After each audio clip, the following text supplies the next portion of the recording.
WRNR, Martinsburg.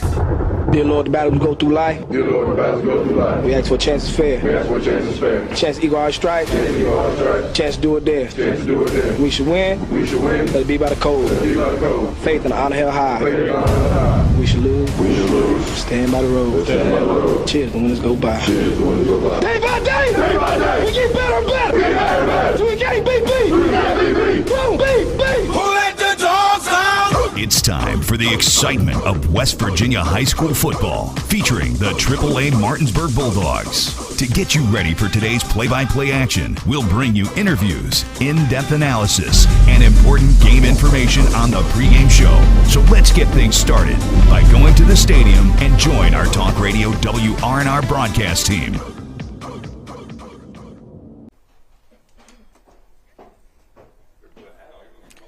Good evening, everyone, and welcome to Jefferson High School for tonight's contest between the Martinsburg Bulldogs and the Jefferson Cougars. We'll welcome you into the W. Harley Miller Systems pre-game show. W. Harley Miller Systems providing custom integration services like home and office automation, home theater, networking, audio, video distribution, and more. Phone 304-350-1931 or visit whmsystems.com. Colin McLaughlin for Talk Radio WRNR and TV10 here. Alongside me for tonight's broadcast will be Dylan Bishop. Our crew tonight is Donna Schaffner, our executive producer, and cameras for tonight is Spencer Dupuis, Braden Schaffner, Donald Kinney, Justice Kinney, and John Alderton. It is the 5-2 Jefferson Cougars hosting the 6-2 Martinsburg Bulldogs. Dylan, two teams that last year when they met were undefeated at the time. Everybody expected a pretty big competitive matchup, but it was a 42-3 win for the Bulldogs. Again, two similar teams this year.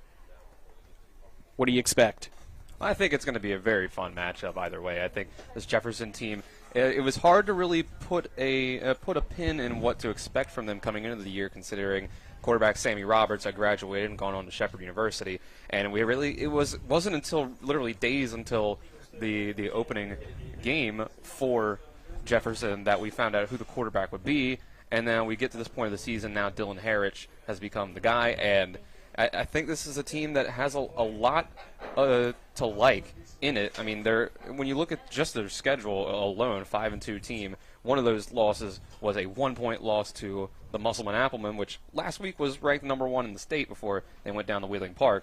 And then on the other side, you have the Martinsburg Bulldogs. Obviously, they have 2 losses on the season, first time in a while that they've lost 2 regular season games. But if you look at the rankings, which we'll talk about later in our pregame show here, they are the top-ranked 2-loss team, so it's safe to say that if the records were to shift back in their favor, they could work their way back up to number 1. This is, obviously 9 of the last 11 state championships. This team is extremely talented, hard for anyone to beat in this entire state. So, and they're getting some players back from injury. We're going to see Roman Pearson tonight, it looks like, after he went down in week 1 with that collarbone injury. So he's made his way back. They're still going to have Murphy Clement out at wide receiver a bit today. So they've been changing things, shifting things around. But obviously the talent for the Bulldogs is all over the place. So I think this is going to be a really fun matchup tonight. Yeah, and another guy for Martinsburg that's a game-time decision that might return from Week 1 is Xavion Kendall as well, the original starting running back who went out in Week 1. We heard that he might be healthy. He was trying to give it a go during practice this week, so we'll have to wait and see if he is dressed or not for Martinsburg. But yes, Roman Pearson being back will be a huge plus for the Bulldogs, who come in again 6-2 overall. They lead the all-time series against Jefferson 34-3, and they've won 12 straight times. They did not play in 2020. Martinsburg has won 17 of the last 19 meetings between these two schools. Jefferson's last win over Martinsburg was November 2nd of 2007 by a final score of 29-6, and that was the last time any EPAC team beat Martinsburg, as they look to do so again tonight. Martinsburg has won 97 of the last 99 meetings against EPAC opponents, the 2 losses both coming against Jefferson, Dylan. But it has really been domination for Martinsburg. for the past decade, if not a little bit longer. And tonight they're looking to continue that streak. But on the other side with Jefferson, they got a lot of athletes, and they really seem like have figured out the quarterback situation. It was Quentin Goins and Dylan Harrich going back and forth at the beginning of the season, in which Jefferson started 1-2. But they've really settled on Dylan Harrich, and since then have been on a 4-game win streak. Yeah, they've had those wins over Spring Mills, North and South Hagerstown, James Woods, where they've really been able to figure things out. I mean, Dylan Harrich, the way he can run the ball, it's a different element that a defense has to deal with coming to playing against an offense like Jefferson. It just completely changes things around when you have to account for the running back and the quarterback running out of the backfield, whether it's a read option or it's a design run. If it's a design run, you get the running back as an extra blocker out in front for the quarterback. So, and then when you pass the ball, he can, scramble out and run and make a play on his own instead of throwing the ball down the field. So it's just an extra element that any defense is going to have to deal with. So I think that's probably a big reason why Harrich has been able to step up into that starting role and kind of solidify himself. So, I mean, this is a Jefferson team that over the years they've had probably the second most talent coming through the EPAC. They're up there with Musselman. Obviously, right now they're the third-ranked team in the EPAC overall when it comes to the state rankings. But they've had a lot of talent over the years, and they've been able to put up a fight against Martinsburg over these recent years with just about better than anybody else in the EPAC's been able to do. And an interesting fact, for the second straight week, if this was the start of the playoffs, this matchup would have been the same matchup at the start of the playoffs. Last week, it was Martinsburg tied for 7th, but technically the 8th spot, and Jefferson was the 9th. Now Martinsburg's the 6th seed in that WVSS AC playoff ratings. Jefferson's the 11th seed. So if that kind of stays, which I don't expect it to, because one wins, one loses tonight, and then you still have one more game left for Martinsburg and 2 more left for Jefferson. But it should be an interesting shakeup, and we could potentially see an EPAC against EPAC matchup at the start. You never know. Yeah, we'll see. Obviously, in the playoffs with the seeding, it would be at Martinsburg instead of at Jefferson, so that'd be a little bit of change in things. And then if you were to look at the rankings now, you would get a second-round matchup with Huntington at Huntington, assuming that Huntington would win their first-round game, which right now would be against Oak Hill. But it's something to look out for. I think this first-round matchup that coming up in the playoffs, there's a good bit of potential that it could stay around the Eastern Panhandle. So I think that's something that we can look out for in the next upcoming weeks.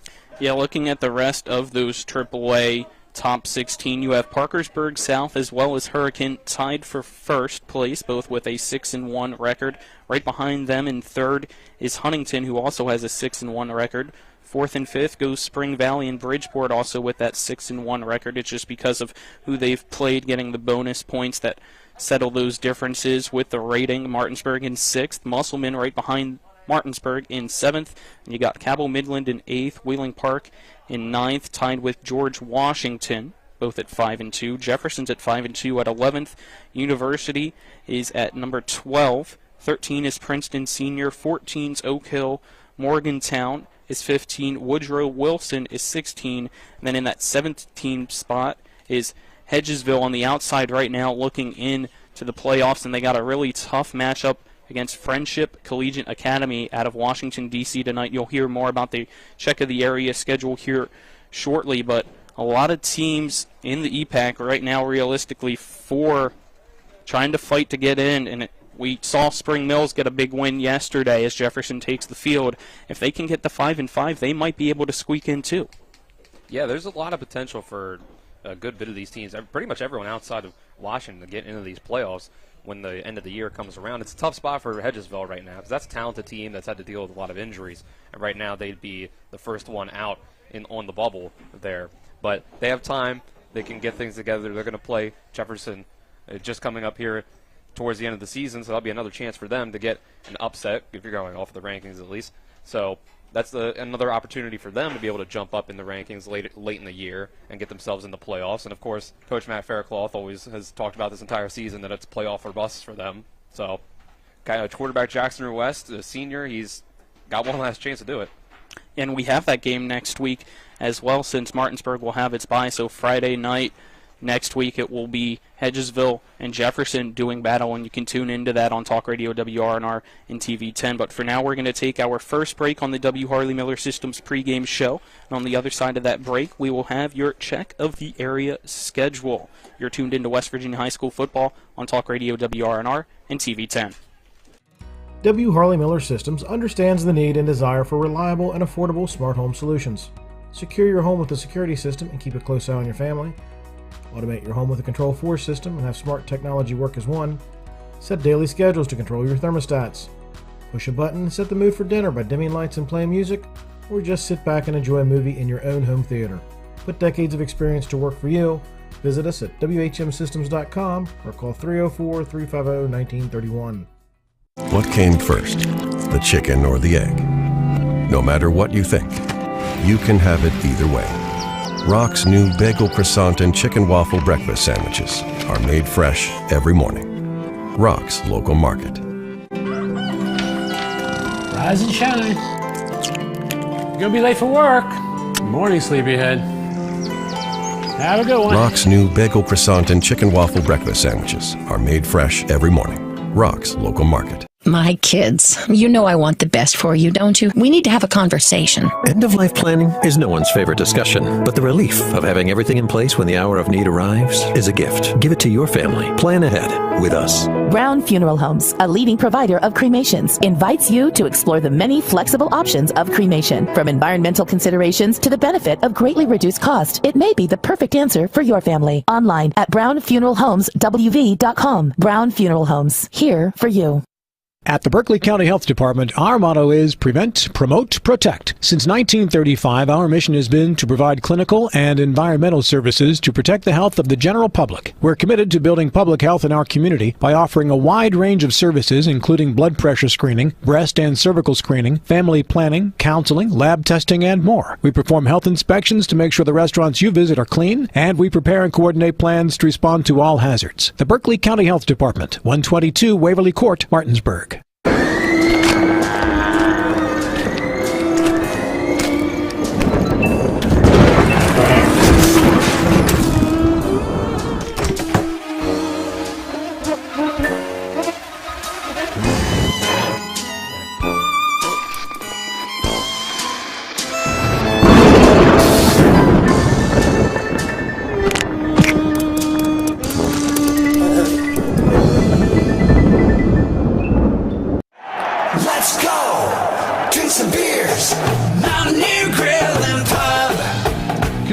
Located right off 81 at 214 Mid-Atlantic Parkway, Mountaineer Grill and Pub offers many daily specials, including happy hour 11 a.m. to 6 p.m. with $2 domestic bottles and $2.50 domestic drafts. Monday night is trivia night, Thursday night is wing night, and Wednesday and Sunday night is steak night. Let's go! Drink some beers! Mountaineer Grill and Pub! We welcome you back to the W. Harley Miller Systems pregame show. It's now time for the check of the area schedule, brought to you by Sunset Water Services, proudly installing water softeners in Martinsburg and Berkeley County since 1989. After a 63-0 loss to Martinsburg last week on homecoming, the Spring Mills Cardinals last night were able to pick up a 29-15 win at North Hagerstown. The Cardinals are now 3-5 overall, with only 2 games left on the schedule, being a trip to Pennsylvania next week to play against Albert Gallatin and hosting University in the final week of the season. The young Cardinals have gotten used to close games this season, with a 1-point loss to Hedgesville and a 7-point loss to Frankfort. Spring Mills head coach Josh Sims said that even though those 2 results were losses, it helped them get the win last night against North Hagerstown. It was one of those things, a game like we've been in all year, where it's going to come down to a couple drives. Our kids pushed through it and were able to get it done this week. And there in that fourth quarter, had an offensive drive, I think really, kind of encapsulates the grit and, the toughness that our kids have shown through, some adversity this season. We ran 9 minutes off the clock in the fourth quarter and then put together a 17-play scoring drive that kind of sealed it. So, same thing it's been all year with our kids.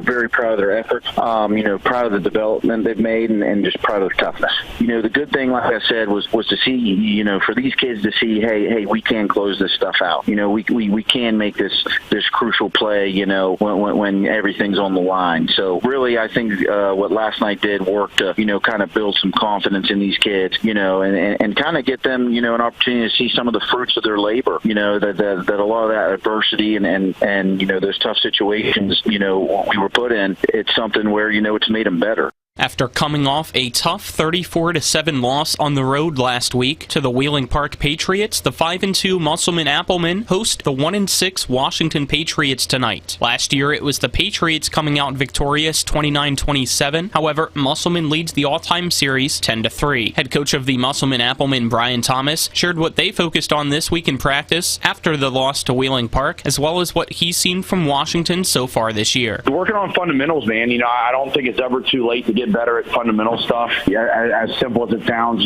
just the blocking and tackling stuff, we have to continue to get better up front, blocking and finishing blocks, and defensively, tackling and making plays. We continue to talk about fundamentals. If you want to be a playoff team and you want to be a good playoff team, you have to be peaking around this time of the year. So just really been working on with the kids on continuing to get better and that drive to get better. So, that's kind of been a big focus this week. Coming off a loss, it's always a sour taste in your mouth, and nobody wants to lose. But we lost to a really good team, and I still think we're a really good team. But just kind of continuing, like I said earlier, just continuing to get better every day, and not really get stale or get stagnant at this time of the year. From record-wise, they haven't had a very good season. But they're coached well and they're hard nosed. We went up to their place last year and they smacked us right in the mouth and beat us. So,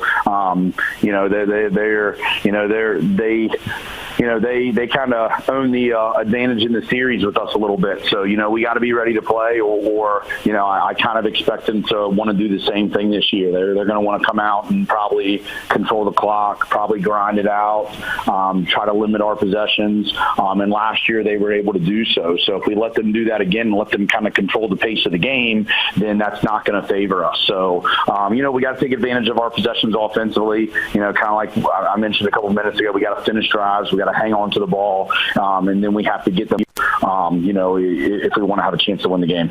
On the other side of this matchup, Washington is coming off a 22-0 homecoming loss to the Preston Knights last week, making it the second straight week that Washington was shut out by its opponents. Head coach of the Washington Patriots, Glenn Simpson, says that his team still has a positive mindset for the remainder of the season and wants to play spoiler for the rest of the teams that remain on their schedule. I love going over there and playing this team. They're an awesome program. I just love getting there, mixing it up with Coach Thomas and those boys. They're fun. We got to continue to show some improvement in our execution of our offensive scheme. We need to tackle really well. Musselman does a great job out in space. They got some fine football players over there, and they're resembling the Musselmen that I've come to know over the course of the year. Last year was a bit of an aberration for them, but right now they are playing Musselman football. They do a great job of getting in space.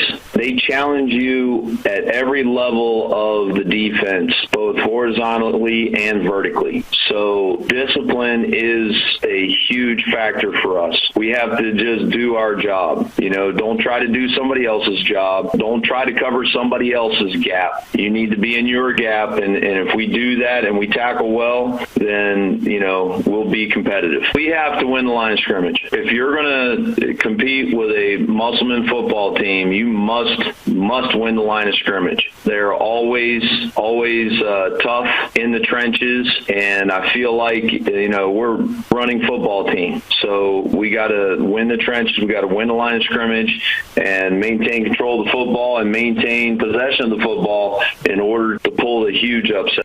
The 4-3 Hedgesville Eagles are coming off their bye week and looking to bounce back from a 62-13 loss to Musselman 2 weeks ago. It's going to be a very tough task for Hedgesville tonight as they travel to our nation's capital to clash with the Knights of Friendship Collegiate Academy, who also enter tonight's contest with a record of 4 wins and 3 losses. Eagles head coach Matt Faircloth had some high praise for his team's opponent for tonight and shared his thoughts on what his team needs to do to get a win. Friendship Collegiate is a really, really good football team that plays a really, really tough schedule with Gonzaga and DeMatha and a couple other schools. So for us, going down and playing a team that plays such a tough schedule and it has 4 wins on the season right now, it would definitely boost us points. But for us, it's going down and seeing where we're at with the inner city. Really fast, really athletic. Our offensive line's really long and athletic. They can all run. It'll be by far, I think, the most overall athletic team we play. For us, we just got to go down and execute. They're going to give us some things that we want. As far as them, we got to take them out of what they're comfortable with and keep the ball out of their playmakers' hands. They got a 5-star recruit coming off the end, big kid, long, athletic. We got to make sure we neutralize him the best way we can and take advantage of what they give us. That was your check of the area schedule, brought to you by Sunset Water Services, proudly installing water softeners in Martinsburg and Berkeley County since 1989. Once again, our matchup tonight is Martinsburg at Jefferson. We will continue to preview this matchup coming up next on the W. Harley Miller Systems pregame show. You're tuned in to West Virginia High School football on Talk Radio WRNR and TV 10. You've put up with your water long enough. It's time for Sunset Water Services, your local water solution since 1989, to fix your water problems. Get better tasting, better smelling, and better looking water today. Say hello to drinking your own delicious water for pennies per gallon. Say yes to healthier skin and hair and to softer and brighter clothes. Sunset Water Services delivers your bags of salt to you, so they'll save your back too. And our products come with a 1-year satisfaction guarantee. Call 304-754-9031 for a free water quality test today. SunsetWater.com.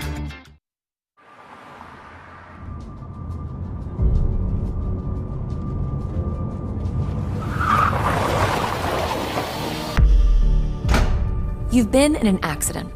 Why won't the insurance company pay? Because they're trying to save money at your expense. Call Mansion Ferretti for your free consultation. We have the experience to deal with the insurance company and get you the compensation you deserve. Mansion Ferretti, when you need justice.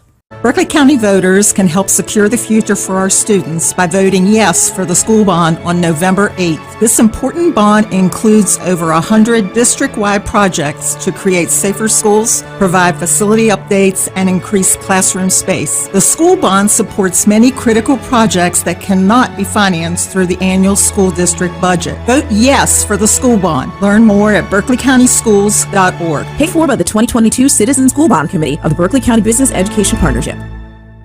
Ollie's VIP North Side is the best spot to catch all your favorite teams. Join us Monday for Dollar Wings and Monday Night Football, Thursdays on the patio for the Cornhole Tourney, Friday Night Lights with happy hour specials, or Saturdays during or after the college games for Steak Night. Get a ribeye or New York steak for just $26.95. Ollie's has great food and drink menus too, along with 17 TVs to watch any game of your choice from anywhere at the bar or their outdoor patio and fire pit. So stop by and see for yourself today at 36 Veronica Drive in Martinsburg. That's Ollie's VIP North Side. We'll see you for the game. This is Ben Copenhaver, your local alarm professional at Dynamark Atlantic Security. Did you know that home break-ins are 6% more likely during the day? That's right. The bad guys know when you're away, and they are smarter than you think. Dynamark Atlantic Security has the security solutions for you. Don't commit the error when the game is on the line. Phone me today at 304-671-2158 to learn how to play good defense against the bad guys. Dynamark Atlantic Security. Call today at 304-671-2158. Jambo Construction and Fencing Company, LLC is a veteran-owned and operated company right here in the Eastern Panhandle of West Virginia that specializes in decks, fencing, and hardscaping. Find us on Facebook at Jambo Construction and Fencing to see more of the projects we've completed. For a free estimate, you can call Bo Bartley at 304-268-5452 or Jamie Gall at 304-279-5053. We are licensed and insured in the state of West Virginia, and as Martinsburg alums, we say, go Bulldogs.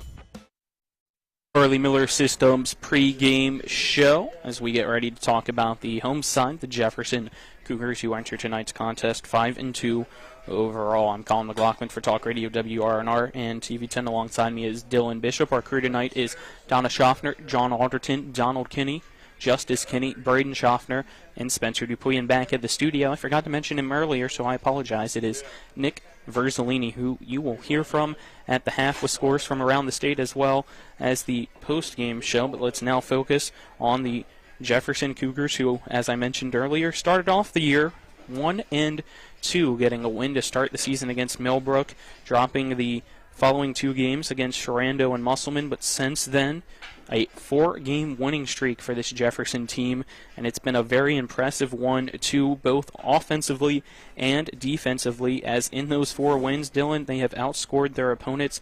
163-19, and when you got athletes on the outside in that wide receiver core, and Keyshawn Robinson, Isaiah Fritz, Spencer Powell, as well as Orrin Humphreys, who also on the defensive side of the ball will play and wreak havoc in the secondary, it's really helped, especially due to the fact that Dylan Harrich at the quarterback spot has been that main starter to really rely on. Yeah, this is a team in Jefferson that had probably a lot of expectations coming into the year, and they've had some expectations overall because of how much success they've had recently, but it was kind of tough coming into the season to really be able to know what to expect from them when we didn't know what to expect from the quarterback position. We had we didn't even know who the quarterback was until the first game against Millbrook. Right, and when you're replacing a guy like Sammy Roberts, who able to go down to Shepherd and get a scholarship there where he's redshirting, it's big shoes to fill. Not everyone can make it to a top Division II school like Shepherd, so they had a lot that they had to fill the shoes with when it came to Quentin Goins and Dylan Harrich, but really it was Harrich that was able to step up into that role, a lot of that being his ability to run the ball, use his legs in the passing game as well, and it allowed them to make an adjustment to where Quentin Goins is now able to be more of a factor on the defensive line than he would have been, playing quarterback. So now that gives them an extra step and an extra advantage, another guy that they can use in another spot instead of weighing him down at quarterback. You don't want your quarterback doing too much on defense any more than he really has to do. So that was a really good advantage for them. And then, of course, they're able to run the ball not just with Harrich but with Evan Toole as well. So he came into the season with high expectations for himself, and he's been able to get things going for them. So those 2 losses that they had this year are to 2 very good teams in Musselman and Sharando. Sharando was able to put up a good fight for a good bit of the game against Martinsburg. So that's something that I think the Cougars can be proud of. It's like you've lost 2 games so far, but it was that, especially the Musselman game. A 1-point loss to Musselman is something that you really come into that, a coin flip, really, of a game, because any time that a football game is one possession, there's one play here, one play there can flip a game in the entirely opposite direction when it comes to the win and loss column. So this team could easily have 1 loss and be above Martinsburg in the rankings if that game had gone differently. They could be a top 6 team if it weren't for that 1-point loss to Musselman. So, but on the same side, you make the same argument for Martinsburg. Right, obviously. 1-point loss to the Riverside Beavers out of Painesville, Ohio. If that went differently, that could be a whole different season, too, for the Bulldogs in standings. Right, that's the reason you could look at Martinsburg and still consider them the best team in the state, even though they're ranked number 6. That they're only ranked number 6 because the top 5 teams all have 1 loss, and they have 2. So if they were to, you flip that game, that field goal goes in against Riverside, Martinsburg's still number 1 team in the state. So that's the difference. That's what we talk about. The coin flip kind of thing is when a game is that close, it doesn't, and you end up losing it. Depending on how you lose it, maybe it says more about your team, how good they are. But a lot of times, the game of football, there's so many moving parts. There's so many plays within a game that just 1 or 2 plays, 1 or 2 slip-ups, and there's slip-ups that teams are going to have every game. It's a natural part of football.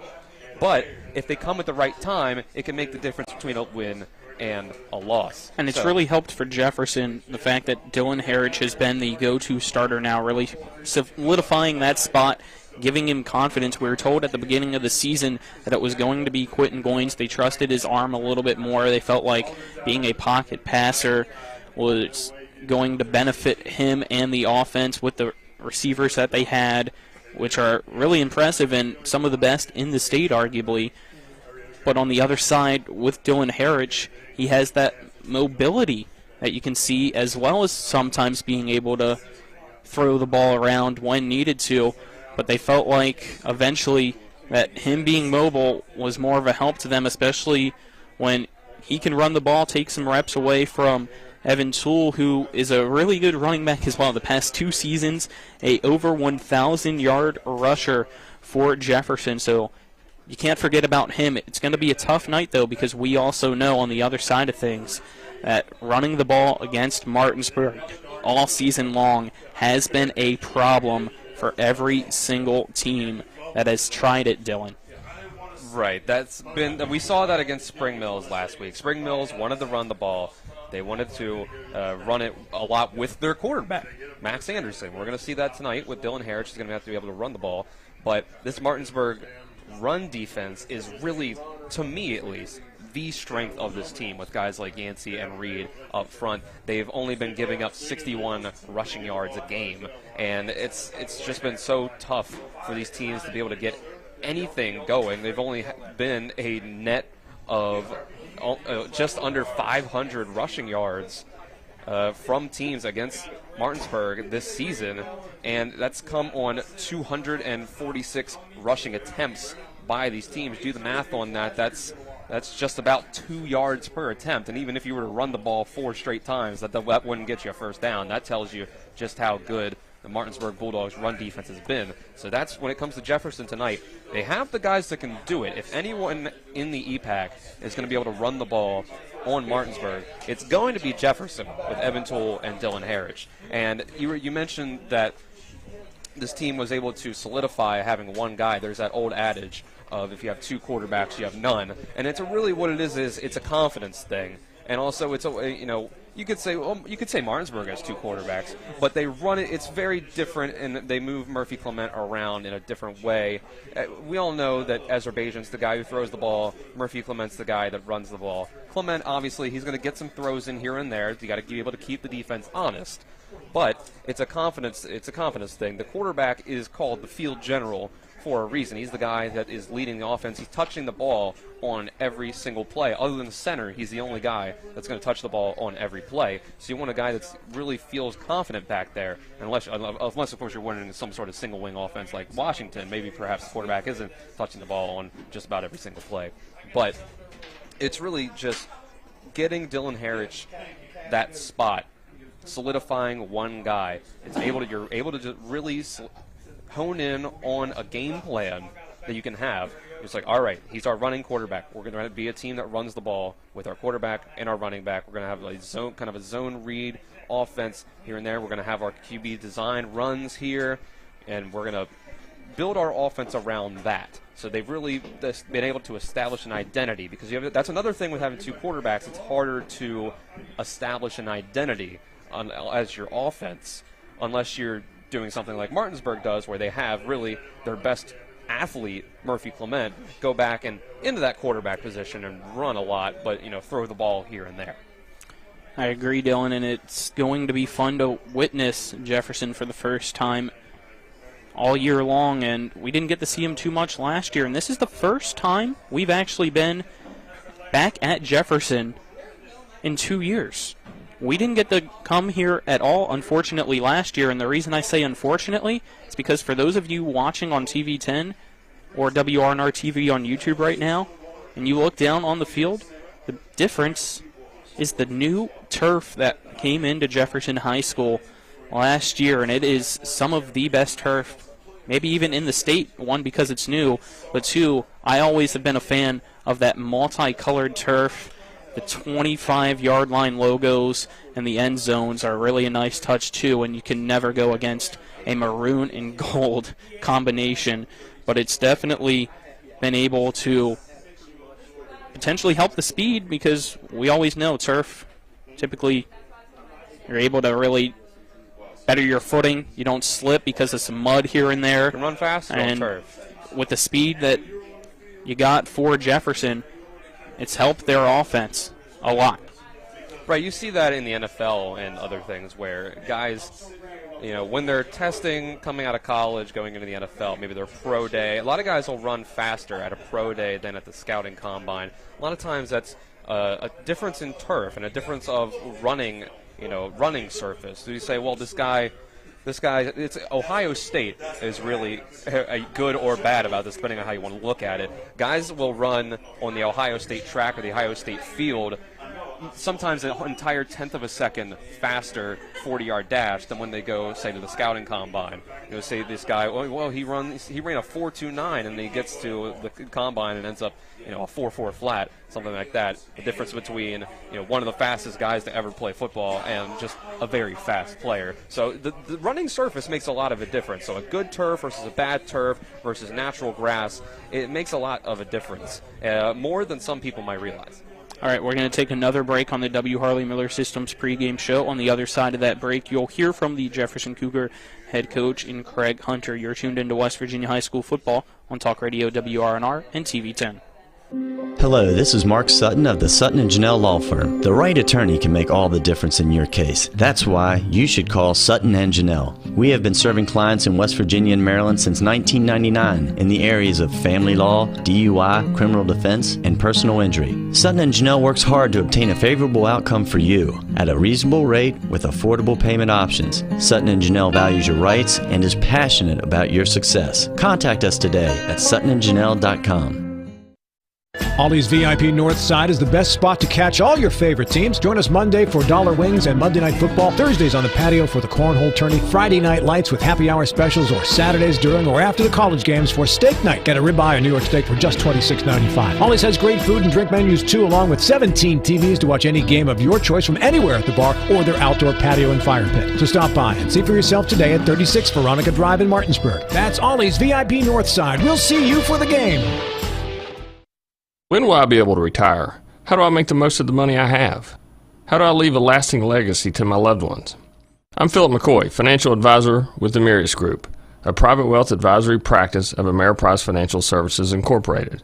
Call us today at 304-263-4343 to help you make the most of your financial future. Our office is located at 1270 Winchester Avenue, Martinsburg, West Virginia. Ameriprise Financial Services Incorporated, member FINRA and SIPC. When I was in high school, I was a troubled kid. Hannah Geffert took me into her family and treated me like her son.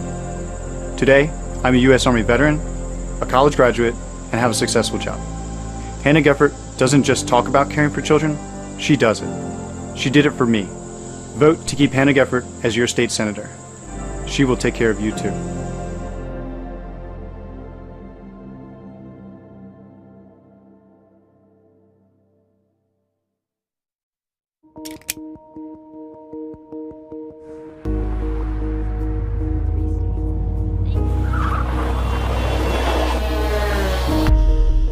You've been in an accident. The choice of a lawyer may be the biggest decision you make for you and your family's future. At Mansion Ferretti, we offer a free consultation and no fees until we win your case. Call us today and protect your future. Mansion Ferretti, when you need justice. With 4 new car dealerships and 4 used car dealerships in 3 states, Parsons is the largest used car and fastest growing new car dealer in the tri-state area. Take Parsons Ford with huge savings on hundreds of new Fords, financing from 0%, Parsons' goal of financing for all, and Parsons' famous above-market trade-in allowances that help make Parsons #1 for used cars too. See why so many won't buy anywhere but Parsons Ford in Martinsburg. We became #1 by making you #1 first. Parsons. We welcome you back into the W. Harley Miller Systems pregame show. It's now time for the coaches' interviews, brought to you by Parsons Ford of Martinsburg off 1400 Shepherdstown Road and online at parsonsford.com. They became #1 by making you #1 first. Parsons, I'm now joined by the Jefferson Cougars head coach, Craig Hunter. Coach Hunter, coming off a bye week, what have you guys been working on to gear up with that bye week and now getting to take on Martinsburg this week? Mainly with the bye week, what we tried to work on was things that we needed to get accomplished for ourselves, things we need to get better at, whether it be technique-wise, offensively, offensive line-wise, making sure we're running crisp routes, and just trying to get some kids banged up a little healthy. So we kind of, did that kind of stuff. We didn't really bang on each other. It's a bye week, so we're trying to get everybody together, healthy, to come into this week, the final stretch, the final push for playoffs for us. So we just worked on ourselves a little bit this week. Your team entering the contest with a 4-game winning streak. What's really been clicking offensively for your team? We'll start with that. I think just the cohesiveness offensively. I think pretty much as a coaching staff, it took us a while to get the young and the new kids together with the right mesh and the right mesh so we can actually get everything together. So it just took us a while to get it going, and we finally got it going and get us on a 4-game winning streak. Better at football than a player hitting you there, right? Yeah, I would hope somebody would have told me if a player was coming here. I was trying to keep it with some peripheral vision there, but who's really stood out to you offensively for your team?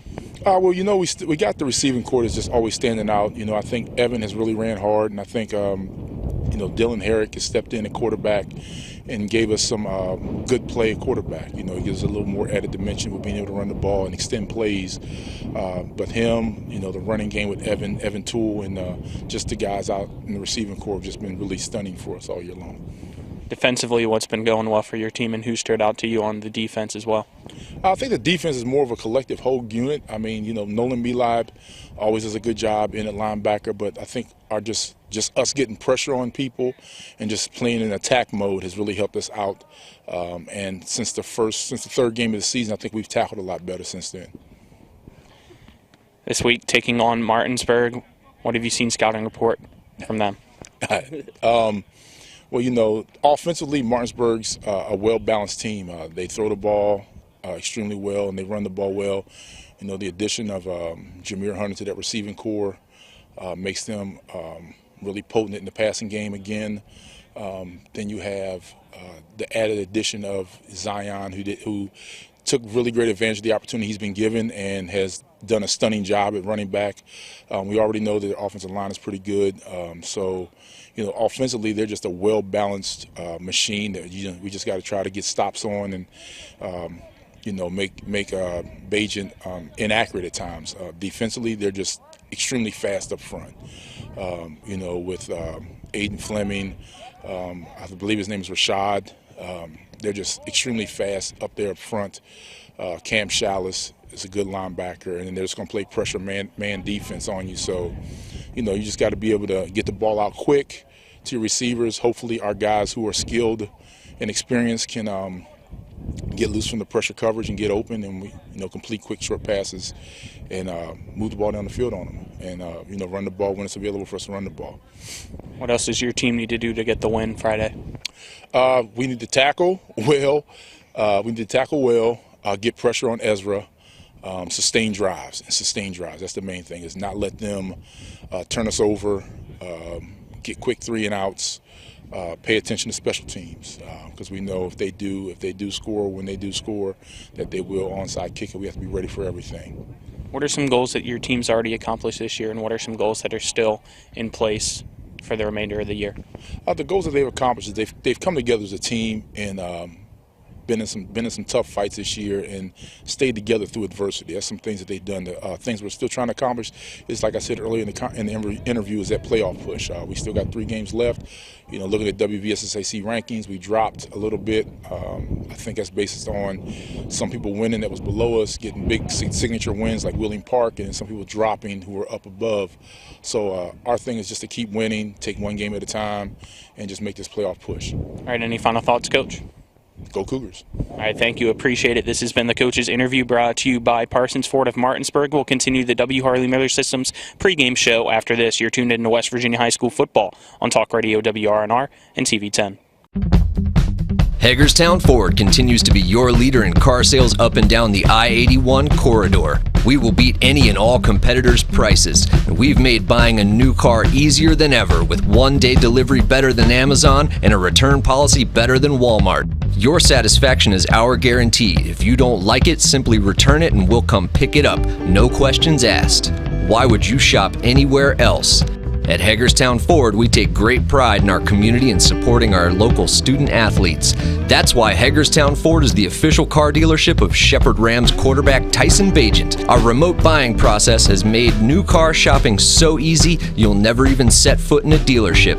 Simply go to HagerstownFord.com and click on the car you want to buy it, or use the Axle Auto app. It's that easy. You can order your new car on any device. Go to HagerstownFord.com and get your new car signed, sealed, and delivered from Hagerstown Ford.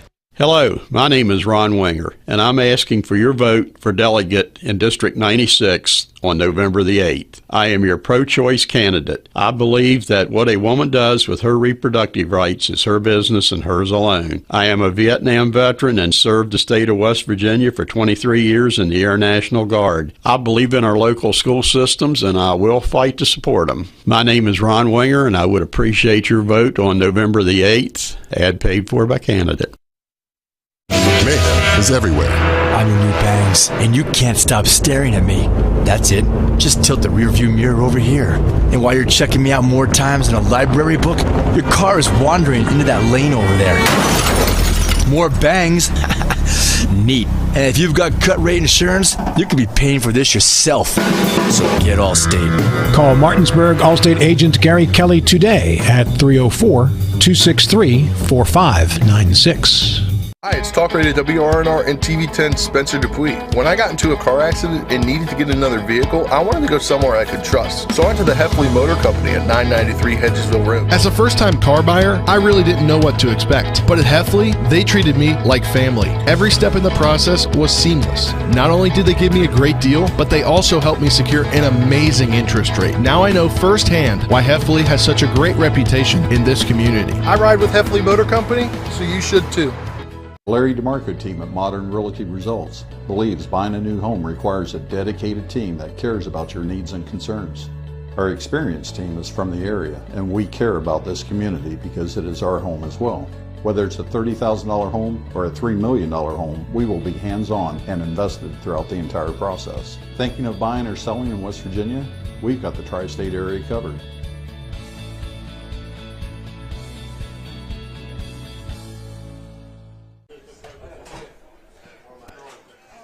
We welcome you back to the W. Harley Miller Systems pre-game show as we're about 45 minutes or so away from kickoff between the 6-2 Martinsburg Bulldogs and the 5-2 Jefferson Cougars. I'm Colin McLaughlin. Alongside me is Dylan Bishop for Talk Radio, WRNR, and TV10. Our crew tonight is Donna Schaffner, Braden Schaffner, Donald Kinney, Justice Kinney, John Halderton, Spencer Dupuis, and back at the studio, it's Nick Verzolini as we get ready to talk about the Martinsburg Bulldogs, the team coming off a big road win last week by a final score of 63-0 over the Spring Mills Cardinals.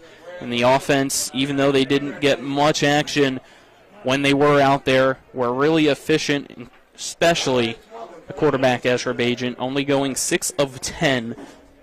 But out of those 6 completions, 4 of those 6 were touchdown passes, Dylan. So he made every play he was out there matter, and that's why they got the huge win, especially on the other side. You got to give credit to the defense that were able to score points, as well as special teams plays.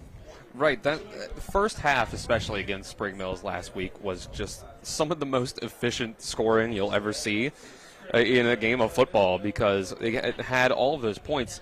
What was it, 49, 42 points at halftime? And if memory serves, it took them 10 offensive plays to get all those points, because it was all special teams and defense. Had that pick six. You had the punt return where it was muffed and then picked up and fumbled and picked back up again and run in by Avion Blackwood. Then there was the blocked punt touchdown. Then there was the fumbled punt touchdown. So it was just an incredibly wild turn of events that led to a bunch of points without the offense really having to do much of any work at all. So it was almost a walkthrough kind of week for the offense, because they made quick work of everything while they were out in the field and didn't have to do much of anything. But now I don't think that's going to be the case this week against Jefferson. This is a better team. This is a team that's ranked 11th in the state, as opposed to Spring Mills outside of the playoff picture right now. So it's going to be a little different for Martinsburg this week. They're still moving things around on offense, especially, and this time they're doing it for a good reason, because they're getting some of their guys back. And you can mention that here in a second, Colin, not just at the wide receiver position, but at running back, it looks like. Yes, the first one at that wide receiver spot that you mentioned is Roman Pearson, a guy that in week 1 broke his collarbone and had to be sidelined. And a few weeks ago, we saw him practicing, I went up to him and asked him, I said, hey, you're looking good, you're looking healthy, when are you coming back?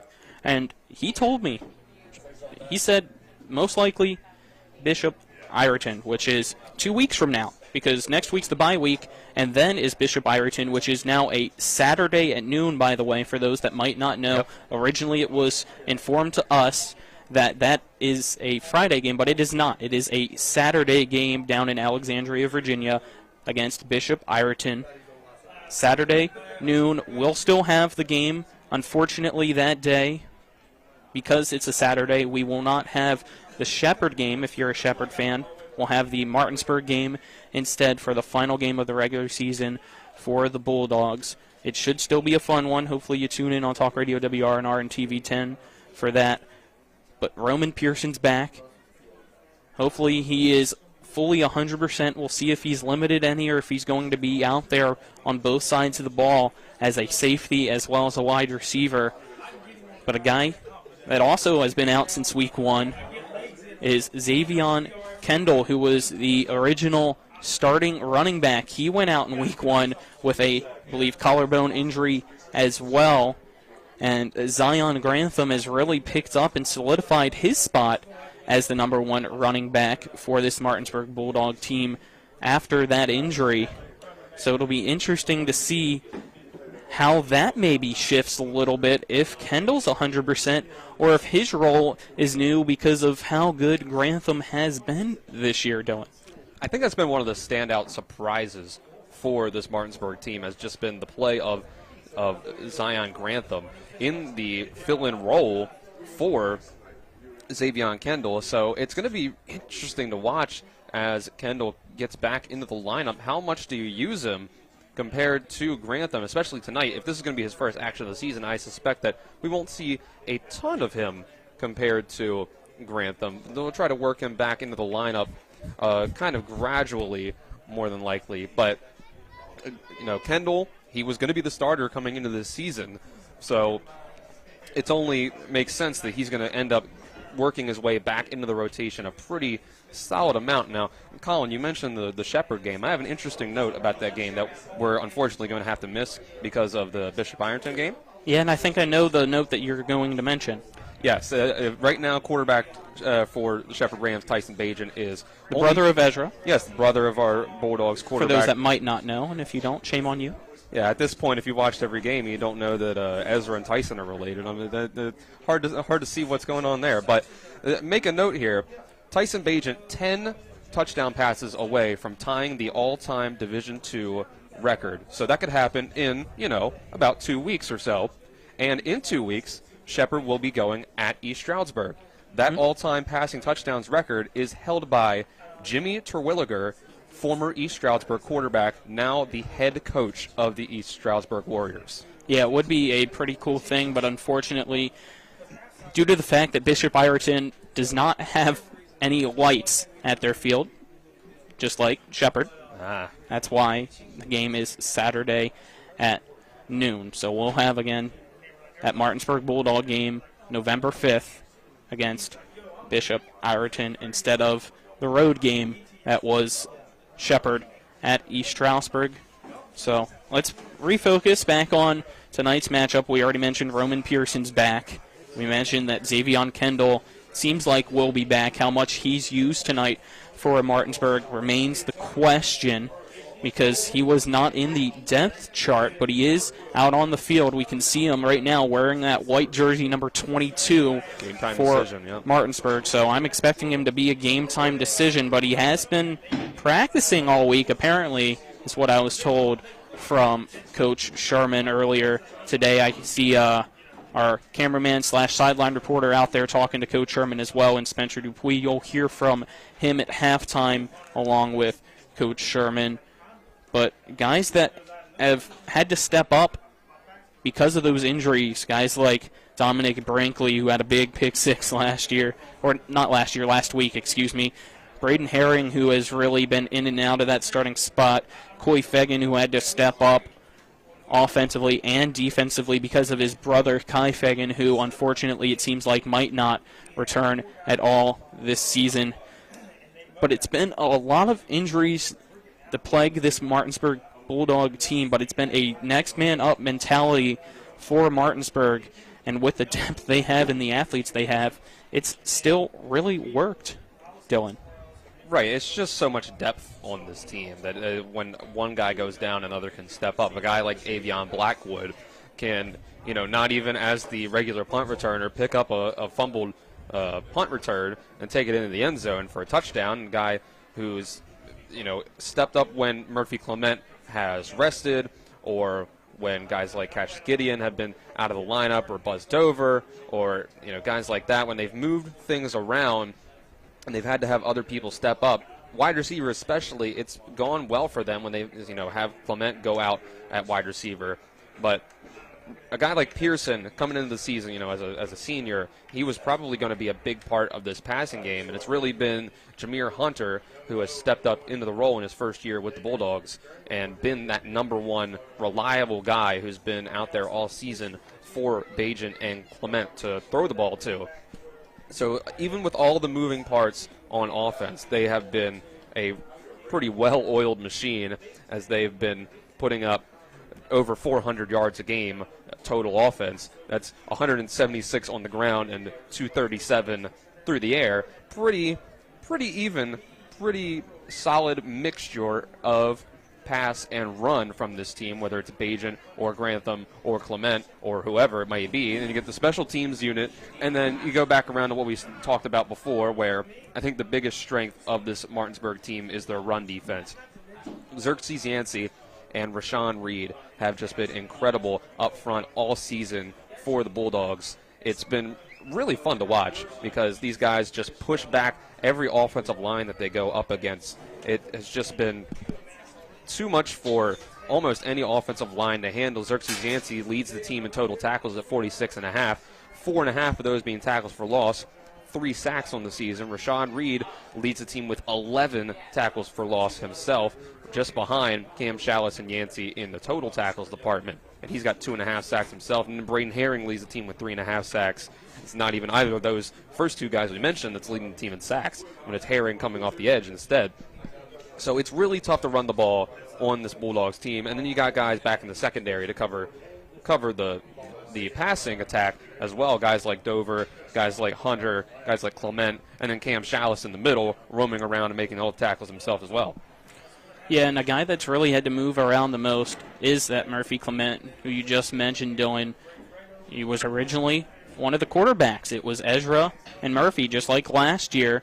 And here and there last year, more towards the latter half of the season, we saw him go in at running back as well, just because, as you hear from Coach Sherman numerous times when you mention Murphy, you want to be able to have the best 11 guys out on the field at all times, and because of that, you had to line them up at a running back spot sometimes because you wanted to keep Ezra out at quarterback. He went down with the Liz Frank injury last year, unfortunately. He's back this year doing solid work, but we've seen him not only at quarterback but at running back, and now because of all the injuries to the wide receiver spot, at wide receiver, when we talked with him last week, he says that's really been his favorite position so far.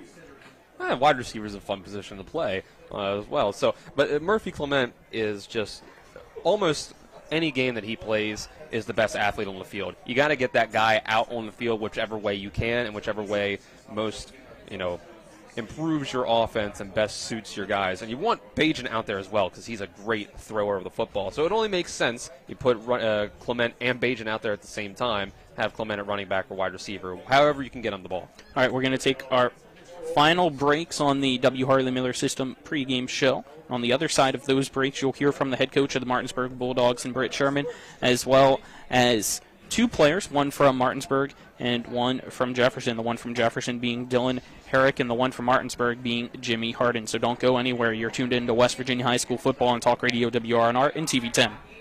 With 4 new car dealerships and 4 used car dealerships in 3 states, Parsons is the largest used car and fastest growing new car dealer in the tri-state area. Take Parsons Ford with huge savings on hundreds of new Fords, financing from 0%. Parsons' goal of financing for all, and Parsons' famous above-market trade-in allowances that help make Parsons #1 for used cars too. See why so many won't buy anywhere but Parsons Ford in Martinsburg. We became #1 by making you #1 first. Parsons.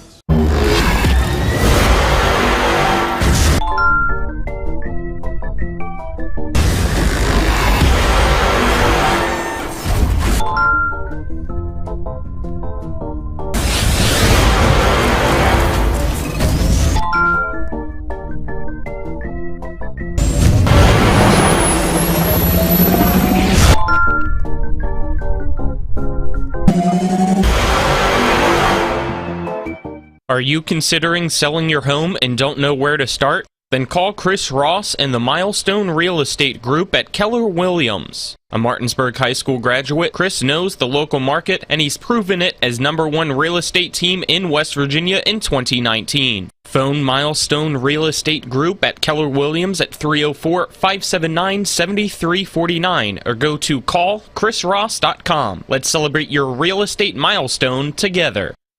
At the Berkeley County Health Department, our motto is Prevent, Promote, Protect. Since 1935, our mission has been to provide clinical and environmental services to protect the health of the general public. We're committed to building public health in our community by offering a wide range of services, including blood pressure screening, breast and cervical screening, family planning, counseling, lab testing, and more. We perform health inspections to make sure the restaurants you visit are clean, and we prepare and coordinate plans to respond to all hazards. The Berkeley County Health Department, 122 Waverly Court, Martinsburg.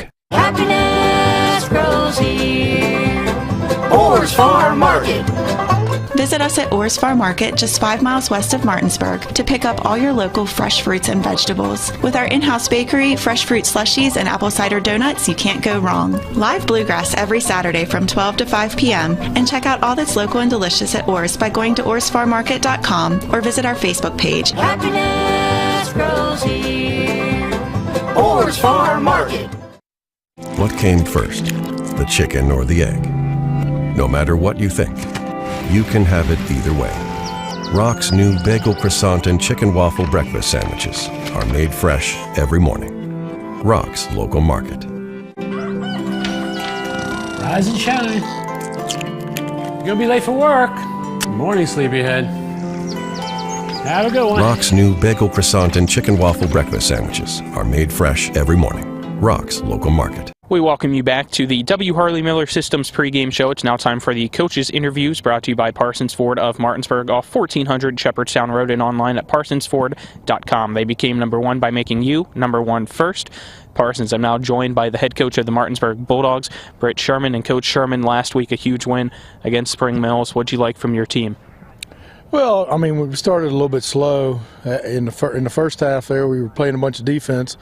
I thought about it going over to the concession stand and getting some Zools or something, but we picked up after that. And I mean, we went to got rolling on them some, got some special team scores. I was really impressed with our punt return unit as far as like putting pressure on bad snaps, and they tried to do a quick kick on us there the first one, and I didn't figure that would work very well against Aiden Fleming and Xerxes, as well as they get in the backfield. So it was really good to get real quick scores like that. Like we've done that a couple times in the past, and it just worked out for us well.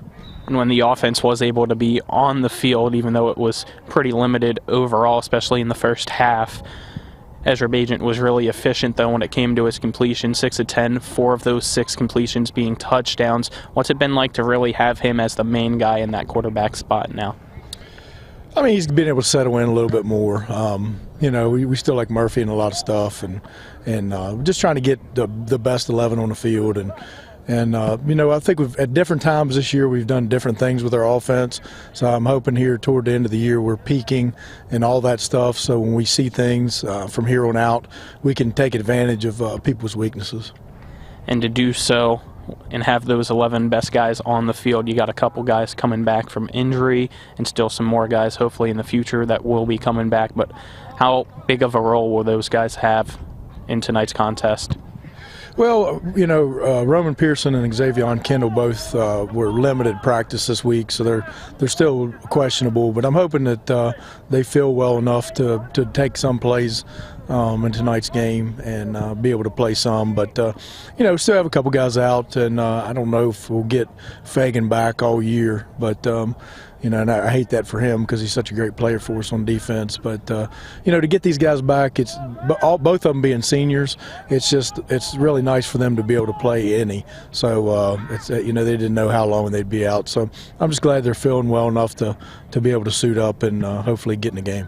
Since you mentioned those two guys being seniors, how much has it still been helpful for having them on the sidelines and be leaders for your team? Well, they're just great teammates, both of them. I mean, X, I think, understands that Zion and AJ have been doing really, really good, and he's going to come in. He's going to play a bigger role as he can. I mean, anytime we move Murphy to running back and things, he was always very supportive, and he never got selfish. He's just a great kid, and Roman has been doing well at just being behind guys, because we've had a lot of guys in his spot this year because we've been trying to figure out who's going to fill his shoes, and we've had guys rotating there between Malachi and Avion and a couple other guys, and he's helped them out a lot of practice, just letting them know what was going on. What were some things that you've been trying to improve on this week in practice to get ready for the game against Jefferson? Well, I think personnel groupings, who we're going to have in a game at certain times and certain formations has been big. And then just, where are their weaknesses? Who should we attack? Who are we kicking out? Who are we going after? Who are we throwing at? And some things like that, I think. And yesterday actually was probably our best offensive practice since August. What's the game plan against Jefferson? Well, I mean, they have a lot of speed and a lot of athletes. So hopefully our off-season training and strength will help us a lot in the box. So, in high school football, we've had a lot of success throwing the ball, but high school football is all about running the football and playing defense. So, I mean, that's two things that we're going to really try to hit on tonight at the game, and hopefully that'll work out for us. What else have you seen from the Jefferson Cougars this year?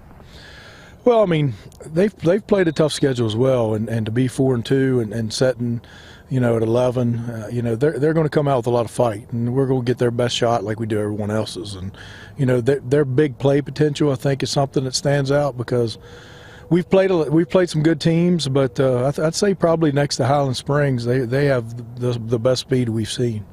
And next week being the bye week for your team. Thursday we'll have a special event, though, the Bulldog Bash, just to talk a little bit about that. Well, it's the first year we're trying the Bulldog Bash, and it kind of developed off of some things I learned from some coaches in the off season with like just getting the players to reach out and kind of do like a couple-hour fundraiser. And since you guys are been blessed enough with us to be able to do it kind of like a telethon, then hopefully a lot more people will get the word out. And we know we'll have some people here. We'll have some people viewing from home. We'll be reaching out to people online and things like that. So, hopefully we have a good fundraiser. I think sometimes there's a misconception that we have all we need and things like that. And our booster program with what all we do, and even some travel now that's probably going to happen in the playoffs, hopefully we need a lot to run this team and to do the things that we do for the kids. And, it all goes back to the kids, and we appreciate the community and the support they've given us so far, and I'm sure that'll continue. And also you guys have the discount cards available as well. Just want to briefly mention that too. Yeah, we have our discount cards out right now. I mean, you go to one local restaurant, and depends on how much you spend, you're probably going to get your $10 back immediately. So it's good to have those. We'll have those at the Bash next week for people to come and to get those. And, just going to martinsburgfootball.com and checking out the donations and the dog club, and just getting on there and looking at the calendar. I change the memo in there every week. We're always changing the calendar to have our events on there, so hopefully people are going there to look for our events. Another thing that was changed is the final game of the year. I know we'll talk about that more in 2 weeks, but that's now a Saturday instead of Friday night. Yeah, now, like I said, I updated that on the calendar, and I had some people ask me about that, but we knew our contract said that Friday. And so I got with Mr. Moore a couple weeks ago, and I said, you better double check on this. And Coach Wortham from Ireton was like, no, we don't have lights. So we definitely, that was a miscommunication on his part, because they don't have lights, so they have to play Saturday at noon. And that was something that I found out about it about 10 minutes before everybody else did on social media. So for those people that asked me about it, I do apologize for not knowing that until they did. Alrighty, Coach, any final thoughts?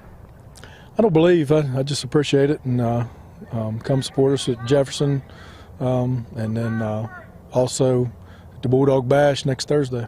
All right, thank you, Coach. Appreciate it, and good luck. This has been the Coach's Interview, brought to you by Parsons Ford of Martinsburg. We'll continue the W. Harley Miller Systems pregame show after this. You're tuned into West Virginia High School football on Talk Radio WRNR and TV 10.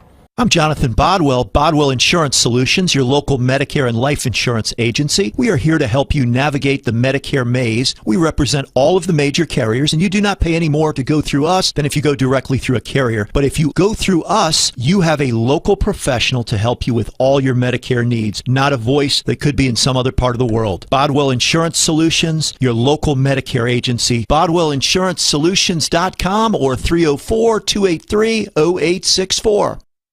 With 4 new car dealerships and 4 used car dealerships in 3 states, Parsons is the largest used car and fastest growing new car dealer in the tri-state area. Take Parsons Ford with huge savings on hundreds of new Fords, financing from 0%, Parsons' goal of financing for all, and Parsons' famous above-market trade-in allowances that help make Parsons #1 for used cars too. See why so many won't buy anywhere but Parsons Ford in Martinsburg. We became #1 by making you #1 first. Parsons.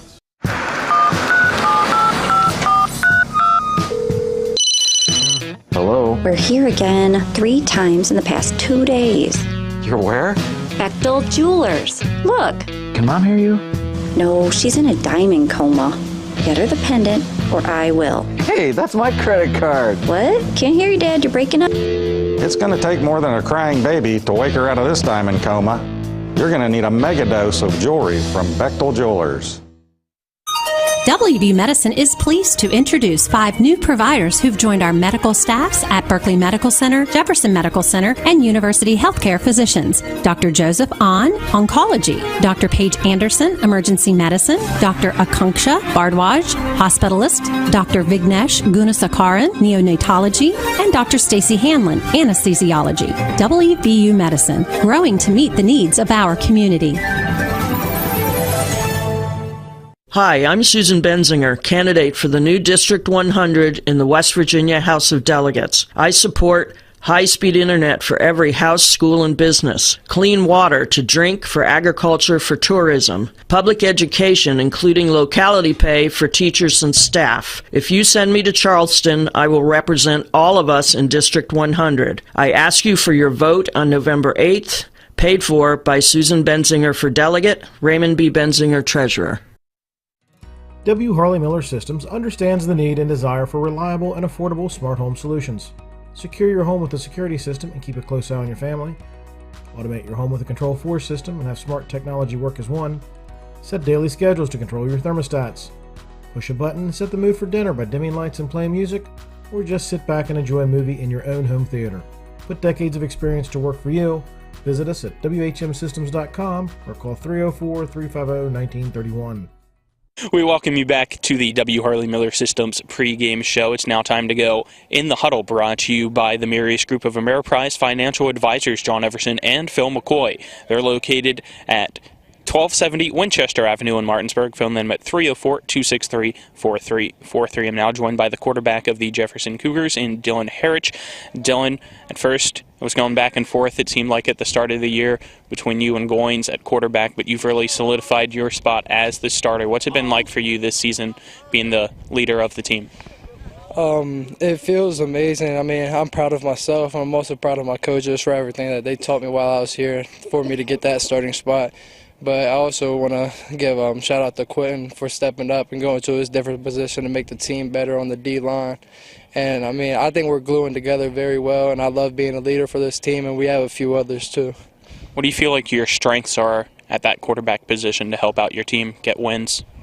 I mean, I think I'm able to use my legs as a big advantage to keep the plays open and run down the field and keep my eyes down the field as well. And I don't know, I'm just another big running source that defenses has to worry about, I think. And then on the other side, what are some things that you still feel like you need to grow with in that quarterback? I still think I need to learn how to stay in my pocket longer and learn how to step up into the pocket and make throws. And I just really want to work on my passing game to become a real passing quarterback. Who has really been helping you coaching-wise to get better in those situations? Coach Hunter is amazing. He always will sit down and talk to you. Like, if he has open time during school, he'll have you come to his room and watch film with you. he's an amazing coach. And we've also brought up another coach, just Bailey Dotson. He's helped me a lot. It's with technique and learning how to get my release point off and everything. What's been your favorite moment so far this year? Man, probably mine and Orange Humphrey's first touchdown. It was on a 51-yard post route. That was our first touchdown together. That really got that connection down. What are some goals that you've accomplished so far this year, and what are some goals that you still want to accomplish? And I've been starting for 5 games, and I just figured out that I broke 1,000 passing yards, and that was the goal that I was really proud of. And then I want to go to playoffs, and I want to have a chance to go to states. That's my goal. It's always a good goal to have. This week you guys take on Martinsburg. What would it mean to you and the team to finally be able to beat the Bulldogs? Oh, it will mean so much to us in general, just because we know how much hard work that we put in to beat them. And I think they're coming in cocky and that we got something to show them. All right. Anything else, man? No, that's about it. Thank you. All right. Appreciate it. Thank you and good luck. As I'm now joined in the huddle by Jimmy Harden of the Martinsburg Bulldogs. Jimmy, it's been a pretty solid season for you so far. What have you enjoyed most? I've really enjoyed just being out there with my close friends, just playing together, the ones I've grown up with, playing with. What do you feel like your strengths are so far this year? I feel like I'm pretty fast, so my speed, being there at linebacker, able to cover more. What are some things that you have been working on so far to improve in your game? I've been working on seeing my keys, seeing the pool, running back out of the backfield, things like that. What's been your favorite moment so far this year? Ooh, that's rough. Probably the interception after the drop, Salem last year. Alrighty, and then this week you guys take on Jefferson. What have you seen in the film so far from them that you are hoping to exploit? They pass a lot, but I think that we can, the interior on defense, I think we can get them a little bit with that. Somebody that is just watching the interview right now, trying to see if you would break, is Cam Shallis over there behind our cameraman. What's it been like alongside him in that linebacker core? It's great. We have a really good bond, and it really shows out there on the football field. How competitive is that linebacker group for you guys? Oh, it's really competitive. We work every day in practice. Me, Cam, Jaden, we're all out there. What are some goals that you still have in place, and what are some goals that you've already accomplished? I wanted to get that pick, so I got that. I just want to keep doing good, get some more tackles, rack up on the season. Alrighty, man. Anything else? No, sir. All right, thank you and good luck. This has been the In the Huddle, brought to you by the Marius Group of Ameriprise Financial Advisors, John Everson and Phil McCoy. You can locate them at 1270 Winchester Avenue in Martinsburg, or phone them at 304-263-4343. We're on the W. Harley Miller Systems pregame show, and we'll have more after this. You're tuned into West Virginia High School football on Talk Radio WRNR and TV 10. If you're in an accident, the first thing that you have to do is call 911. You have to get medical care immediately. The next thing you need to do is call us.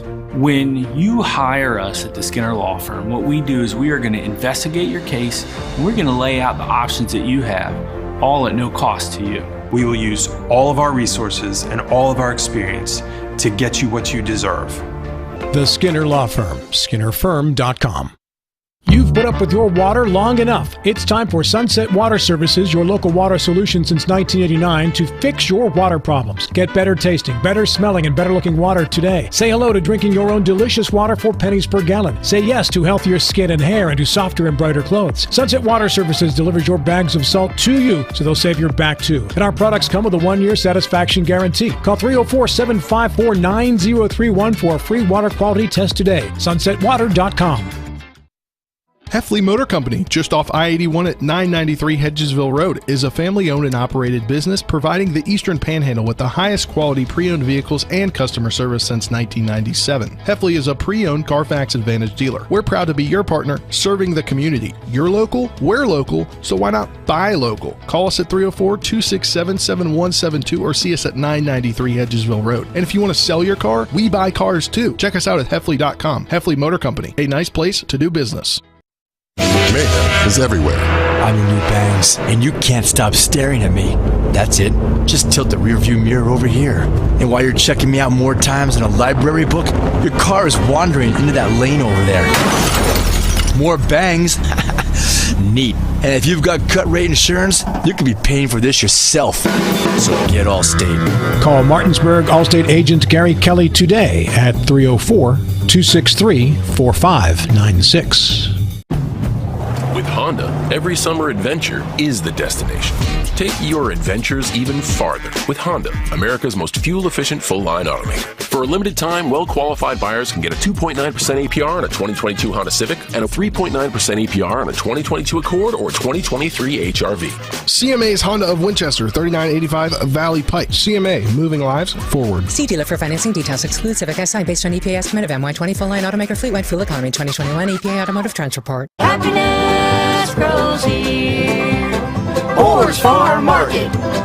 Visit us at Orr's Farm Market, just 5 miles west of Martinsburg, to pick up all your local fresh fruits and vegetables. With our in-house bakery, fresh fruit slushies, and apple cider donuts, you can't go wrong. Live bluegrass every Saturday from 12 to 5 p.m. And check out all that's local and delicious at Orr's by going to orrsfarmmarket.com or visit our Facebook page. Happiness grows here. Orr's Farm Market. We welcome you back to the W. Harley Miller Systems pregame show as we're about 10 minutes or so away from kickoff. We'll get ready and give you tonight's starting lineups, brought to you by Jambo Construction and Fencing LLC, a veteran-owned company that specializes in decks, fencing, and hardscaping. For a free estimate, you can call Bo Bartley at 304-268-5452. And we'll start with the Martinsburg Bulldogs. You got Ezra Bajan at quarterback, Zion Grantham at running back. Your wide receivers are Buzz Dover, Murphy Clement, Roman Pearson, and Jameer Hunter. And the offensive line is E.J. Hendricks, Brady Breeden, Peyton Kaufman, Rashad Reed, Wes Hancock as well. On the defensive side for Martinsburg, on the defensive line, it's Aiden Fleming, Rashad Reed, and Xerxes Yancey. Your linebackers are Cam Shallis, Jimmy Harden, and Dominic Brinkley, as well as Braden Herring. Your safeties are Murphy Clement and Jameer Hunter, and your corners are Avion Blackwood and Buzz Dover. Those are your starters for Martinsburg. As for Jefferson, up front on the offensive line, you got Jared Wilberger, Rich Martinez, Michael Graham, Matt Henry, and Chase Hagman. The wide receivers are Orrin Humphreys, Keyshawn Robinson, Isaiah Fritz, Spencer Powell. Your quarterback's Dylan Herrick, and your running back is Evan Toole. Defensively, you got Tayshawn Roper, Keyshawn Robinson, Spencer Powell. In the secondary, your linebackers are Nolan Mielub, Moses Talley, Nasir Jacobs, and Evan Toole. And the defensive line is Wyatt Shively, Noah Bajent, Isaiah DeLauder, and Quentin Goins. Let's now get ready for our officials, and let's get ready to send it down to Spencer Dupuis. Spencer? Thanks, Colin. Down here on the sideline, the officials for tonight are referee Dave Warner, umpire Michael Ritt, line judge Jason Smith, linesman Tyler Martin, field judge Chris Triggs, and side judge David Davis. Colin, it's a cool evening down here in Shenandoah Junction. It's going to get probably a little breezy here on the sidelines, as we know, in Shenandoah Junction, always a breezy night. Send it back up to you and Dylan in the booth. Thank you, Spencer, and you'll hear again from Spencer at halftime with Coach Sherman. As your intro to game official is brought to you by Brown Funeral Homes and Cremations, Robert Fields & Sons, a family-owned full-service funeral home in Martinsburg, Inwood, and Charlestown, Ranson, proudly serving the area since 1880. Let's now get our keys to the game. The next key to your car is at the Heffley Motor Company, located at 993 Hedgesville Road in Martinsburg. You're local, we're local, so why not buy local? Spencer rides with them, so you should too. Dylan, our keys to the game. We'll start out with the Jefferson Cougars. To me, the key on the offensive side of the ball is you're going to have to use the quarterback run game to your advantage, because it's another element that a defense has to account for. You can use designed quarterback runs, get a running back as that extra blocker out in front. You can do zone read option type plays, RPOs even, run pass options that can really keep a defense on its toes and make sure where these players on defense have to make split-second decisions that can really affect the team, and it makes it a lot easier for defense to make mistakes. And then on the defensive side of the ball, I think they really need to get pressure on Ezra Bajent tonight. Try to do it with 4 guys. If you can beat that offensive line of the Bulldogs and not give Bajent a lot of time to pass, you're going to have a lot more success tonight. And on the Martinsburg side of things, I think the key for their offense tonight is to find a balance in the rotation and snap counts for those returning players, Xavion Kendall and Roman Pearson. There's still a lot of moving parts on this offense. They need to figure out what is their peak lineup. Wide receiver, running back, who are their top guys, the best 11 guys to have out on offense at a given time when you need a big play, and then try to keep that quarterback run game under control. I think Jefferson needs to try to get it going. That's going to be a big thing for Martinsburg to stop. If you can stop the quarterback run, I think the defensive line has enough that they can stop Evan Toole and the running game and that part of it things. So you don't want to let Dylan Herrick get out in space and really have to keep your defense really on their toes the entire game. Thank you, Dylan. We'll now take our final break on the W. Harley Miller Systems pregame show. And after that 2-minute break, we'll be back for kickoff between Martinsburg and Jefferson. You're tuned into West Virginia High School football on Talk Radio WRNR and TV 10. Jambo Construction and Fencing Company, LLC, is a veteran-owned and operated company right here in the Eastern Panhandle of West Virginia that specializes in decks, fencing, and hardscaping. Find us on Facebook at Jambo Construction and Fencing to see more of the projects we've completed. For a free estimate, you can call Bo Bartley at 304-268-5452 or Jamie Gall at 304-279-5053. We are licensed and insured in the state of West Virginia, and as Martinsburg alums, we say, go Bulldogs. My kids, you know I want the best for you, don't you? We need to have a conversation. End-of-life planning is no one's favorite discussion, but the relief of having everything in place when the hour of need arrives is a gift. Give it to your family. Plan ahead with us. Brown Funeral Homes, a leading provider of cremations, invites you to explore the many flexible options of cremation. From environmental considerations to the benefit of greatly reduced cost, it may be the perfect answer for your family. Online at brownfuneralhomeswv.com. Brown Funeral Homes, here for you. And that concludes today's pregame show. We play every play like it's the most important play of the game. Who let the dogs out? Coming up next, it's the starting lineups, opening kick, and play-by-play action of West Virginia high school football featuring the AAA Martinsburg Bulldogs. Today's game is being brought to you by Bechtel Jewelers, the Brown Funeral Homes and Cremations, Chris Ross with the Milestone Real Estate Group, the Skinner Law Firm, Hagerstown Ford, the Mansion Ferretti Law Firm, the Mirius Group of Financial Advisors, Orsini's Home Store, Parsons Ford of Martinsburg, Sutton and Janelle Attorneys at Law, CMA Honda of Winchester, and WVU Medicine. And now, let's go back to the field and rejoin our Talk Radio WRNR broadcast team. About 3 minutes away from kickoff as we await for the Jefferson Cougars to take the field from the far right end zone, running through the gold banner held up by cheerleaders with the words Jefferson Cougars in maroon at top and bottom of the sign with a Cougar mascot logo right in the middle. Martinsburg already on the field, donning the black helmets with the state of West Virginia in white on the side with the block M in the middle. The white uniforms with black numerals outlined by Martinsburg orange and orange pants as well. Captains for tonight for Martinsburg is Cam Shallis, Ezra Bajent, Zion Grantham, and Roman Pearson. As the Jefferson Cougars take the field from the far right end zone, running towards the near sideline. Leading the charge is Keyshawn Robinson, held by right behind him with the flag for Jefferson, Chase Hagman. Both team captains for each respective teams will walk out to the 50-yard line for the coin toss. Your team captains for Jefferson is number 23, Spencer Powell, number 8, Isaiah Fritz, number 3, Evan Sewell, as well as number 4, Orrin Humphreys, as both team captains will now shake hands at the 50-yard line, and the Jefferson Cougar marching band will march off the field to the left end zone towards Wildwood Middle School.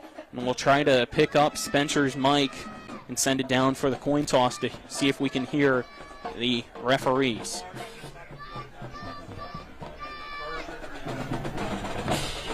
And unfortunately, we are not really picking anything up, so we'll just have to wait for the hand signals from our officials. We'll get the as it looks like the coin has hit the turf. at Jefferson. And we wait to see who wins, who gets the ball, and which team will defend which side. It's the clock winding down from pregame warm-ups at 40 seconds. The official now talking with each team's team captains. Dylan, any final thoughts before we get ready for the opening kickoff?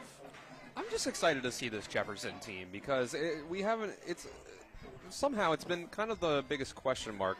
We've seen all the rest of the EPAC teams so far this year. This first time we'll be able to see the Cougars live and in person. We've gotten to see Hedgesville, Washington, Martinsburg, obviously, Spring Mills, and Musselman.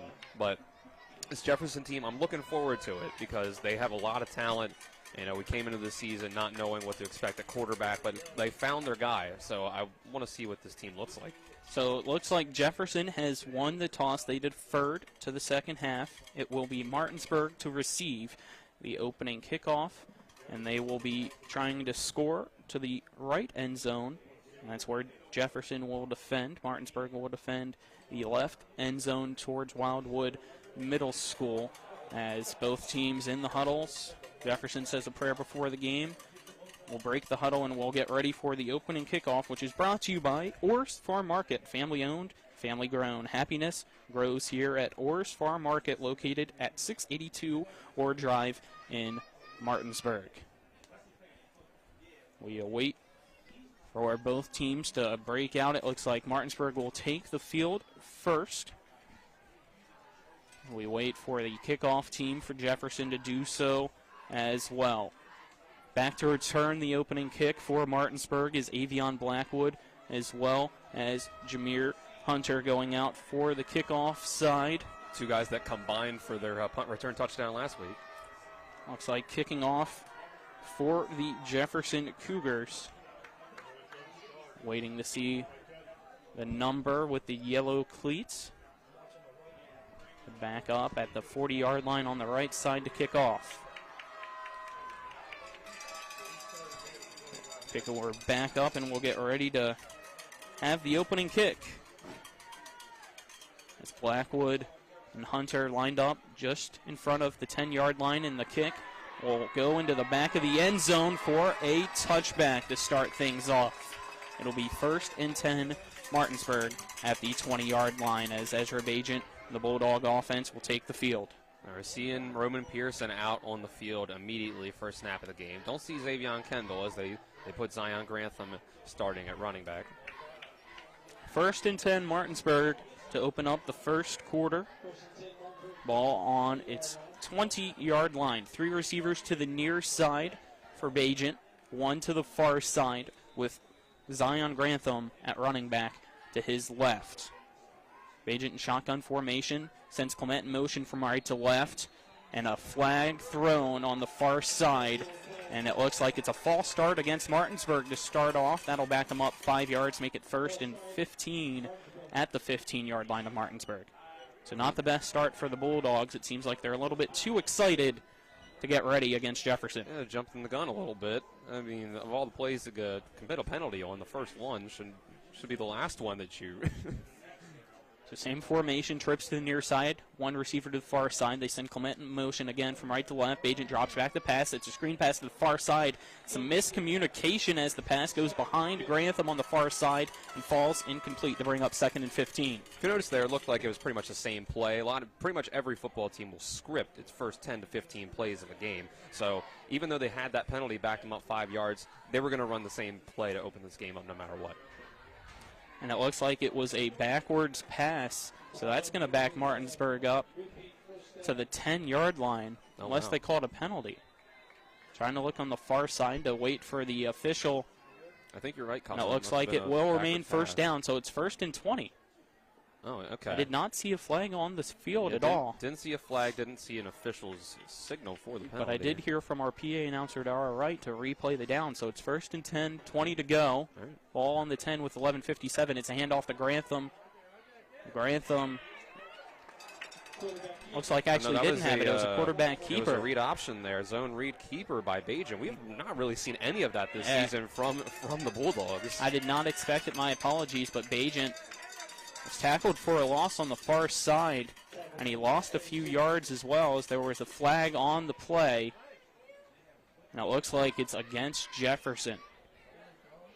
So far, we've seen 3 flags to open up play. Still 11:47 to go and a scoreless first. Yeah, it's going to move it up to the 25. I think that was a unnecessary roughness penalty there on the tackle on Bajan. So it's first down. Ball at the 25-yard line for Martinsburg. And again, motion and a whistle blowing. And I don't think it's a flag this time. I just don't think the officials were ready. So a lot of confusion down on the field to start, and it has to be frustrating for Martinsburg trying to get a flow. You know what it was? The chain gang down there still had it listed as first down. They Okay, didn't so it flip is over to second down. But now they went back to first.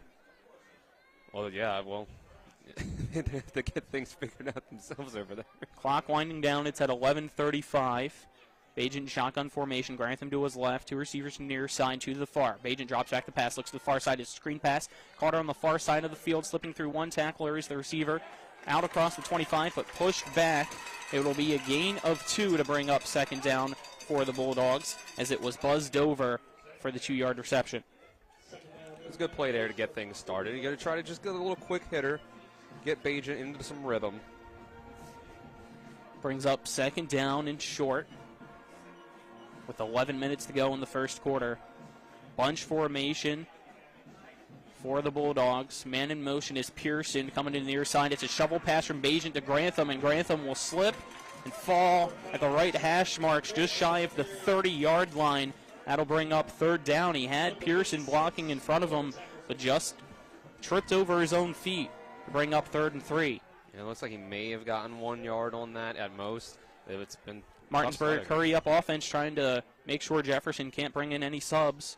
3 receivers to the near side, 1 to the far. Some motion up front. Looks like the Bulldogs were able to get Jefferson to jump, and that'll be a Martinsburg first down due to the 5-yard penalty. Put the ball at the 33-yard line for Martinsburg. A lot of penalties to start out this game. The no huddle there kind of put Jefferson in a frantic rush there. 3 receivers to the near side, 1 to the far. Bajan hands it off to Grantham. Grantham tries to go up the middle, cuts to the outside on the far side, slips through 1 tackler out across the first down marker. Stopped at the 44-yard line, an 11-yard run, first down Martinsburg. Grantham is just so quick and shifty. It's so hard to get a hand on him. He's been really something to watch this year, man. 2 receivers to, 3 to the near side, 1 to the far. And flag, false start against Martinsburg. So that's another 5-yard penalty against the Bulldogs, and that'll back them up to the 39-yard line of Martinsburg. Make it 1st and 15. This is rough. This early in the game to have this many mistakes already. You got to get some pregame jitters to get out. 3 receivers to the near side. It's Dover, Clement, and Pearson. 1 to the far side is Hunter. Bajan in shotgun formation behind Kaufman, the center. Grantham to his left. Gets the snap, drops back the pass, steps up in the pocket, feels the pressure, rolls out to his right, and it's wrapped up and brought down at the 35-yard line, and a late flag thrown as in making the tackle, I believe was Quentin Goins. It's a face mask. And it's a face mask against Jefferson.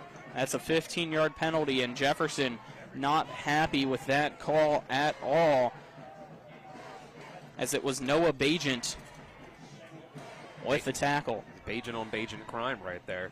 But one of the keys I had for this Jefferson team in the pregame was to get pressure on Bajan. That was a great job there, but just you got to be able to finish that tackle without going to the face mask.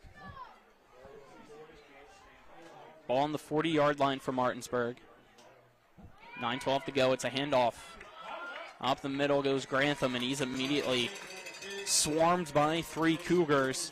It's a gain of 1 or maybe even 2 on the play. That puts the ball at the 42-yard line and brings up a second down and long. This is exactly where you want Martinsburg if you're the Cougars, because you get into these big passing downs here, you know what they're going to run at you. Martinsburg, hurry up offense, 3 receivers from near side, 1 to the far. Pearson in motion from left to right, and a false start by Buzz Dover. You saw him on the near side thinking it was a jet sweep. I believe, because he started moving as soon as Pearson ran in front of Bajent. But it's a 5-yard penalty, and Dover's going to go to the far sideline, and Brinkley's going to come in after that 5-yard penalty. 2nd and 17 for the Bulldogs, 8:35 to go in this scoreless first. It looked like he put his hands up to his head as if he wasn't able to hear. So it might be the crowd noise from Jefferson that's kind of getting to Martinsburg, causing these false starts. 3 receivers to the near side, 1 to the far. Bajent, shotgun formation with Grantham to his left. Gets the snap from Kaufman, drops back the pass. It's 2-step drop, wheel route, caught on the far side by Grantham. And he has space in front of him, breaks through 2 tackles, cutting up at the 20, 10, 5. Hit from behind, but goes into the end zone. Touchdown, Martinsburg. 8:07 to go in the first. The Bulldogs now lead 6-0 over Jefferson on the wheel route, caught by Grantham for 6. There's just a little flat wheel route out there. Bajent threw it pretty much immediately. I think that was the hot route there when he saw some pressure coming. And then there's just one move by Grantham. Again, he's so shifty, so quick. And then once he made that move, it was just a little bit of burst, and he had no one else in front of him. He used that 5'6" frame to his advantage just to kind of duck underneath the 2 tacklers that were trying to get to him. But Terwilliger on to attempt the extra point. Pearson to hold. Kick is up. And it is good. So now it is 7-0 Martinsburg over Jefferson, and we'll be back in 60 seconds. You're tuned into West Virginia High School football on Talk Radio WRNR and TV 10. I'm Jason Barrett. I'm running for state senate because I believe it's time to build an even better West Virginia. That starts with a less burdensome tax policy, reliable internet service, a strong education system, and a robust tourism industry. I believe this building starts right here in Jefferson and Berkeley counties. I ask for your support and your vote on November 8th.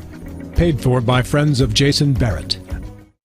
If you or someone you know suffers from the disease of addiction, help is available from the Berkeley County Quick Response Team with peer recovery coaches and support promptly to the homes of those who've recently experienced an overdose. This collective effort towards recovery brings resources and services to the community, including naloxone and treatment options. Call 304-267-1313 or visit the Berkeley County Recovery Resource Center, 400 West Stevens Street, Martinsburg. The Berkeley County Quick Response Team is funded through a DHHR grant with the Berkeley Morgan County Health Department.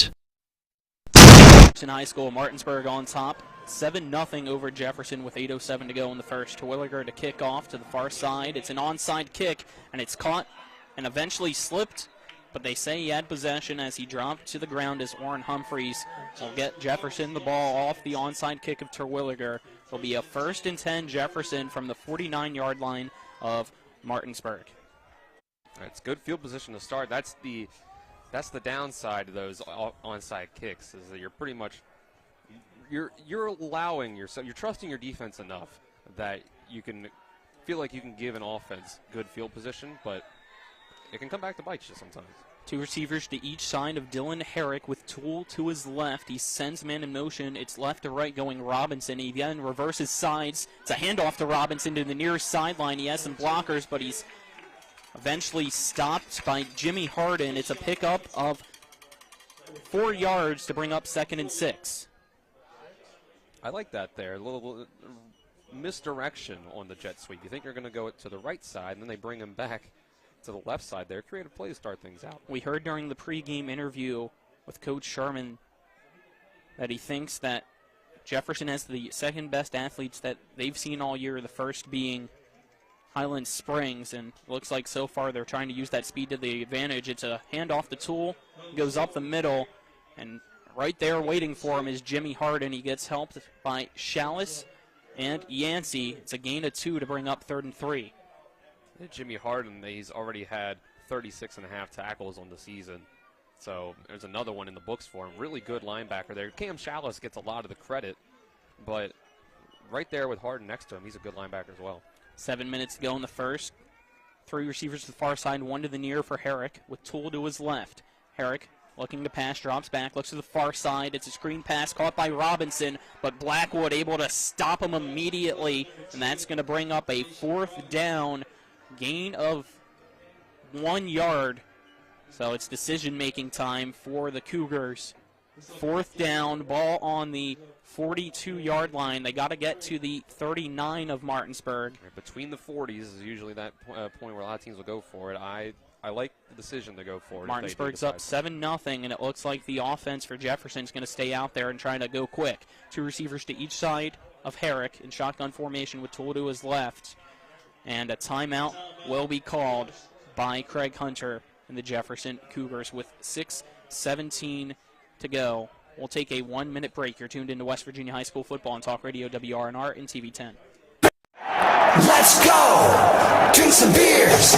Mountaineer Grill and Pub! Mountaineer Grill and Pub offers many daily specials, including Trivia Night Monday, Karaoke Tuesday, Steak Night Wednesday and Sunday, Thursday night Boneless Wing Night, and on Friday and Saturday nights, there'll be a DJ and or karaoke. And remember, Monday through Friday, happy hour, 11 a.m. to 6 p.m., $2 domestic bottles and $2.50 domestic drafts.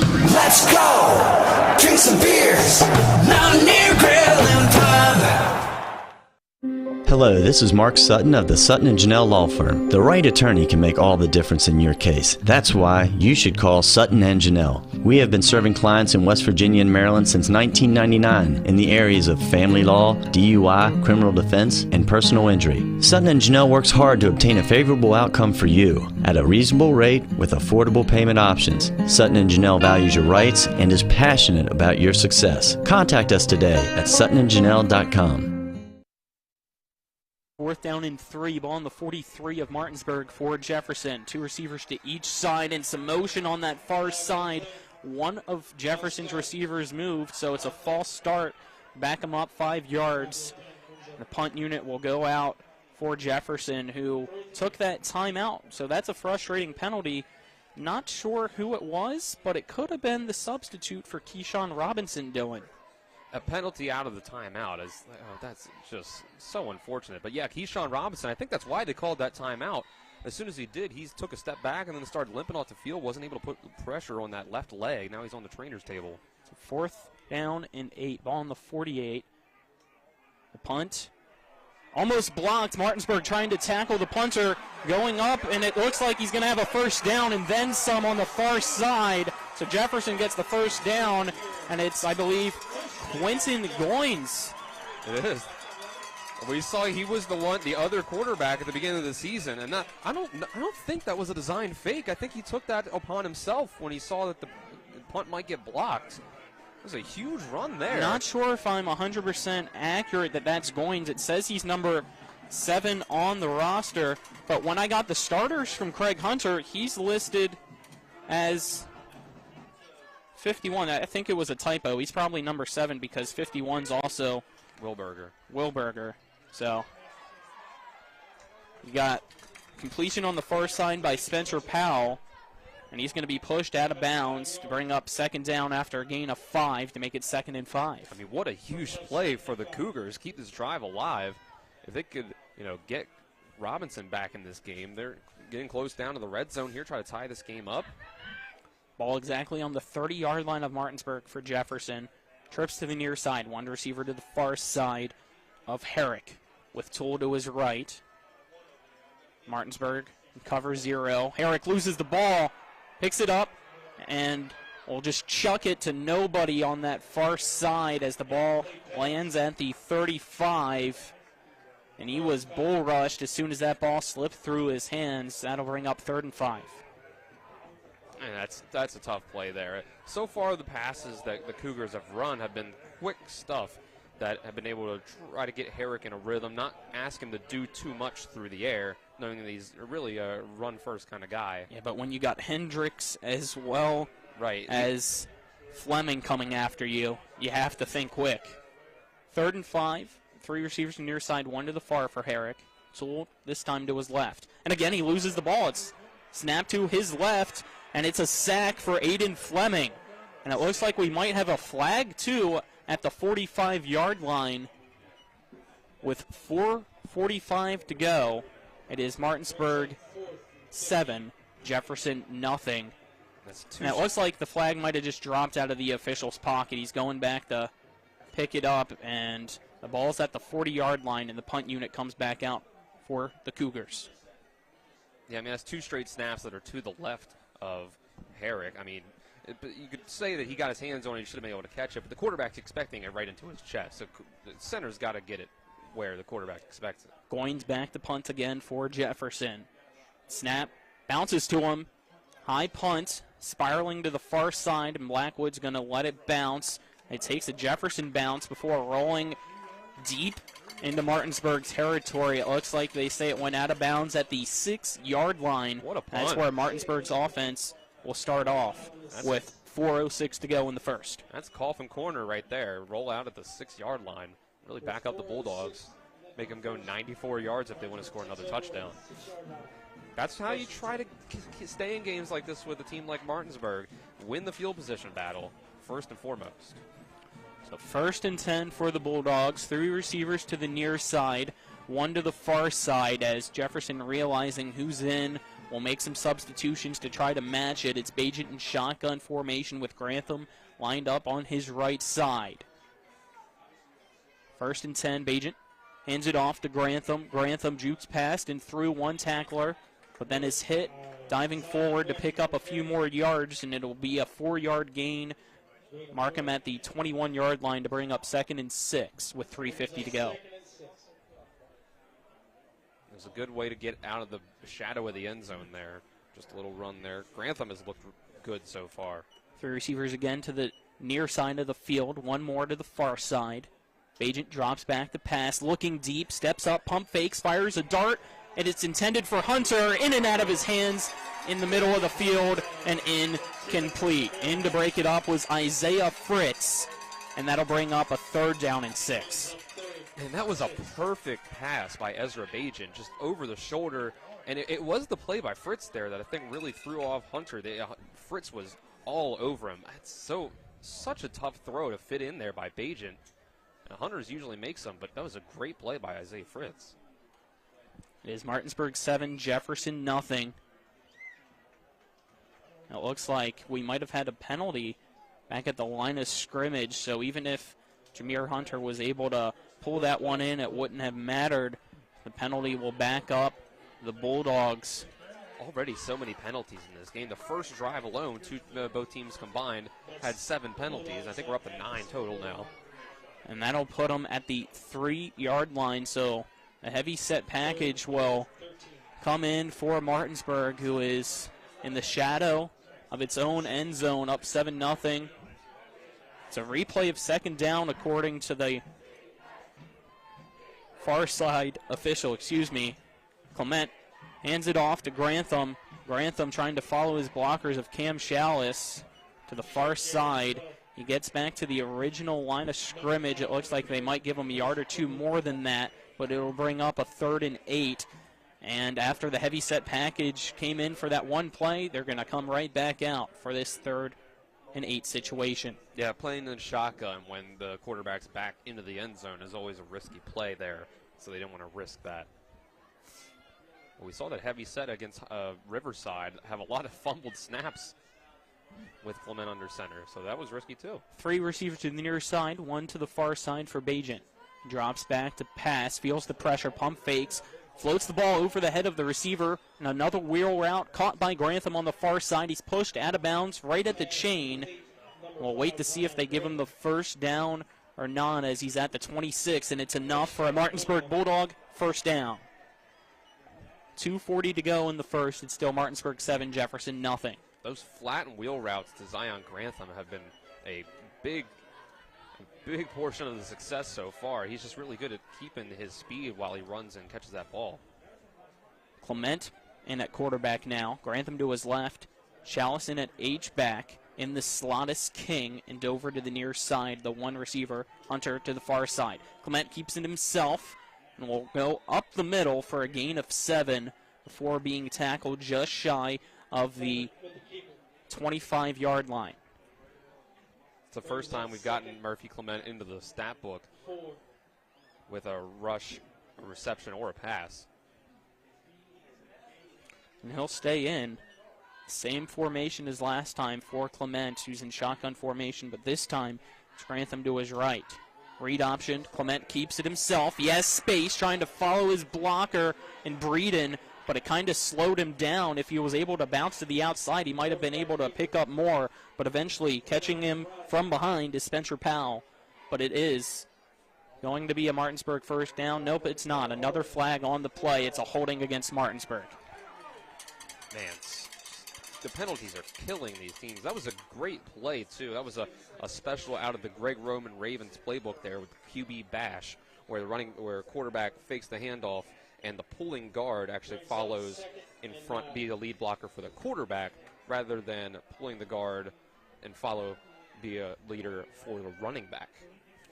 And that'll bring up 2nd down and 9 for Martinsburg. Ball at its 17-yard line. One receiver to each side. Clement, high snap. He has to keep it himself. He breaks through one tackle, but it's still a gain of 4 for the Bulldogs, as it looked like he was going to be originally stopped behind the line of scrimmage, but was just able to duck and dip and dive, dodge, whatever those 5 Ds are from dodgeball, and make up a 3rd down and 4. It's motion up front against Jefferson, and they're going to get caught encroaching. And it's enough for a Martinsburg first down due to the 5-yard penalty on the 3rd and 4. Both of these teams just cannot stop shooting themselves in the foot right now with these penalties. That's the 3rd time we've seen a first down either taken off the board or caused by a penalty. Clement in at quarterback. Grantham to his right. One receiver to each side. It's another read option. Clement keeps it himself. Runs the near side. And will be tackled by 2 Cougars just shy of the 35. Marked at the 34. So it is a gain of 6 to bring up 2nd and 4. And they went with that run again, the QB bash with Clement. They've been doing a lot of that. Haven't seen Ezra Bajan out on the field for a good handful of plays. Yep, it's Hunter, the receiver on the far side, Dover to the near side. Grantham lined up to the right of Clement, with Chalice and King also on the right side of the line. Direct snap to Clement. He finds space up the middle on the near side. Slips through a tackle. There goes Clement on the near sideline. 20, 10, 5, looking. Touchdown, Martinsburg. With 38 seconds to go, Clement makes it Martinsburg 13, Jefferson nothing.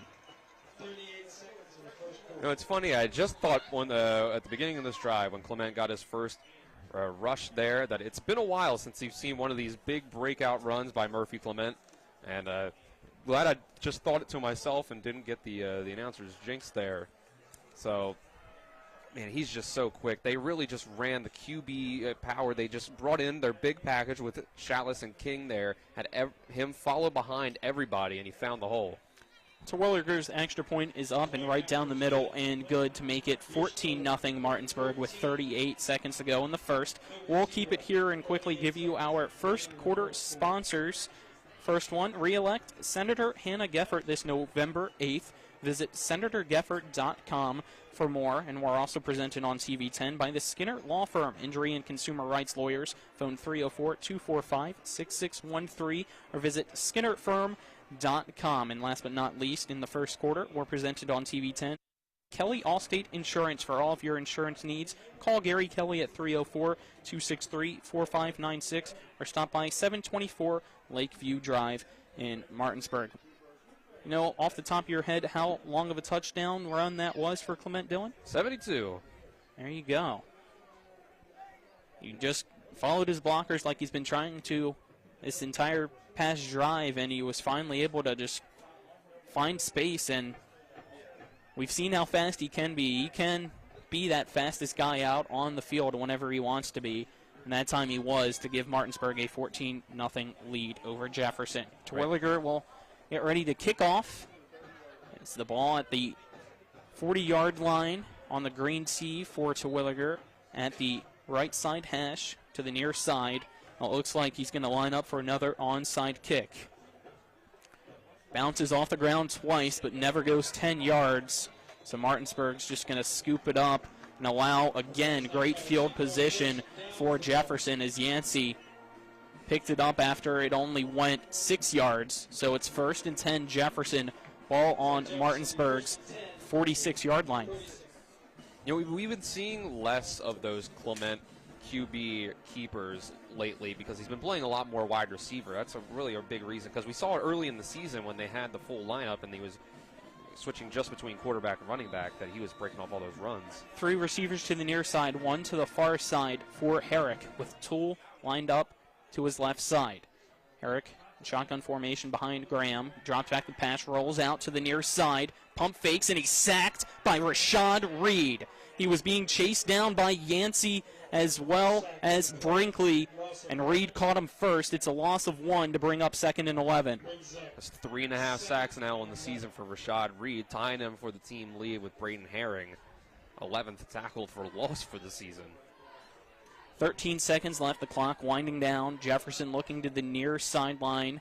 Martinsburg looks like making some substitutions, but I don't think it's going to matter. It looks like Jefferson's just going to allow the first quarter clock to wind down. So at the end of the first quarter from Jefferson High School, it is Martinsburg on top, 14-0 over the Cougars. We're back in 60 seconds. You're tuned into West Virginia High School football on Talk Radio WRNR and TV 10. With Honda, every summer adventure is the destination.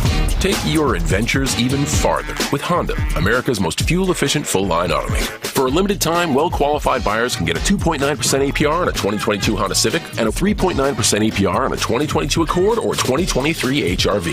CMA's Honda of Winchester, 3985 Valley Pike. CMA, moving lives forward. See dealer for financing details. Exclude Civic SI based on EPA estimate of MY20 full-line automaker fleet-wide fuel economy 2021 EPA Automotive Trends Report.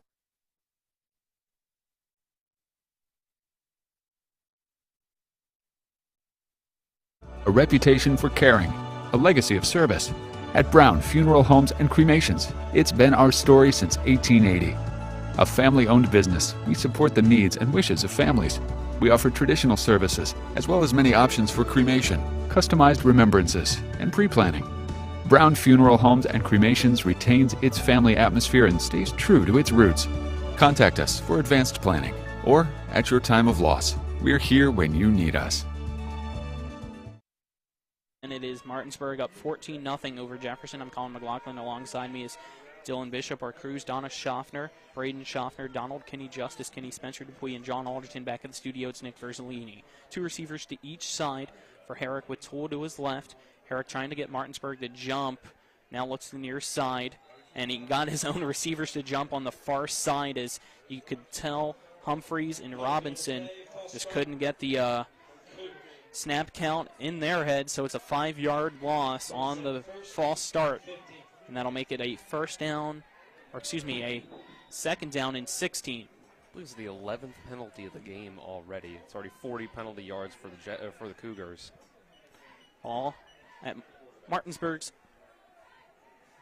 Jefferson's 48. 2 receivers to each side for Herrick.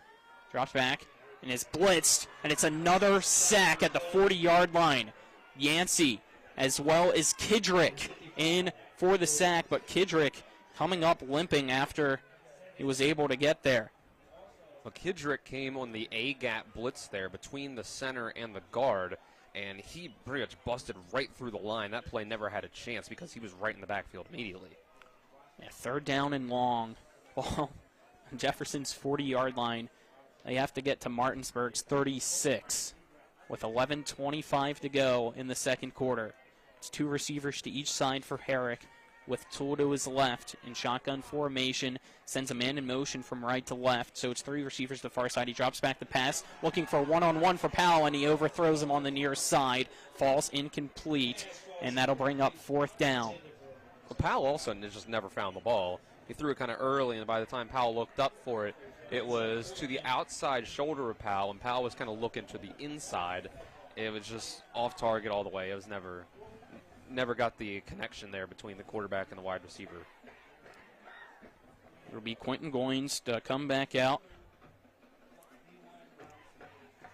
Back to return is Blackwood and Hunter.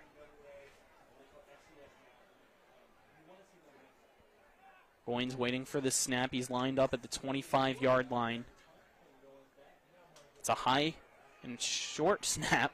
He has to come forward, and he'll shank it out of bounds on the near side. Martinsburg will have some pretty solid field positioning after that punt. We're waiting to see where they say it went out. It's been a tough night of snaps. And it for looks Jefferson. like it's at the 45-yard line for Martinsburg. Whether it's been the long snapping in particular hasn't been very good, but they've had the issues under center as well. So, and it's just a tough thing. It throws your entire rhythm off if you can't get the snap to the quarterback or the punter or holder right. 1st and 10 for Martinsburg. They send a man in motion to the near side. Bajan drops back the pass, looking one-on-one to the far side, to the back shoulder. And was it caught? It was.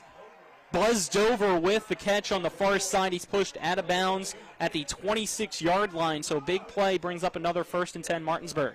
I mean, it's just another great pass by Bajan over the top. Dropped it in the bucket.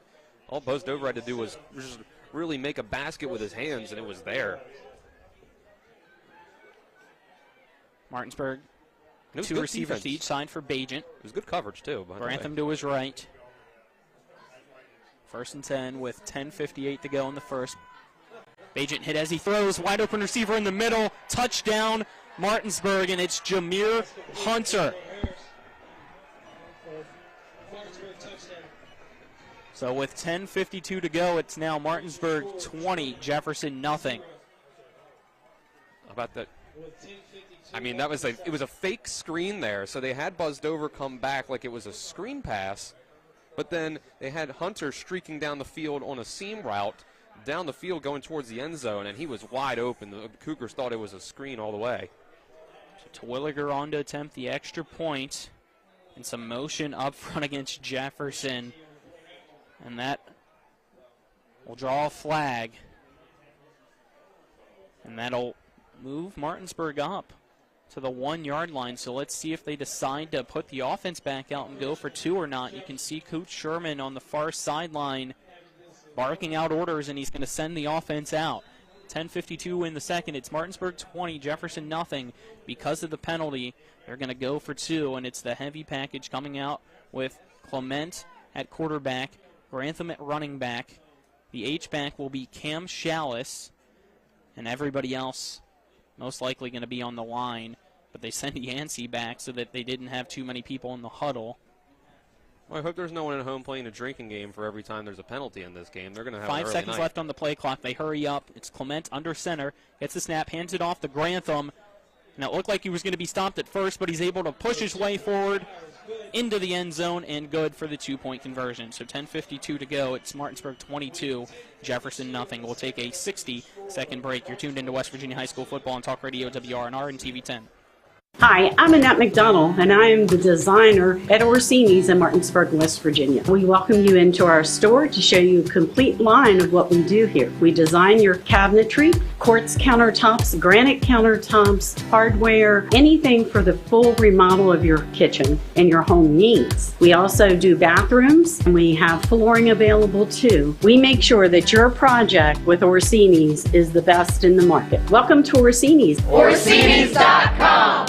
Are you considering selling your home and don't know where to start? Then call Chris Ross and the Milestone Real Estate Group at Keller Williams. A Martinsburg High School graduate, Chris knows the local market, and he's proven it as #1 real estate team in West Virginia in 2019. Phone Milestone Real Estate Group at Keller Williams at 304-579-7349 or go to callchrisross.com. Let's celebrate your real estate milestone together. Welcome back. It is 22-0 Martinsburg on top of Jefferson, and my apologies during the 2-point conversion. It was actually Cam Shallis. I got the handoff as it's an onside kick to the near side. Bounces off Humphreys, rolls backwards. Everybody trying to dogpile on top of it. Martinsburg saying they have it, and they do. It just hopped up at the last second, hit Humphreys in the chest, and now Martinsburg trying to pull some players off. Hopefully there's no extracurriculars after the fact, but they did rule that it is Martinsburg ball, so it'll be 1st and 10 Bulldogs, and we might have an injured player. I'm trying to see if Ken Von Williams is okay. He's slow to get up, and you can see him limping, but I believe he's the one that was on the bottom of that dog pile, clinging onto the ball with dear life, trying to make sure that Martinsburg could get the possession. Yeah, Dominic Brinkley in there, too, really fired up. Almost didn't get off the field, realized he's not on the offensive side. So 3 receivers to the far side, 1 to the near for Ezra Bajent in the Martinsburg Bulldog offense, who have a 1st and 10 on their 41-yard line. Bajent doesn't know the play. He's looking at his wristband and says, I don't have that number, I think. So we'll have to see if they can get it switched up. Kendall's in at running back now, too. He goes to the right side. He takes the handoff, goes up the middle, breaks off 1 tackle, but eventually will be stopped by a second after a gain of 2 up the middle for a 2nd and 8 with 10:40 to go. This has been a really impressive performance by Bajent so far. 5 of 6 for 126 yards and 2 touchdowns so far. 10.5 minutes in the second quarter. It's 3 receivers to the far side, Dover, Clement, and Pearson. The 1 receiver to the near side's Hunter for Martinsburg. Kendall still in at running back. He's to the left side of Bajent, who's in shotgun formation behind Peyton Kaufman. Kaufman snaps it back to Bajent, and he drops back the pass. Steps up in the pocket, feels the pressure, and will just dump it underneath to Kendall to his right side. And Kendall pushed hard out of bounds, out across the 50, just shy of the 45. He goes head first into the bench on the near sideline, but he's up and okay, and that'll make it a Martinsburg 1st down in Jefferson territory. We're finally seeing Xavion Kendall get some run in this game. Starting running back for this drive, and he's looked good so far. Made 2 good plays there. I thought that first run was going to go for more than 2 yards. We got wrapped up. Also, Dylan, I'll mention it after this play, but it is 1st down, 2 receivers to each side. Screen pass caught by Clement up the middle. He slips through 1 tackle, has space, spins past another one, cuts the near sideline. It looks like nobody's going to catch him, and it is a touchdown, Bulldogs. 9:57 to go in the second. It is now Martinsburg 28, Jefferson nothing, but hold everything as there's a flag on the play back at the 40-yard line on the far side. Now it looks like it's against Martinsburg. It looks like it's an unsportsmanlike. I think it was a sideline warning.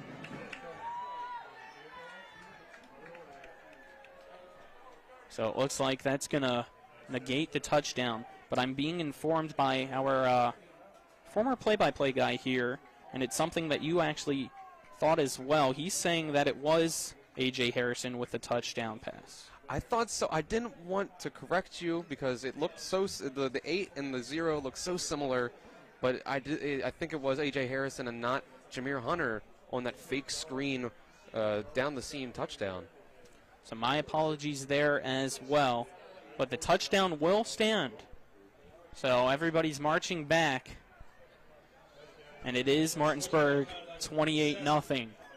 That's what I thought. Yeah, the signal from the referee looked like a sideline warning, which wouldn't have negated a touchdown. But it was a great touchdown by Murphy Clement on the tunnel screen. They ran a kind of a screen pass where the wide receiver runs towards the middle of the field instead of going backwards. Terwilliger on to attempt the extra point. Pearson to hold. As Terwilliger takes his steps back, waits for the snap, and it goes off the hands of Pearson. And Jefferson trying to just pick it up. It's still rolling. And now whistles will blow, and they're just going to rule it dead. So it'll be no good. Remain 28-0 with 9:57 to go in the second. We'll be back in 60 seconds. You're tuned into West Virginia High School football on Talk Radio WRNR and TV 10. Are you considering selling your home and don't know where to start? Then call Chris Ross and the Milestone Real Estate Group at Keller Williams. A Martinsburg High School graduate, Chris knows the local market, and he's proven it as #1 real estate team in West Virginia in 2019. Phone Milestone Real Estate Group at Keller Williams at 304-579-7349 or go to callchrisross.com. Let's celebrate your real estate milestone together. Will I be able to retire? How do I make the most of the money I have? How do I leave a lasting legacy to my loved ones? I'm Philip McCoy, financial advisor with the Mirius Group, a private wealth advisory practice of Ameriprise Financial Services Incorporated. Call us today at 304-263-4343 to help you make the most of your financial future. Our office is located at 1270 Winchester Avenue, Martinsburg, West Virginia. Ameriprise Financial Services Incorporated, member FINRA and SIPC. During that touchdown, there was an unsportsmanlike conduct, so the 15 yards was added to the kickoff. So Martinsburg kicking off from the 25-yard line As Terwilliger sets the kickoff up 28-0 over Jefferson for Martinsburg. The kick end over end, bouncing at the 10-yard line, and will roll into the end zone for a touchback. It'll be 1st and 10, Jefferson at the 20-yard line, and what a kick that was. Jefferson did not expect it. They had nobody even close back to return that one as it landed at the 10 and just rolled all the way into the middle of the end zone. It was about 10 yards behind their deepest return man there. So, yeah, it was unsportsmanlike conduct on touchdown, not a sideline warning. The referee made a motion very similar to the sideline warning gesture. So 9:57 in the second. 1st and 10, Jefferson. It's Herrick. Shotgun formation with Toole to his right. 2 receivers to the far side. 1 to the near side and a tight end to the left side of the line. He sends Toole in motion to the far side. It's quarterback keeper. Herrick goes up the middle, has space, and eventually will be stopped by Avion Blackwood, but it's a big gain. 1st down Jefferson as he was wrapped up at the 38-yard line. So it's a gain of 18 by Dylan Herrick. The biggest play from the offense of the Cougars so far today with that Quentin Goins fake punt run. That's what we've been waiting to see, is the mobility of Herrick. We haven't got to see it yet tonight. Right, that's the extra element of this offense that a running quarterback can give you. So 1st and 10, ball on the 36-yard line. Herrick all alone in the backfield. 3 receivers to the far side, 2 to the near, so 5 wide. Herrick, another quarterback keeper, trying to go up the middle, cuts to the near side, stiff arms off one tackler, but he's eventually wrapped up and pushed out of bounds by Herring. Some few words are exchanged back and forth afterwards. It's a gain of 1 to bring up 2nd and 9. Well, this was one of our keys of the game for Jefferson. It was to get that QB run game going, and this drive, it looks like down 28-0, they finally decided to go for it and really hammer it home. Herrick against the play call. It's Toole in the backfield to the left side of Herrick in pistol formation. 2 receivers to the far side, 1 to the near side with a tight end to the left in the slot. Herrick hands it off to Toole, goes up the middle. Hardin meets him first, eventually gets help by Herring as well as Murphy Clement. It's a gain of 2 to bring up 3rd down and 7. That's the thing. That's why I mentioned that they need to really get Herrick going, running the ball, is because those straight-up traditional running plays are going to be really tough for any team against Martinsburg when you're running right into the teeth of the defense. 3rd and 8, ball on the 39-yard line for Jefferson. They trail Martinsburg 28-0 with 8 minutes to go in the second quarter. It's 2 receivers to each side for Herrick with Toole to his right. Sends receiver in motion from right to left. Takes the snap, drops back the pass, pump fakes, trying to look deep, and it's way overthrown. Pearson trying to track it down, but he's unable to do so as he stumbles out of bounds. He was the closest one to it, but the pass was intended for Isaiah Fritz. That's going to bring up 4th down, 8 to go, and the punt unit for Jefferson will trot back out onto the field for another time this evening. Well, that was all timing there. I think the timing for Fritz getting out of his break there down the field was a little off. I think he was late getting to where Herrick thought he was going to be. He threw it to a spot thinking that's where it was going to have his receiver at, but he just got Herrick's a little hurt. late. You can see him on the near sideline going to get his right thumb wrapped up. Might have been hit. Low snap, the Goins. He's able to pick it up on the hop and punt it to the near side. Almost hits Martinsburg Bulldog and Ken Von Williams, but he was just able to get away from it. It'll take a Jefferson roll before being downed at the 28-yard line for Martinsburg. So it'll be a 1st and 10 Bulldogs with 7:33 seconds to go in the second. It is Martinsburg 28, Jefferson nothing. It was almost disaster there, having the ball bounce off. That's the job of the return man. Yeah, almost disaster there for Martinsburg, but it might be a disaster for Jefferson if Herrick is hurt, or if he's just getting it taped because it got jammed. So hopefully he's okay. We'll have to wait and see, but it's 2 receivers to each side for Bajent, who hands it off to Kendall. Kendall trying to break through a tackle, keeps his feet churning, but eventually will be stopped and brought back. No gain on the play, makes it 2nd and 10.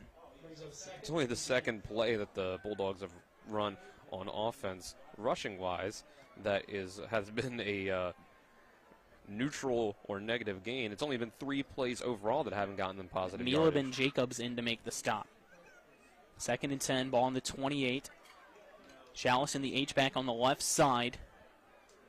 2 receivers. Bajent hands it off.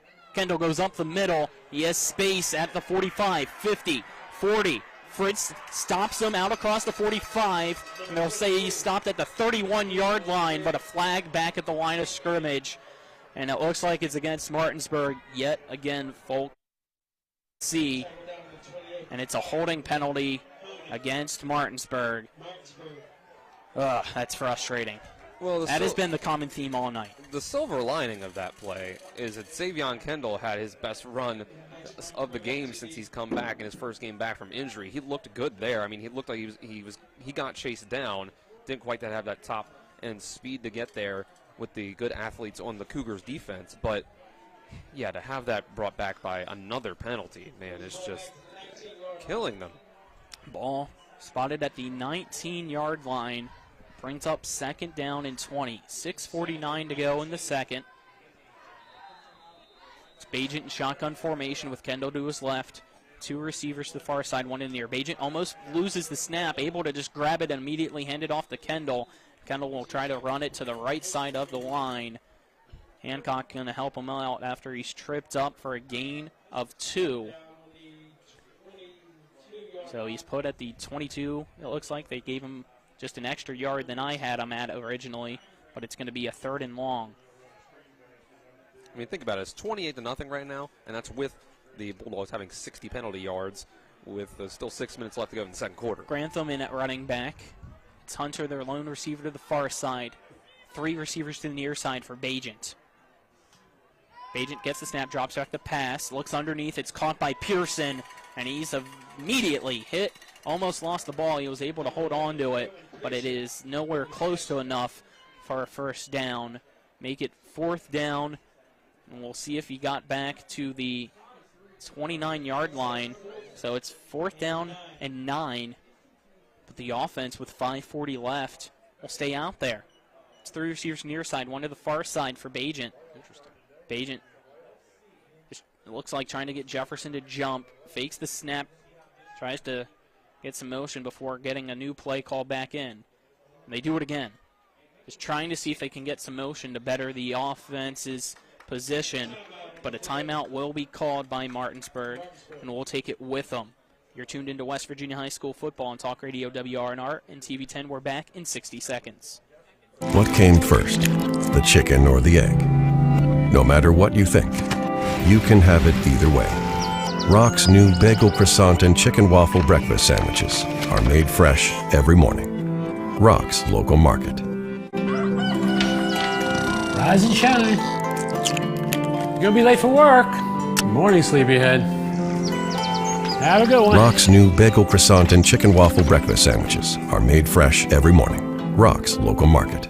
Fall into a new career you'll love with WVU Medicine. On Thursday, October 20th, WVU Medicine is hosting a hiring event, 9 a.m. to 6 p.m. at the Health Sciences Center on the Berkeley Medical Center campus in Martinsburg. Speak to recruiters and hiring managers about opportunities in patient access, radiology, nursing, and more. To RSVP, check us out on LinkedIn or our Facebook page at WVU Medicine, Berkeley, and Jefferson Medical Centers. We hope to see you there.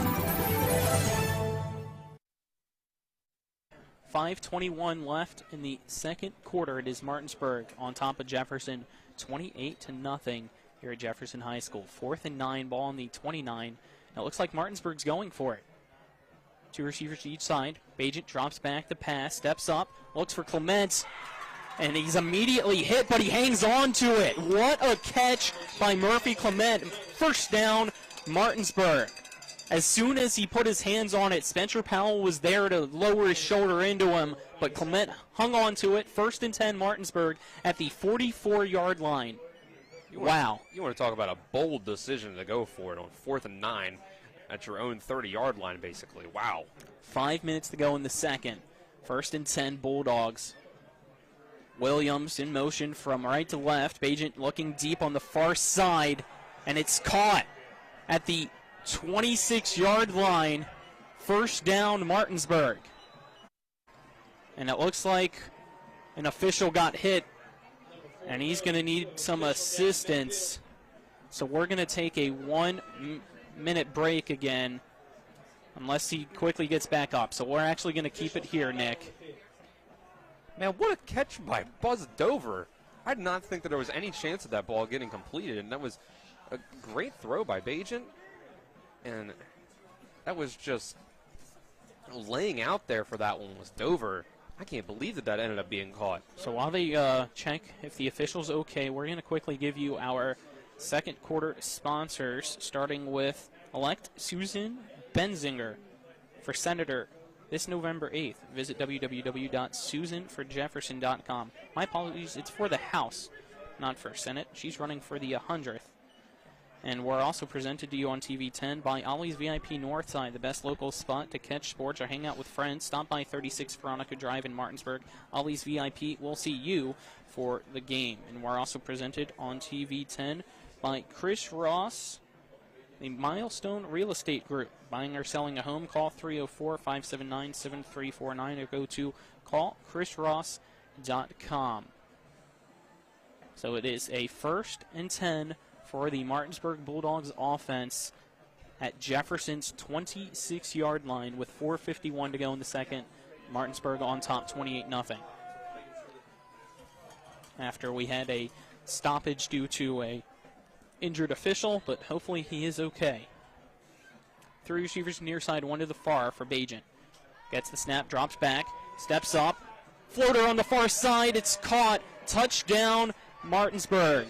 And I believe it is Jameer Hunter on the far side with the catch. 4:42 to go. Martinsburg now leads 34-0 in this second quarter over Jefferson. Ezra Bajan is just on fire in this game. He cannot miss a throw. These are some tough throws that he's making down the field. He's making it look easy. It's like it's a pitch and catch for him. These just over the shoulder streak routes down the field, and Jameer Hunter's got that great speed. Terwilliger on to attempt the extra point. Pearson to hold. Kick is up, and it is good. So it's now Martinsburg 35, Jefferson nothing with 4:42 in the second. We'll be back in 1 minute. You're tuned into West Virginia High School football on Talk Radio WRNR and TV 10. This is Eric at Hagerstown Ford. Over the last decade, the way we buy things have evolved. Now, you get on your phone, click Want It, and it shows up at your front door. At Hagerstown Ford, it is that convenient. We've changed the car buying experience on the I-81 corridor forever. And with a return policy better than Walmart, there's absolutely no reason to buy a new or used car, truck, or SUV anywhere else. Just like Amazon, Hagerstown Ford will deliver the vehicle to you, where you are, and on your time. And if you don't want it, return it. No questions asked. Why waste your time at a car dealership playing the dumb back-and-forth games? Besides, we hate it more than you do. I assure you, no dealership from Winchester, Virginia to Washington, D.C. will beat our price. No dealership from Chambersburg, Pennsylvania to Baltimore, Maryland will beat our price. And no other dealership will allow you to return it if you don't want it. Hagerstown Ford absolutely provides the best experience at the best price. Visit HagerstownFord.com to schedule your VIP experience. Click on the vehicle you want and get your new ride delivered to you at no risk. See dealer for details. Welcome back to Jefferson High School. Martinsburg dominating the Cougars, up 35-0 with 4:42 to go in the second. High end-over-end kickoff, fair caught at the 30-yard line on the near side for Jefferson.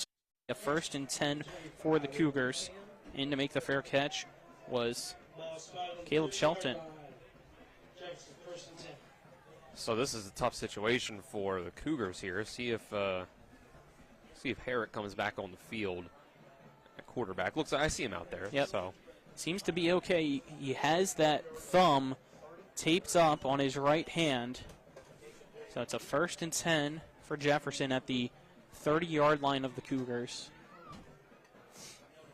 2 receivers to the far side, 1 to the near side. With Toole to his right side and a tight end on the left side of the line. Martinsburg, it looks like, sending the blitz on this play as Herrick gets a snap. It's a high one. Drops back the pass, chucks it deep, has Fritz wide open, but it's picked off by Martinsburg. In for the INT is Jameer Hunter. Martinsburg will get a 1st and 10 at the 42-yard line with 4:36 to go in the second. It's had him beat. That was the thing. It was just underthrown by Herrick and it basically ended up having Jameer Hunter being the one running the route. And it was a good body control by him to turn as he's falling down and make that catch. That's not an easy interception to make there. So 1st and 10, Martinsburg. Bajan in the offense back out onto the field after one play for Jefferson. 2 receivers to each side for Bajan. Hands it off to Kendall. Kendall cuts up the middle, gets past one tackler, but eventually from behind, wrapped up at the hips and swung around for a 1-yard gain to bring up 2nd down. 4:27 to go in the second. It's Martinsburg 35, Jefferson nothing. Kendall be swapped out in the running back spot with A.J. Harrison. 2 receivers to each side for Bajent in shotgun formation. 2nd down and 8 for Martinsburg. Bajent gets the snap, hands it off to Harrison, charges up the middle, and will be stopped just shy of the 50, put him at the 49-yard line, so that'll bring up a 3rd down and 4 for Martinsburg. Martinsburg right now just trying to pound the ball. Yep, just churning it down the field. You got 4 minutes until halftime, so if you want this to be the last possession before the half, you have a not too bad of a job doing it. You can do it pretty easily. So 3rd down, 3:35 to go before halftime. Martinsburg with the ball at the 49-yard line. 2 receivers to each side for Bajent. Hands it off again to Harrison. Slips through one tackle, tries to spin off another. He's wrapped up on the far side right at the 1st down marker. We'll have to wait and see if he had enough. And the far side official moving the change for a Martinsburg Bulldog 1st down at the 48-yard line of Jefferson. Seemed like a pretty generous spot from my point of view, but we'll take it. Martinsburg hurry up offense for Bajent. 2 receivers to the near side, sends one in motion from right to left. It's Pearson. Bajent drops back the pass, looking for the one-on-one again on the far side. The ball way overthrown and incomplete, intended for Dover. And he was pretty handsy with Roper. Fans calling for a pass interference, not getting one. Yeah, there's a lot of contact. It was didn't have a lot of effect on the play. I think there's an overthrow by Bajent there. Really, but you also got to remember in high school, there's no such thing as an uncatchable pass. Yep. So 2nd and 10. That was a heat check there by Bajent. I think he's been making those throws all game long. 2:52 to go in the 2nd quarter. It's 2 receivers to the far side, 2 more to the near side for Bajent and Martinsburg. He hands it off to Harrison up the middle, and he's into the secondary, out across the 40, wrapped up and stopped just shy of the 1st down by about a yard. Put him at the 39-yard line to make it 2nd down and 1. That was an explosive run there. It almost looked like his legs were moving too fast for the rest of his body to keep up with. Martinsburg speeding things up. 2 receivers to each side. Bajent, low snap, play action pass, and he's sacked. In for the sack is Quentin Goins, and some extracurriculars afterwards, but no flag thrown. I'm a little surprised. He wrapped Bajent, and then when he stood up, pushed Bajent back down on the ground. It was a light push, but it was definitely there. I'm a little surprised they did not call that. Loss of 5, make it 3rd down with 2 minutes to go in the second. It is Martinsburg 35, Jefferson nothing. After Quentin Goins with the sack. 2 receivers to each side for Bajent. Harrison to his left. Bajent gets the snap, drops back the pass, steps up in the pocket. Floater intended for Pearson. He stumbles in and out of his hands, and it falls incomplete to bring up 4th down with 1:43 to go in the second. But it looks like, yet again, Martinsburg's going for it. That's tough there for Pearson. First action since first game of the season with that coming back from that collarbone injury. He was wide open, but just stumbled there. Still got to shake some of that rust off. 4th down and 6 to go. Ball on the 44-yard line of Jefferson for Martinsburg's offense. They get the play call from the far side. It's 2 receivers to each side of Bajent in shotgun formation with Harrison lined up to the left side of Ezra Bajent. 5 seconds to go on the play clock, 4 seconds to go, and it looks like Martinsburg will decide to use a timeout. So we'll take a 1-minute break and then be back. You're tuned into West Virginia High School football on Talk Radio WRNR and TV 10.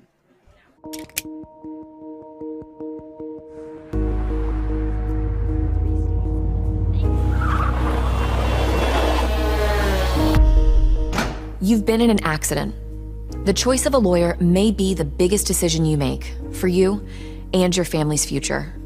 At Mansion Ferretti, we offer a free consultation and no fees until we win your case. Call us today and protect your future. Mansion Ferretti, when you need justice.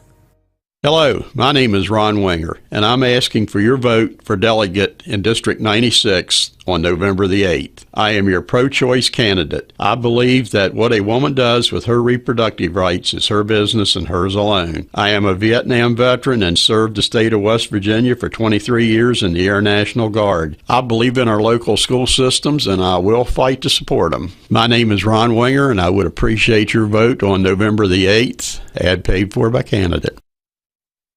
Martinsburg's offense out on the field here at Jefferson High School for a 4th down and 6. Ball on Jefferson's 44. 2 receivers each side. Bajan drops back the pass, and it's caught by Dover on a quick slant, and he dropped it at the last second. It's a fumble, or they're going to say no football move.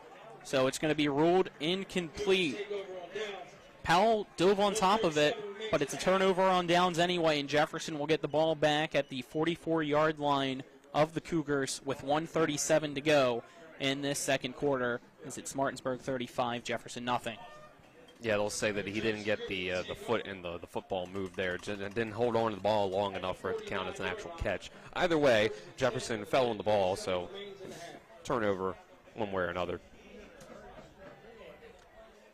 Herrick with Toole to his right side in shotgun formation. 2 receivers to the near side. 1 to the far side with a tight end on that left side of the line as well. More in the spot of an H-back. Herrick makes sure everybody's set before he gets the snap from Graham. Drops back the pass, looks to the near side, and some miscommunication as the pass was intended for Powell, who went for the in route. Looked like Herrick thought it was going to be an out route to the near sideline. It falls incomplete to bring up 2nd and 10 with 1:33. So this is a tough spot for the Cougars because they are so run-oriented, and Herrick is more of a running quarterback than a throwing quarterback. And when you got a minute and a half until halftime and you're down by 35, you kind of need to throw the ball to get the ball down the field. And Jefferson does get the second half kick as well. Herrick with 2 receivers to the near side, 1 to the far side. Toole lined up to his left in shotgun formation, gets the snap, going to keep it himself, run to that far sideline out across the 50, and pushed out of bounds. Bring up 3rd down, and it looks like 5 to go, maybe 4. So I think they spot him right at that 50-yard line with 1:28 to go in this second quarter.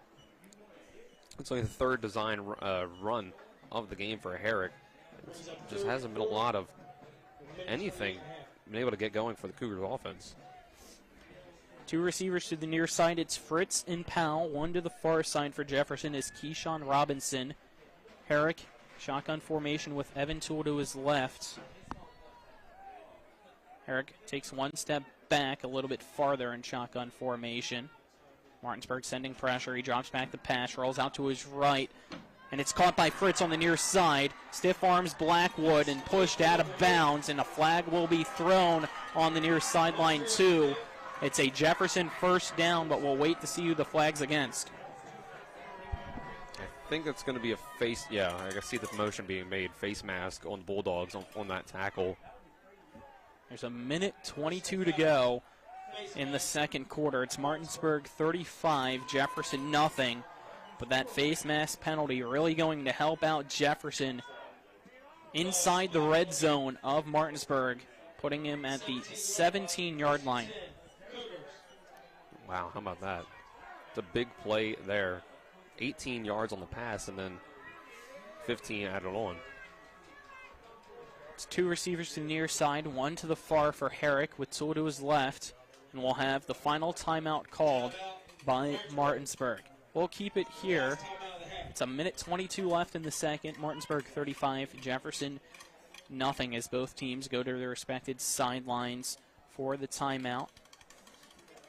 Jefferson, though, with their best opportunity right now to potentially find its way into the end zone, Dylan. Yeah, first time that we've seen them in the red zone so far in this game. So, I mean, with 1:22 left and 2 timeouts, you've gotten yourself close enough now that you can still run the ball, even though you're in kind of a 2-minute drill. So that's been the strength of your team, with Herrick at quarterback and Toole at running back, although that 18-yard pass that was now the biggest play that they've had so far on offense. They've been throwing the ball more than you probably would have expected them to. Already 7 passes from Herrick, and he's only ran the ball 3 times. And they've only had 6 rushing attempts altogether. So that's just the Bulldogs' defense is really tough. Both teams will make their ways back out onto the field at the right hash mark where the ball spotted at Martinsburg 17 for Jefferson's offense. It's a 1st and 10 with 1:22 to go before halftime. And at halftime, we'll have Spencer Dupuis with head coach of the Martinsburg Bulldogs, Britt Sherman. It's Herrick in shotgun formation, Tool to his left, 2 receivers from the far side, 1 to the near side. Herrick, low snap, bobbles it. It's a screen pass, but Tool got tripped up at the line of scrimmage, and it'll go incomplete to bring up 2nd and 10. And that's the 3rd time that's happened in this game. The exact same kind of off-kilter snap there to the left side and low for Herrick. Herrick looking for the play call on the near side. 1:18 left in the 2nd quarter. Graham in center. Looks his right hand on the ball. It is Herrick in shotgun formation, and it looks like Tool trying to get the play call. He now goes from the left side of Herrick to the right side. 2 receivers to the far side, 1 to the near. 1 second left on the play clock, and they are unable to get it off in time, but they do get the timeout before the flag. So let's take a 1-minute break. It is Martinsburg 35, Jefferson nothing. You're tuned in to West Virginia High School Football on Talk Radio WRNR and TV 10. If you're in an accident, the first thing that you have to do is call 911. You have to get medical care immediately. The next thing you need to do is call us. When you hire us at the Skinner Law Firm, what we do is we are going to investigate your case, and we're going to lay out the options that you have, all at no cost to you. We will use all of our resources and all of our experience to get you what you deserve. The Skinner Law Firm, SkinnerFirm.com. Ollie's VIP North Side is the best spot to catch all your favorite teams. Join us Monday for Dollar Wings and Monday Night Football. Thursdays on the patio for the Cornhole Tourney. Friday night lights with happy hour specials, or Saturdays during or after the college games for steak night. Get a ribeye or New York steak for just $26.95. Ollie's has great food and drink menus too, along with 17 TVs to watch any game of your choice from anywhere at the bar or their outdoor patio and fire pit. So stop by and see for yourself today at 36 Veronica Drive in Martinsburg. That's Ollie's VIP North Side. We'll see you for the game. Welcome back. It's 2nd and 10 for Jefferson. Ball on Martinsburg's 17-yard line. 1:18 to go in the 2nd. Martinsburg on top 35-0. Herrick gets the snap, steps up in the pocket, finds a receiver, in and out and incomplete. It was Fritz wide open on the goal line in the middle of the end zone, but the pass was low, and he was just unable to drop down and make the catch to bring up 3rd and 10. Well, it was the pressure from the Bulldogs' defensive line there that made it where Herrick had to step up and run and move and kind of throw that kind of across his body. There was a weird angle there that he didn't have his throwing base to be able to make that as accurately as he could. 3rd and 10, 1:12 left on the clock in the 2nd quarter. It's Herrick, Tool to his left, 2 receivers to each side. Rolls out to his left after getting the snap, drops back, looks to the far side, has a receiver open. Touchdown, Jefferson. Isaiah Fritz kept a foot in, and with 1:05 to go, it's now Martinsburg 35, Jefferson 6. A 17-yard touchdown pass from Herrick to Fritz puts Jefferson on the board for the first time tonight. So Jefferson has Herrick roll out to the left, and then they bring Fritz on a crossing pattern from left to right, so it's kind of a backside pass he ends up throwing, where Herrick kind of turns his body around, and Fritz was able to get past the corner, and that's a tough throw that Herrick made there. Job to get that and put the Cougars on the board. PAT is up, and it is good. So with 1:05 to go, it is now 35-7 Martinsburg over Jefferson. We're back in 60 seconds. You're tuned into West Virginia High School Football on Talk Radio WRNR and TV 10. Hagerstown Ford continues to be your leader in car sales up and down the I-81 corridor. We will beat any and all competitors' prices, and we've made buying a new car easier than ever with one-day delivery better than Amazon and a return policy better than Walmart. Your satisfaction is our guarantee. If you don't like it, simply return it and we'll come pick it up. No questions asked. Why would you shop anywhere else? At Hagerstown Ford, we take great pride in our community and supporting our local student athletes. That's why Hagerstown Ford is the official car dealership of Shepherd Rams quarterback Tyson Bagent. Our remote buying process has made new car shopping so easy, you'll never even set foot in a dealership. Simply go to HagerstownFord.com and click on the car you want to buy it, or use the Axle Auto app. It's that easy. You can order your new car on any device. Go to HagerstownFord.com and get your new car signed, sealed, and delivered from Hagerstown Ford. For Jefferson to kick it off, out to kick off. I believe it's number 81 for the Cougars, but I don't have an 81 on the roster. Back to return is Hunter and Blackwood, who are lined up at the 10-yard line on the right side. Kickoff, end-over-end kick to the far side. It's going to take a hop before being caught by Blackwood, and he loses it. He's able to scoop it up and then be tackled on the far side. It is 1st and 10, and some pushing back and forth. A flag's going to be thrown for it as well. Looks like Yancey in mixed up with Jefferson Cougar. I believe it's Isaac Lewis. So we'll see if it's offsetting penalties or what it's going to be with 1 minute to go in this second quarter. It's Martinsburg 35, Jefferson 7. I only saw one flag get thrown, so I think this might end up just going on one side here, but we'll see. Martinsburg has the ball, waiting for the official word. Yeah, there's an unsportsmanlike against Jefferson. Yep, it looks like it's just on Jefferson, on number 17. Unless it was against Martinsburg as well, and we didn't see it, but Coach Hunter not happy at all, so I think you're correct that it was just against Jefferson. But I saw Yancey for Martinsburg. Yeah, Yancey got a push in as well. So, but this has really made the sideline of Jefferson unhappy, as Coach Hunter talking with our head official and having to even at one point hold back one of his assistant coaches, just trying to get everybody to settle down before we hit the half. And we're waiting for the 15-yard penalty to be marked off, so it'll give Martinsburg a little bit better field position with a minute left before the half. Jefferson gets the ball back for the second half kick, and it is a 1st and 10 Martinsburg, and they spot the ball at the 33-yard line of the Bulldogs. So we have a minute left. Martinsburg doesn't have any timeouts. So here they go. They're rushing up to the line. They're rushing up to the line. It's Clement under center. And it's a quarterback keeper trying to hide the ball. Coming to the near side goes Clement. It's going to be wrapped up just shy of the 45 by Powell at the 44-yard line. It's enough for a first down to stop the clock at 46 seconds. But they never stopped the clock. It's now stopped at 45 seconds as they spot the ball. And it's a sideline warning against Jefferson as well. 1st and 10 Martinsburg with 45.6 seconds to go. Ball on the 44-yard line of Jefferson. So it was a clever play that they ran there. That tight formation running up to the line that they always use there. A lot of times it's been handoffs by Clement, but this time they fake the handoff and they turn it into a design run for Clement. It looks like they're going to do it again. Everybody rushing to the line. It's Clement under center. He hands it off to a running back who pushes forward, trying to see who it is. I believe it's Grantham, and a late flag thrown with 37 seconds to go to the unrest of the Jefferson fans.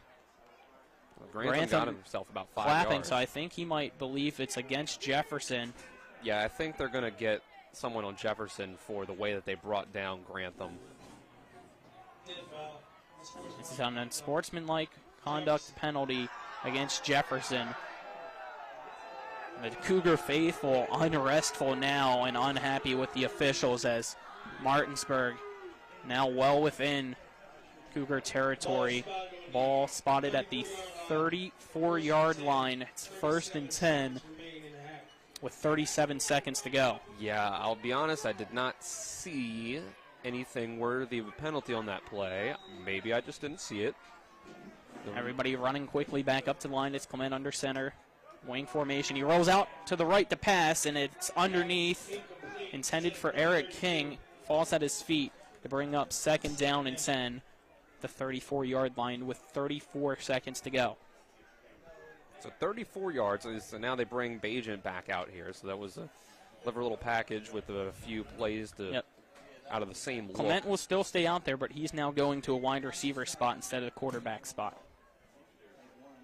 So it's Bajent in at quarterback with Grantham lined up to his left. 3 receivers to the far side, 1 to the near side. Jameer Hunter.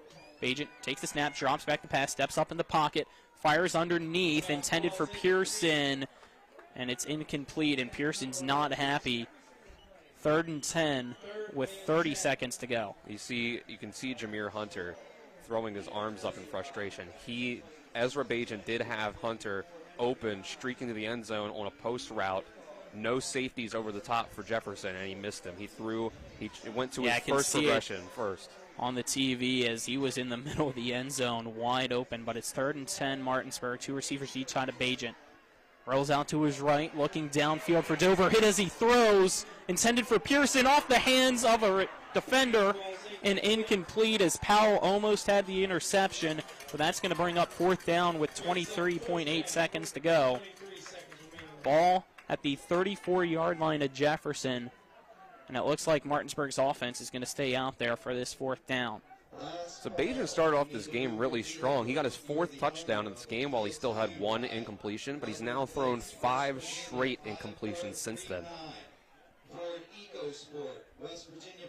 So it is 4th and 10, 23.8 seconds. It's Martinsburg 35, Jefferson 7. 3 receivers to the far side, 1 receiver to the near side for Bajent with Grantham to his left. Bajent takes the snap, drops back the pass, steps up in the pocket, has to scramble out to the near side, still looking downfield, as he throws, and it's intended for Hunter.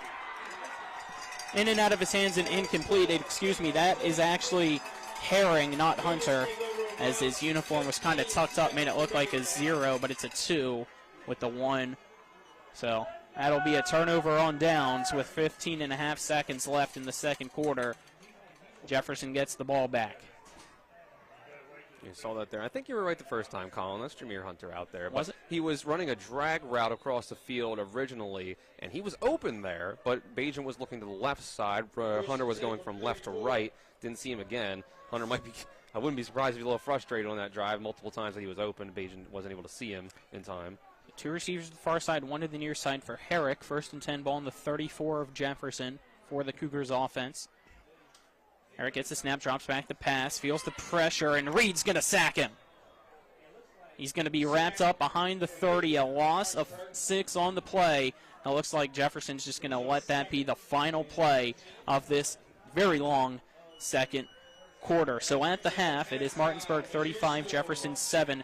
Let's wait to see if Spencer has Coach Sherman so that we can send it down for him, as Spencer's trying to recover Coach Sherman, who it looked like at first was trying to make it down to the locker room, but he is making his way towards Spencer on the far side at the 50-yard line. So Spencer, whenever you're ready, you're good.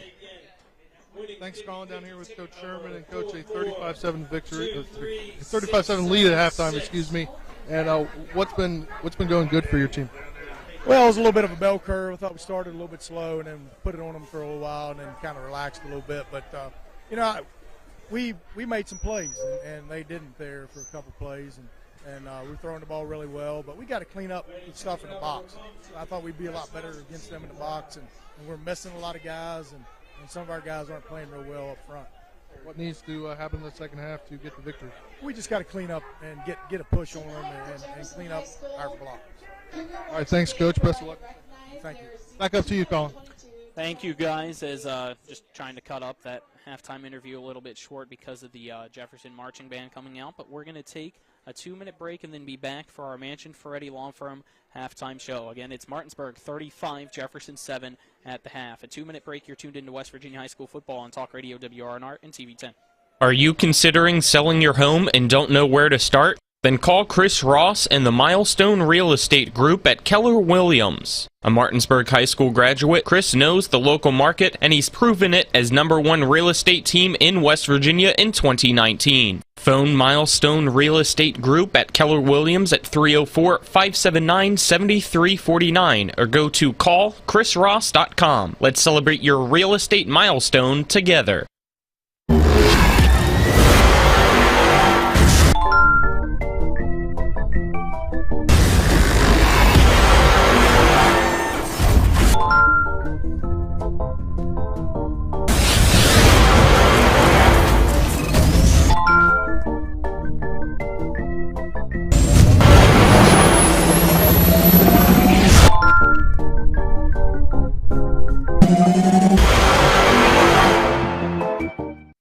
Hello, this is Mark Sutton of the Sutton & Janelle Law Firm. The right attorney can make all the difference in your case. That's why you should call Sutton & Janelle. We have been serving clients in West Virginia and Maryland since 1999 in the areas of family law, DUI, criminal defense, and personal injury. Sutton & Janelle works hard to obtain a favorable outcome for you at a reasonable rate with affordable payment options. Sutton & Janelle values your rights and is passionate about your success. Contact us today at suttonandjanelle.com.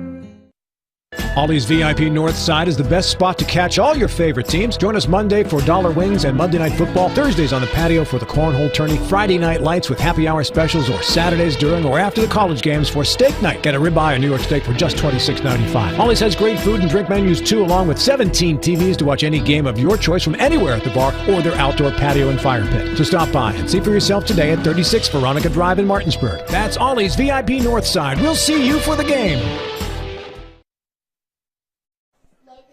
We welcome you back to Jefferson High School as we're at halftime. It's the score of 35-7, Martinsburg leading Jefferson in your halftime show, brought to you by the Mansion Ferretti Law Firm in Martinsburg, where it's about seeking justice for you. Go to wvjusticelawyers.com. I'm Colin McLaughlin for Talk Radio WRNR and TV10. Alongside me is Dylan Bishop. Our crew tonight working hard and trying to stay warm, and we appreciate all the work that they've done throughout the entire season. It's Donna Schaffner, Spencer Dupuis, Braden Schaffner, John Alderton, and Donald and Justice Kinney. And back at the studio, it's Nick Verzolini, who you'll hear from here in a few minutes with some scores around the EPAC as well as the state. And Dylan, if you are ready, let's get our first half stats brought to you by Dynamark Atlantic Security. Reminding you, don't be a statistic. Protect your family, home, and business with the local alarm professionals at Dynamark Atlantic Security. Call Ben Copenhaver at 304-671-2158. Yeah, we'll start on the Jefferson side of things. It's been a tough half for Dylan Herrick, but he was able to get that touchdown at the end to make his stat line 4 for 10 for 41 yards of a touchdown and interception.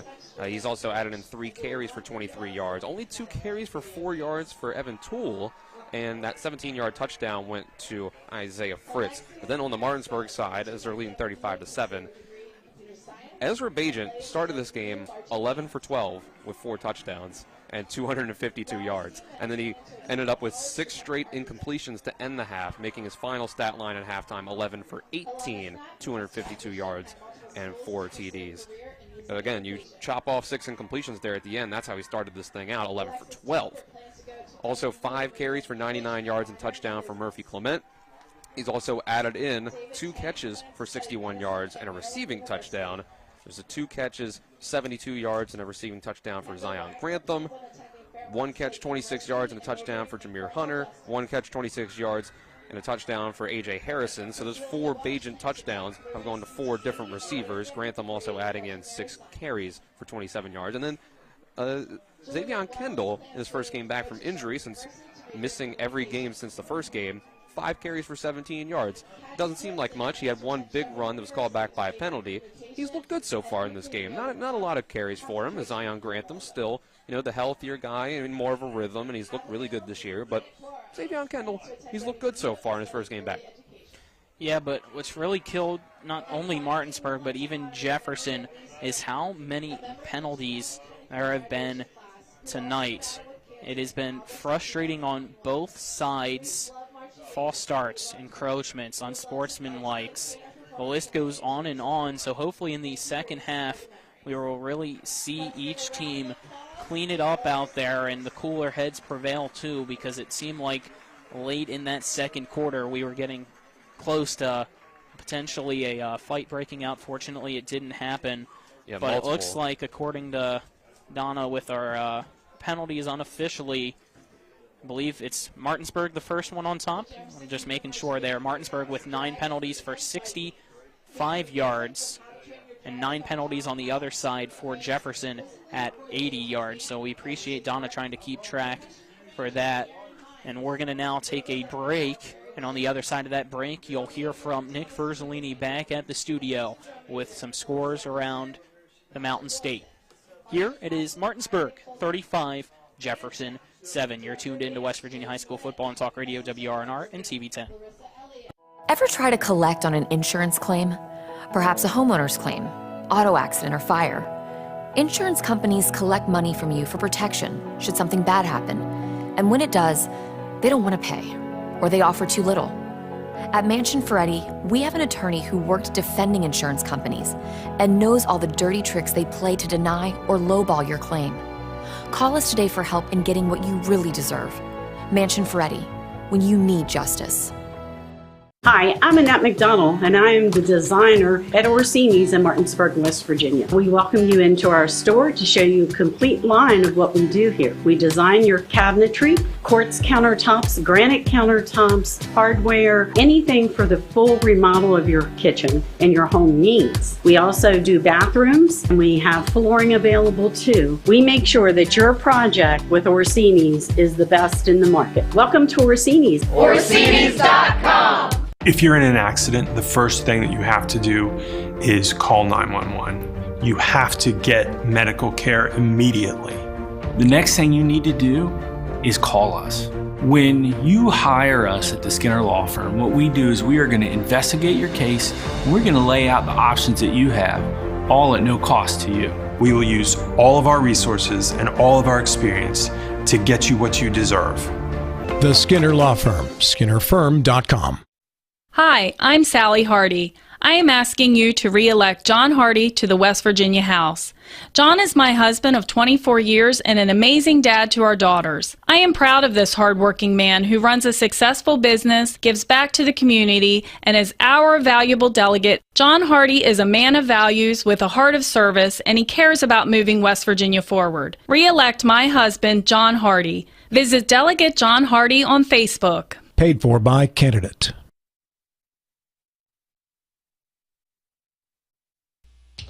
We welcome you into the scoreboard show brought to you by John Hardy for the 97th District. Re-elect John Hardy for the West Virginia House of Delegates, local businessman, volunteer, and tireless advocate for the Eastern Panhandle. I'm Nick Verzolini here at the half. The game you are currently tuned into. Martinsburg leading Jefferson 35-7. No score reported between Washington and Musselman at the half.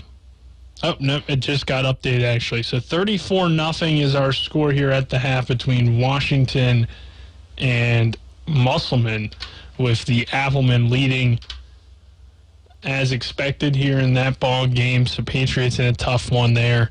Looks like Musselman will move to 6-2. Spring Mills got the win last night over North Hagerstown, 29-15. Good win for the Cardinals on the road. And a tough one for Hedgesville, currently trailing Friendship in D.C., 35-0 on the road there. But Coach Fairclough's team, challenging itself against a quality team from the District of Columbia. So not an easy matchup for the Hedgesville Eagles, and trailing here as expected when you're taking on a team of that quality there, 35-0. The state has some interesting scores here at the half, and if you're a Bulldog fan, or even if you're a Musselman-Appleman fan, you're watching these scores very closely because, well, your teams want to move up into that top 4 range to have a few more home games in the playoffs, and you might have an opportunity to do so. At the half, though, Park South leads Greenbrier East 9-2. Kind of an interesting game there. Huntington is pulling away from Cabell Midland right now, 28-14 in the third quarter.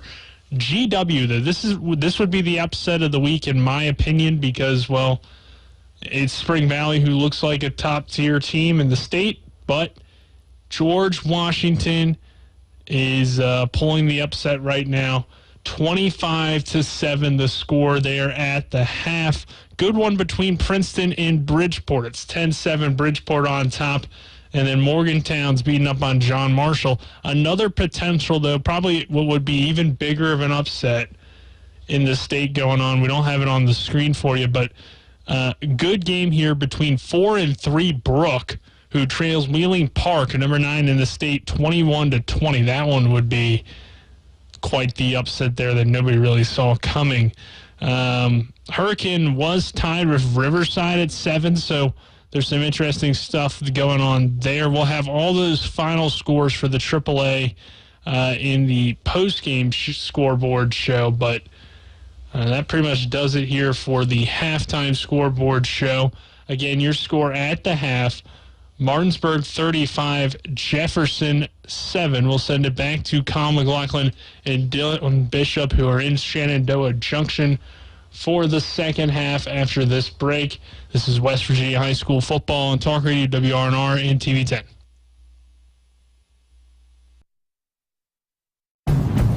With Honda, every summer adventure is the destination. Take your adventures even farther with Honda, America's most fuel-efficient full-line automaker. For a limited time, well-qualified buyers can get a 2.9% APR on a 2022 Honda Civic and a 3.9% APR on a 2022 Accord or 2023 HRV. CMA's Honda of Winchester, 3985 Valley Pike. CMA, moving lives forward. See dealer for financing details. Exclude Civic Si based on EPA estimate of MY20 full-line automaker fleet-wide fuel economy 2021 EPA Automotive Trends Report. Ollie's VIP North Side is the best spot to catch all your favorite teams. Join us Monday for Dollar Wings and Monday Night Football. Thursdays on the patio for the Cornhole Tourney. Friday night lights with happy hour specials, or Saturdays during or after the college games for steak night. Get a ribeye or New York steak for just $26.95. Ollie's has great food and drink menus too, along with 17 TVs to watch any game of your choice from anywhere at the bar or their outdoor patio and fire pit. So stop by and see for yourself today at 36 Veronica Drive in Martinsburg. That's Ollie's VIP North Side. We'll see you for the game. Are you considering selling your home and don't know where to start? Then call Chris Ross and the Milestone Real Estate Group at Keller Williams. A Martinsburg High School graduate, Chris knows the local market, and he's proven it as #1 real estate team in West Virginia in 2019. Phone Milestone Real Estate Group at Keller Williams at 304-579-7349 or go to callchrisross.com. Let's celebrate your real estate milestone together. Let's go! Drink some beers! Mountaineer Grill and Pub! Mountaineer Grill and Pub offers many daily specials, including Trivia Night Monday, Karaoke Tuesday, Steak Night Wednesday and Sunday, Thursday night Boneless Wing Night, and on Friday and Saturday nights, there'll be a DJ and or karaoke. And remember, Monday through Friday, happy hour, 11 a.m. to 6 p.m., $2 domestic bottles and $2.50 domestic drafts. Let's go! Drink some beers! Mountaineer Grill and Pub! Welcome back to Jefferson High School, still at halftime as the Jefferson High School Cougar Marching Band on the field with a really awesome halftime show performance as absolutely looks like a flying dragon going out across the 50-yard line. And if you're on the radio, you need to switch over to TV 10 because this is by far the best halftime show I think we've seen so far this year. So great job by them at the half. It is Martinsburg 35, Jefferson 7 though. So even though the marching band at Jefferson is having a great halftime show, it was not the best first half for the Cougars, who were able to end on a positive note though, got the last touchdown, were able to stop Martinsburg from going downfield and scoring in the final minute of the second half too, and they get the ball back to start the second half, Dylan. So if they're able to put it in the end zone on the first drive, it gives them a spark. Maybe it's not enough to get back into it, but you never know how things play out, right? Yeah, I mean, the halftime show here looking like the House of the Dragons, but so far in this game it's been the House of the Bulldogs so far, even though it's the home of the Cougars. I mean, you're right, Colin, that Jefferson has a chance to get back into this game real quick. They can score off that opening drive in the second half, get a stop, get that ball back. You start to get into better positioning. But the Bulldogs have looked really dominant so far. I mean, it was a good drive there at the end of the first half there by Jefferson. But this team, Martinsburg, on both sides of the ball has been so hard to stop. Again, if Azerbaijan didn't end the first half with 6 straight incompletions, he'd be 11 for 12 with 252 yards and 4 touchdowns to 4 different receivers. And Murphy Clement there running the ball had a 72-yard touchdown on his own on the ground. It's been an all-around great performance by Martinsburg, but Jefferson's not completely out of it yet. But if they are unable to score on the first drive, it's going to be tough. I mean, you also got to realize, most likely just looking at each time Martinsburg kicks off, it's either a short end-over-end kick that has to be fair caught at the 30-yard line, typically somewhere in that range, or they go for the onside kick, and sometimes Martinsburg gets it. We already saw one be recovered for the Bulldogs tonight. I would not be surprised if they do it again, Dylan, but with that being said, and the marching band going off the field as we got 2:50 left on the clock in this halftime. 3 minutes will most likely be added back, though, when both teams come back out to stretch. What are your second half adjustments for both teams? I think on the Martinsburg side, it's penalties. I mean, there's just been so many penalties in this game, 60-some yards of penalties by the Bulldogs, and you've reached almost 150 total between both teams. So that's an adjustment both teams can make in the second half when it comes to penalties. But Jefferson as well, I think they're going to have to find ways to be creative passing the ball. So you've seen that Herrick is 4 of 10 for 41 yards, a touchdown, and interception. He just hasn't really been able to get a whole lot going on the ground.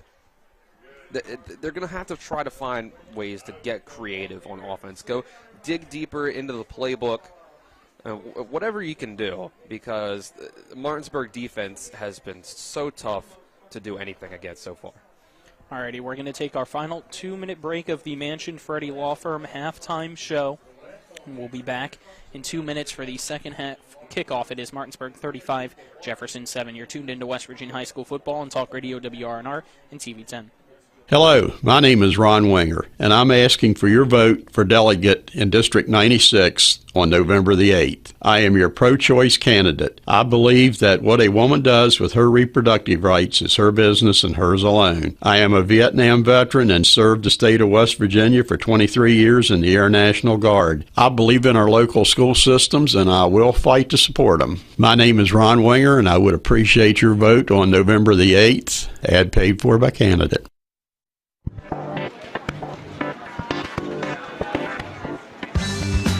Laura. Hey, Laura. What's with the sunglasses? Ouch! The word is spreading. Bechtel Jewelers is home to some dangerously brilliant diamonds.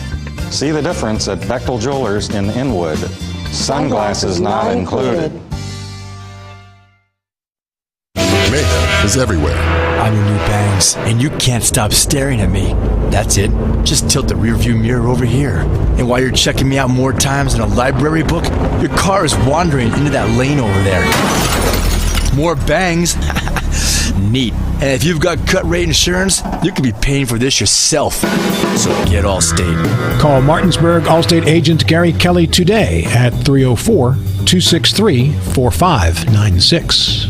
At the Berkeley County Health Department, our motto is prevent, promote, protect. Since 1935, our mission has been to provide clinical and environmental services to protect the health of the general public. We're committed to building public health in our community by offering a wide range of services, including blood pressure screening, breast and cervical screening, family planning, counseling, lab testing, and more. We perform health inspections to make sure the restaurants you visit are clean, and we prepare and coordinate plans to respond to all hazards. The Berkeley County Health Department, 122 Waverly Court, Martinsburg.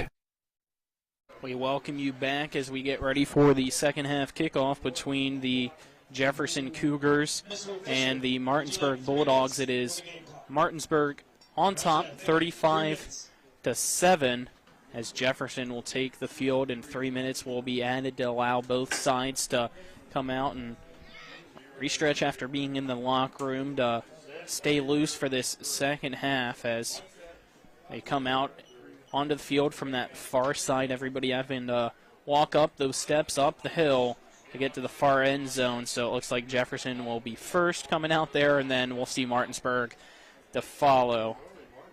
I'll tell you what, Colin, it looks like there are 3 teams in front of Martinsburg right now that have the potential to lose, and we just had a halftime scoreboard report with Nick Verzolini, but it looks like a very recent update is that Princeton has gone up 20-10 on Bridgeport in the third quarter, and then, of course, there's also Huntington only winning by 7 points against Cabell Midland in the fourth quarter, and George Washington up 25-7 on Spring Valley. So, very interesting night here. Hurricane only up by 14. We can see a lot of movement in the top of the rankings after tonight. That'd be awesome. We mentioned it on the Sports Mix earlier in the week that the likelihood of Martinsburg getting to top 2 in the state to have all home games during the playoffs is probably unlikely, but there's still a realistic chance that they can get in the top 4, have a guaranteed 2 home games out of the 3 only have before to go going to Wheeling Island. But also, you can maybe not go on the road once if you see an upset. Right. This is the kind of night that you would need to see as we come up on the end of the season. Obviously, Martinsburg is going to have their bye week next week. Bishop Ironton the week after that. So there's a couple weeks of playing teams outside of the state that they're going to be able to sit back and watch and see these other teams potentially play each other or get upset, where you could see, I mean, if 3 teams lose tonight, I think, the likelihood so far is, maybe it's only 2 of the 3 you get, but that moves you up from 6-4, and that's what you talk about there, Colin. And being up 35-7 right now over Jefferson for Martinsburg, getting a win and the bonus points from Jefferson, who Martinsburg already has the most bonus points in the state. This will add a lot more and maybe bump them up to 4. We'll have to wait and see on Tuesday, but we also have to wait for this game to end, obviously, and you never know. A miracle could happen, and Jefferson could come back and knock off Martinsburg for the first time since 2007, but right now it doesn't look like that'll be the case.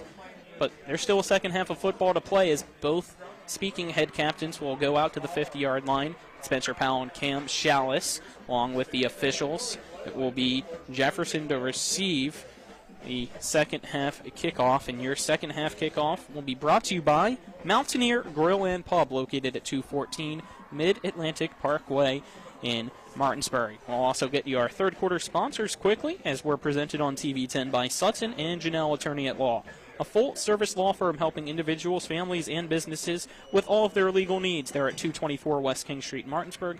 Visit them at suttonandjanelle.com.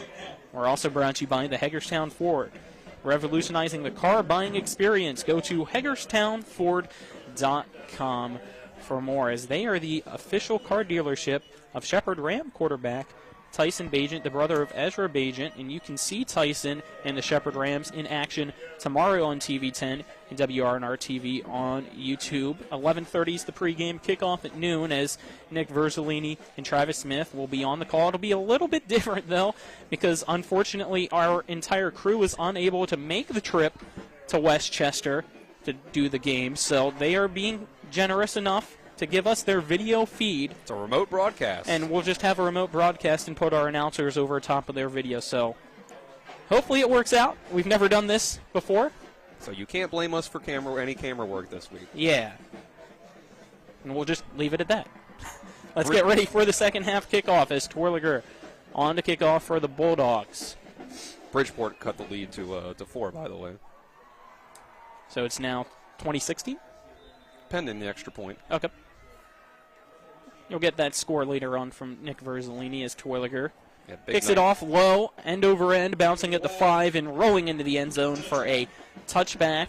So it'll be 1st and 10 Jefferson at the 20-yard line to start the third quarter. It's a big night for Nick Verzolini's post-game report. You're going to want to tune in for that. Point after by no good by Bridgeport, and Huntington just scored a touchdown, go back up by 13 on Cabell Midland.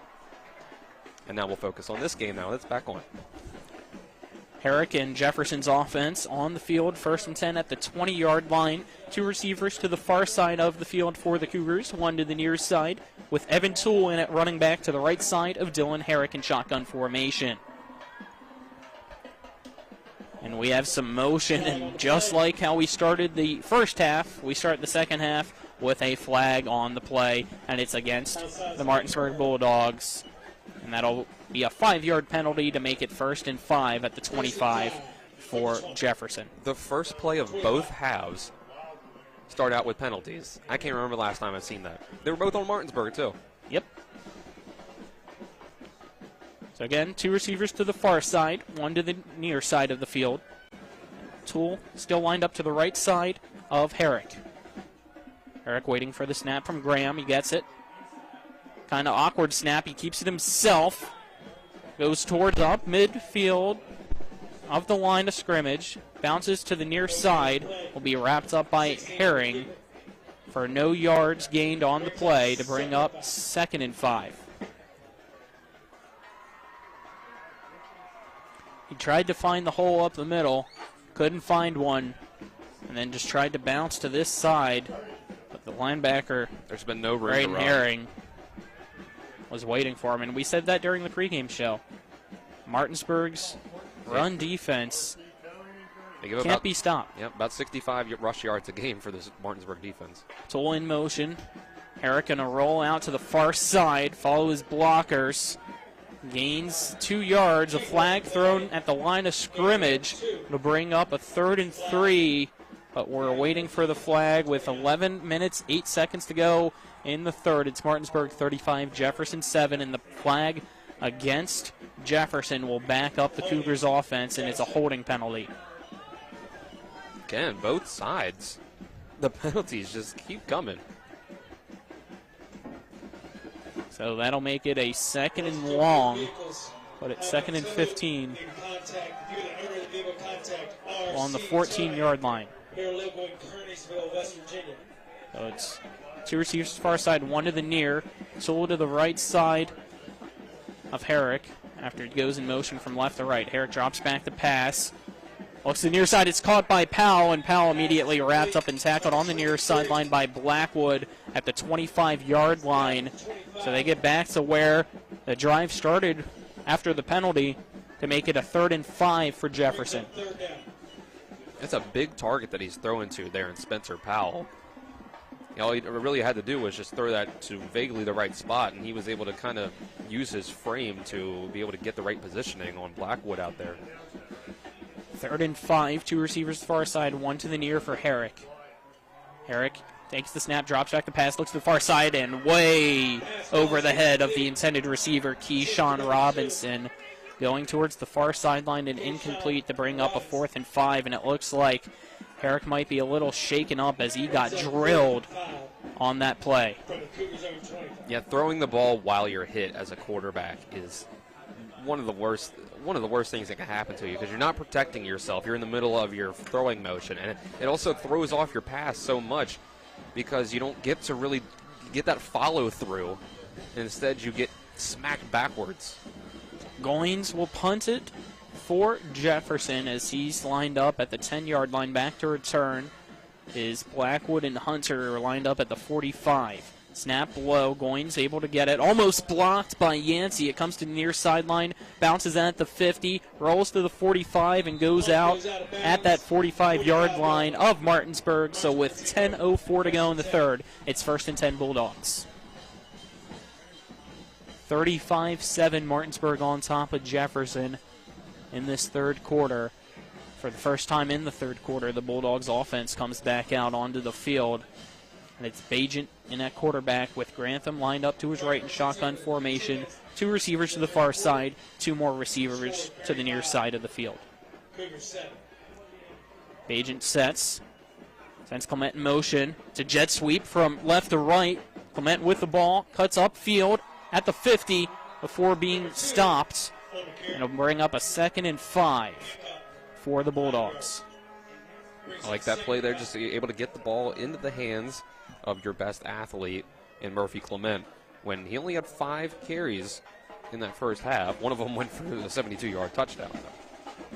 Ball on the far side hash marks at the 50-yard line. 2 receivers to the near side, Hunter and Clement. 2 more to the far side for Martinsburg. Bagent, high snap. Throws it underneath. It's a screen pass caught by Pearson. Slips through 1 tackle and will be wrapped up on the far side just shy of the 40. It's a Martinsburg Bulldog first down at the 41-yard line to Jefferson. 9:16 to go in the third. I really like that play call there, getting the ball into the hands of Roman Pearson. Try to get him some reps in the game. He only had 1 catch on 2 targets in that first half. So he needs to be able to shake some of that rust off. So the receivers will now flip sides. It's Dover and Pearson to the near side. Looks like 1 more as well. Hunter on the far side. Hand off to Grantham. Cuts up the middle. Able to get through the line and then stopped by a few linebackers of the Cougars at the 37-yard line. So it's a gain of 4 to bring up 2nd down and 6 with 9 minutes in the third. It's 35-7 Martinsburg over Jefferson. Toole in to make the stop. He's now going to come off the field for Jefferson to the near sideline. Interesting there. But it's 2nd and 6 for Martinsburg. Bagent high snap, and we get another penalty. Neutral zone against Martinsburg. Looks like one of the receivers on this near side. I didn't see if it was Clement, Dover, or Pearson, but they moved early before the snap, so it's a 5-yard penalty to make it a 2nd down and 11 for Martinsburg. The ball at Martinsburg's 42-yard line. This is the kind of thing that'll upset a coach no matter what the score is. 3 receivers near side, 1 to the far side. Bagent gets the snap, looks deep down the far side, almost caught by Hunter, but in and out of his hands and incomplete. That'll bring up a 3rd and 11 for Martinsburg. Late into that first half and now into the second half, I think Jefferson's defensive backs have actually done a really good job covering these really athletic Martinsburg wide receivers. Again, trips to the near side, 1 receiver to the far side for the Martinsburg offense. Bagent, high snap. It's a screen pass, tipped and almost picked off by Jefferson. That one was dangerous. And that'll bring up a 4th down for the Bulldogs.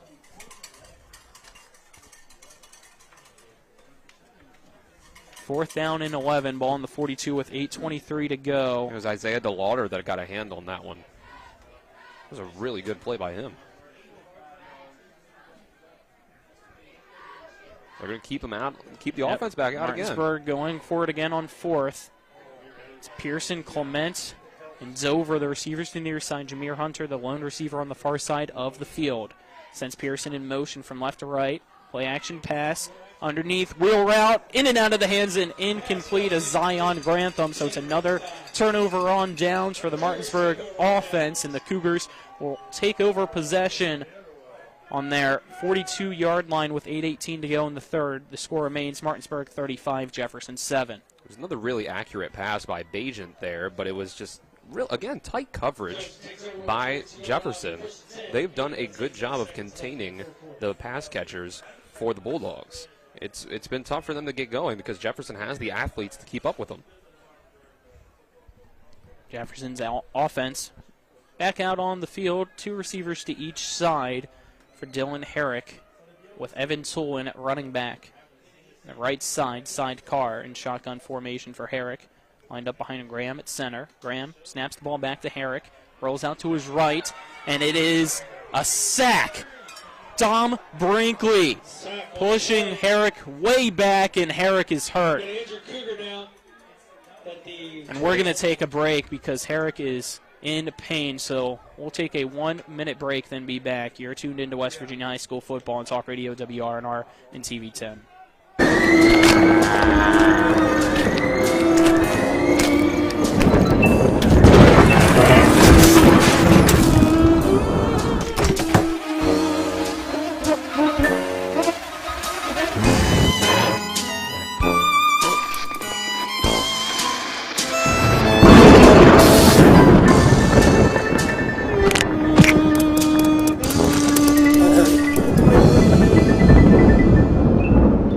When I was in high school, I was a troubled kid. Hannah Geffert took me into her family and treated me like her son. Today, I'm a U.S. Army veteran, a college graduate, and have a successful job. Hannah Geffert doesn't just talk about caring for children, she does it. She did it for me. Vote to keep Hannah Geffert as your state senator. She will take care of you too.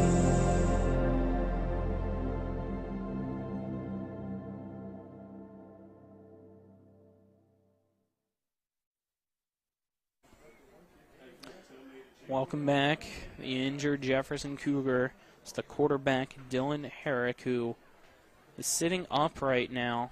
Still hoping that he is okay, as it unfortunately looks like it might be his right knee. So hoping that he will be okay, as it is 8 minutes and 10 seconds to go in the third quarter. Martinsburg leading 35-7 over Jefferson. It looks like Dylan Herrick will be helped up onto his feet and will be assisted to walk towards the near sideline.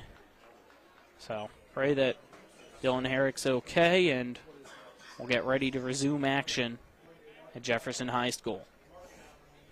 Yeah, I think it was just a lot of the weight of Rashawn Reed came down on his leg as Reed finished up the sack that was started by Dominic Brinkley. Herrick being carried by a few of his teammates over to the athletic trainers table. A few Jefferson fans giving him a round of applause for the performance that he's had, that unfortunately most likely looks like will end, and unfortunately not the way anybody wants to see it. But we're back. It is 2nd and 24. In at quarterback for Jefferson now is number 12.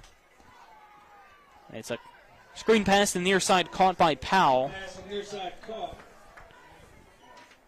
Bring up a third down, as it's now Moses Talley in at quarterback. That'll bring up 3rd and long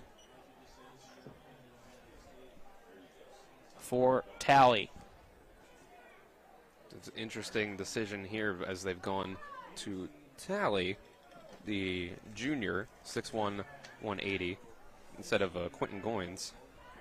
So I think Quentin Goins, they've decided to move strictly to the defensive side. So Toole will be to the left side of Talley with 3 receivers to the far side, 1 receiver to the near side. Talley in shotgun formation for Jefferson with 7:19 to go in the third. He gets the snap, drops back the pass, steps up in the pocket, and he's going to be sacked by Martinsburg. And it will be 4th down as Xerxes Yancey gets to him first. Into a system is Rashad Reed.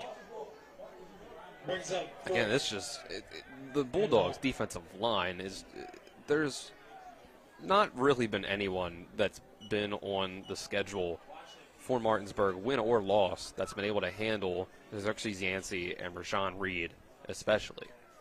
Goins back to punt for Jefferson, back to return for Martinsburg, lined up on the near side hash marks at the 49-yard line is Jameer Hunter. High snap, caught by Goins. His punt spirals and now goes end over end, and fair caught by Jameer Hunter at the 47-yard line of Martinsburg. So it'll be a 1st and 10 Bulldogs with 6:29 to go in the third quarter. It is Martinsburg 35, Jefferson 7.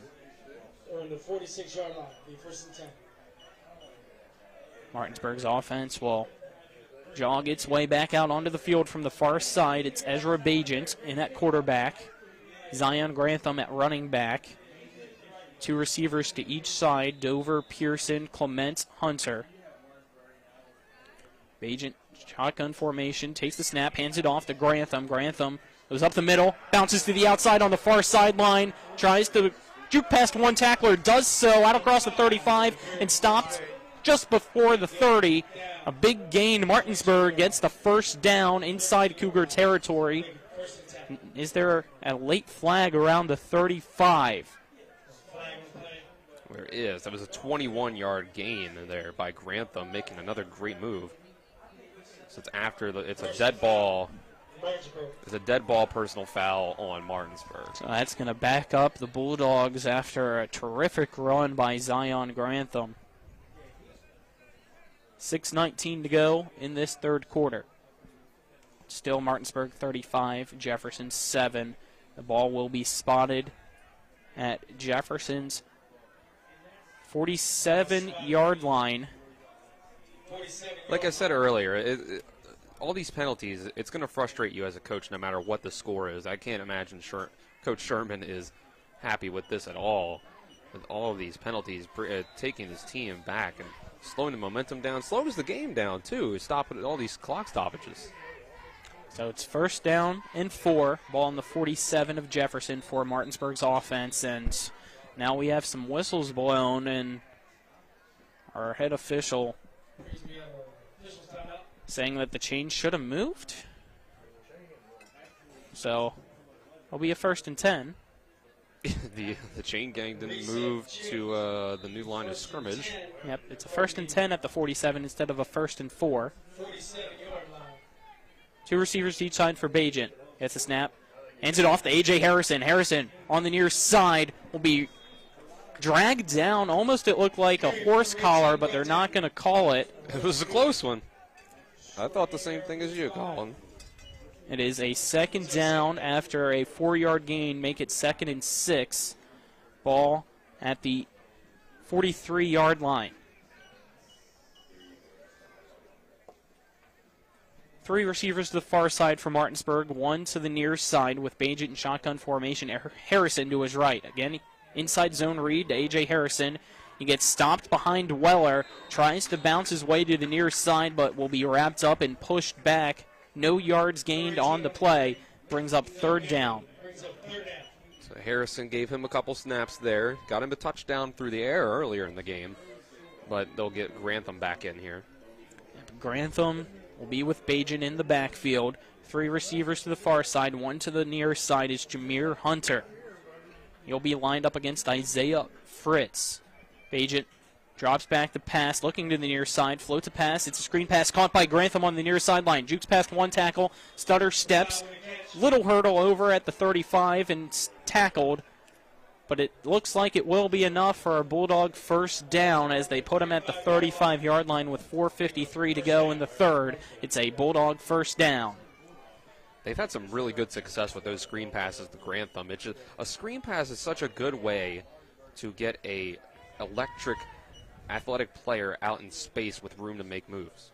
2 receivers to the near side, 1 to the far side. He sends Pearson from right to left. Bajent drops back the pass, looking to the far side. Back shoulder caught by Dover. Dover has 1 man to beat. Cuts to the near side of the end zone. Into the end zone goes Dover. Touchdown, Martinsburg. 4:26 to go. It is now Bulldogs 41, Jefferson 7. Buzz Dover. When Bajent throws that ball, Dover's not even looking back at the quarterback yet.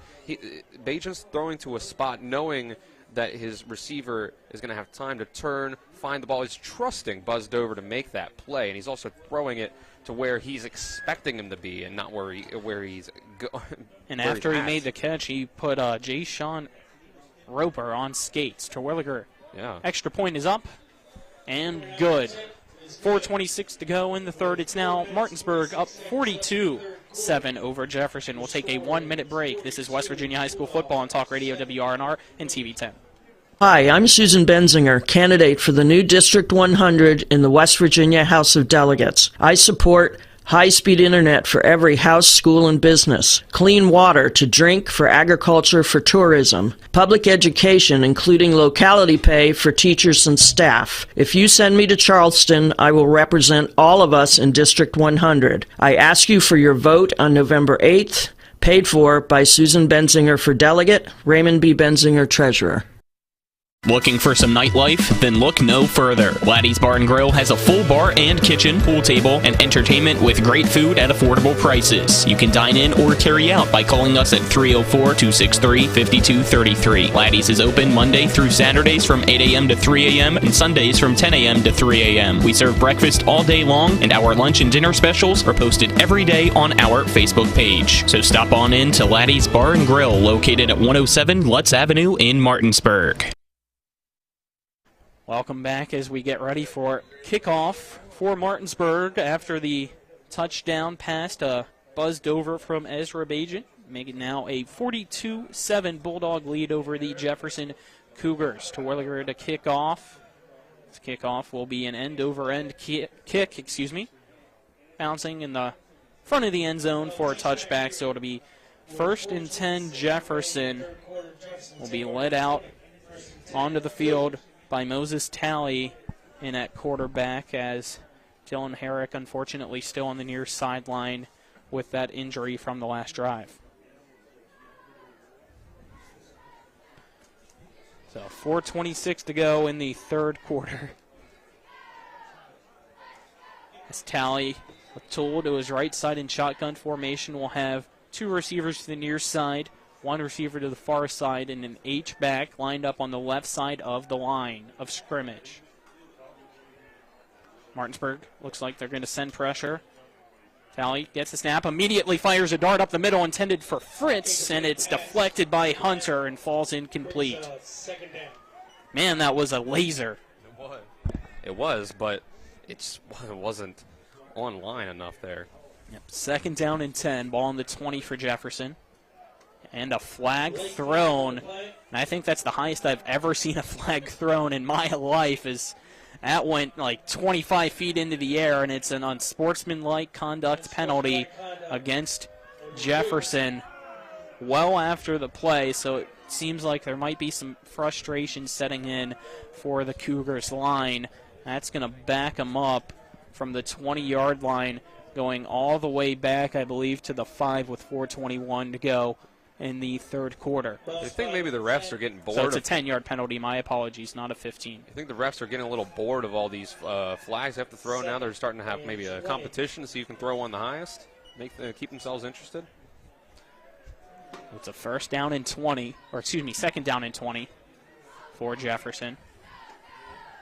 Moses whispering into the ear of his running back, Evan Toole. He has two receivers near side, one to the far side. Moses Talley now ready, sends Fritz in motion from right to left, gets the snap, drops back to pass, sending the blitz intended for Toole underneath for the screen pass, but it goes over his head and incomplete as Moses Talley got just absolutely laid out on the throw. So did Evan Toole on the target to him. Cam Chalice laid him out. He was behind the line of scrimmage, though. So I think that's why you got no call. That'll bring up a 3rd down and 20 with the ball on the 10.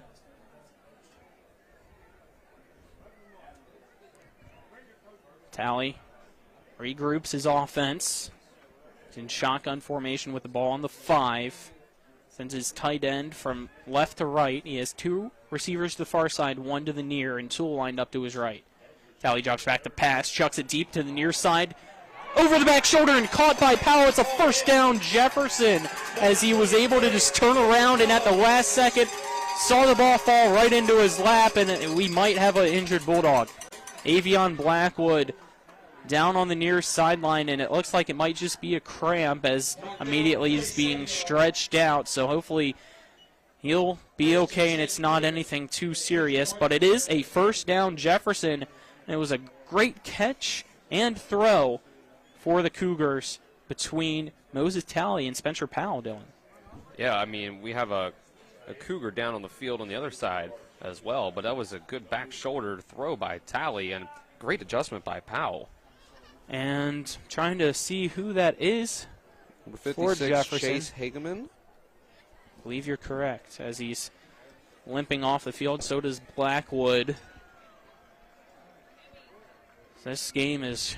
It's taken a toll on both teams. Taken a toll on both teams and been dragged out by penalties as well. But good news for Jefferson fans. Dylan Herrick the starting quarterback, on the near sideline, behind the bench, is up on his feet, under his own power. That's a good sign. I don't know if he'll come back into the game. His shoulder pads are still on. He's limping, but it is a very, very good sign that he is up and able to walk, because unfortunately it was a pretty startling injury to witness earlier in this third quarter. But he seems to be okay. But right now, Moses Talley's looking pretty good. So far, so good. He's had a throw or two that's been off, but that throw right there, he put it in the right spot. He put it where only his receiver was going to get it, or it was going to be an incompletion. 1st and 10, ball on the 37 with 4 minutes in the third. 2 receivers far side, 1 to the near side. Talley drops back the pass. 3-step drop, fires it deep across the middle. Almost snagged by Fritz. He was just trying to one-hand grab it. Just went in and out of the breadbasket and falls incomplete. That could have made SportsCenter if he got that one, Dylan, but it's 2nd and 10. Kind of spinning his body outward and using one hand to try to get that one, but it just couldn't quite hang on. And you can't blame him, because it would have been a sensational catch. 42-7, Martinsburg leads Jefferson. Jefferson has a 2nd and 10 on its 37-yard line. 2 receivers to the far side, 1 to the near side for Talley, with Toole lined up to his left side. A tight end on the right side of the line. They get the play called. Talley sets. Drops back, looking to pass on the far side. Has to step up in the pocket. Yancey gets to him, wraps him up, spins him around for the sack. And a late hit afterwards. Hunter irate that no flag is thrown. A loss on the play will bring up 3rd down and 13, maybe 14. And honestly, I'm, with how many flags have been thrown tonight, surprised that that was not one, Dylan. Yeah, maybe they're getting tired. I don't know. They just decided to take a break from throwing flags. 3:25 to go in the third quarter. 2 receivers to the far side, 1 to the near side for Talley. 3rd down and 14. Talley takes the snap, drops back the pass, looks to the far side. Intended for Robinson, but broken up by Dover, and a late flag thrown. It looks like it's in the zone of pass interference against Dover, but it was thrown late, and I believe it's just a holding penalty. Waiting for the official word from our officials, and it is a pass interference against Buzz Dover. I don't know. Maybe there was a hand there. Maybe that's a makeup call from the last play, but and it was a 3rd and 14, and it's a 15-yard penalty, so it's a 1st down for Jefferson. I'm not sure about that one, but it's a makeup call if nothing else from the last play. I'll give you that. 1st and 10, Jefferson. Listen, there might be some people out there that think the referees don't know that they mess up and then make a makeup call when they can. I can tell you from first-hand experience talking to some, it happens. Ball on the 47-yard line to Jefferson. Talley with Toole to his right in shotgun formation. 2 receivers far side, 1 to the near. Talley drops back the pass. Fires wide open receiver up the middle. Slips through the tackle, going upfield. And it's Robinson being tripped up at the 3-yard line. A flag thrown late. A Martinsburg player down at the 5. But it is a 1st and goal, Jefferson. That was incredible speed by Keyshawn Robinson. Open in the middle of the field, but there is a Martinsburg player down.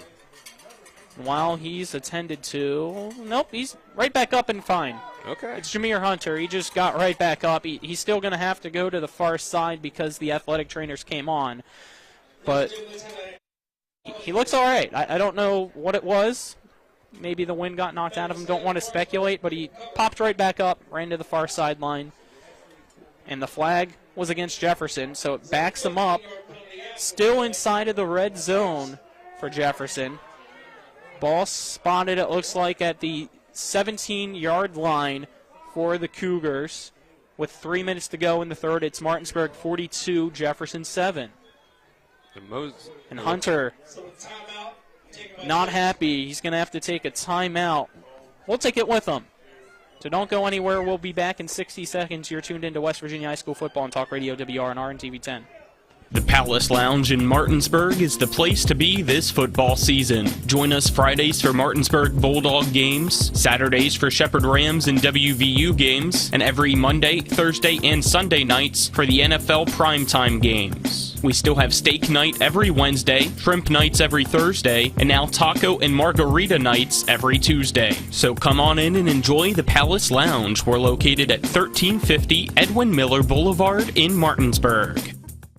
I'm Jonathan Bodwell, Bodwell Insurance Solutions, your local Medicare and life insurance agency. We are here to help you navigate the Medicare maze. We represent all of the major carriers, and you do not pay any more to go through us than if you go directly through a carrier. But if you go through us, you have a local professional to help you with all your Medicare needs, not a voice that could be in some other part of the world. Bodwell Insurance Solutions, your local Medicare agency. BodwellInsuranceSolutions.com or 304-283-0864. 3 minutes to go in the third. It's Martinsburg 42, Jefferson 7. 1st and 10 for Jefferson. Looks like the ball's on the 16-yard line for the Cougars offense. It's Talley with 2 receivers to each side. Tool lined up to his right. Talley takes the snap, drops back the pass, pulls a throw up the middle. It's caught in the end zone. Did he hang on to it?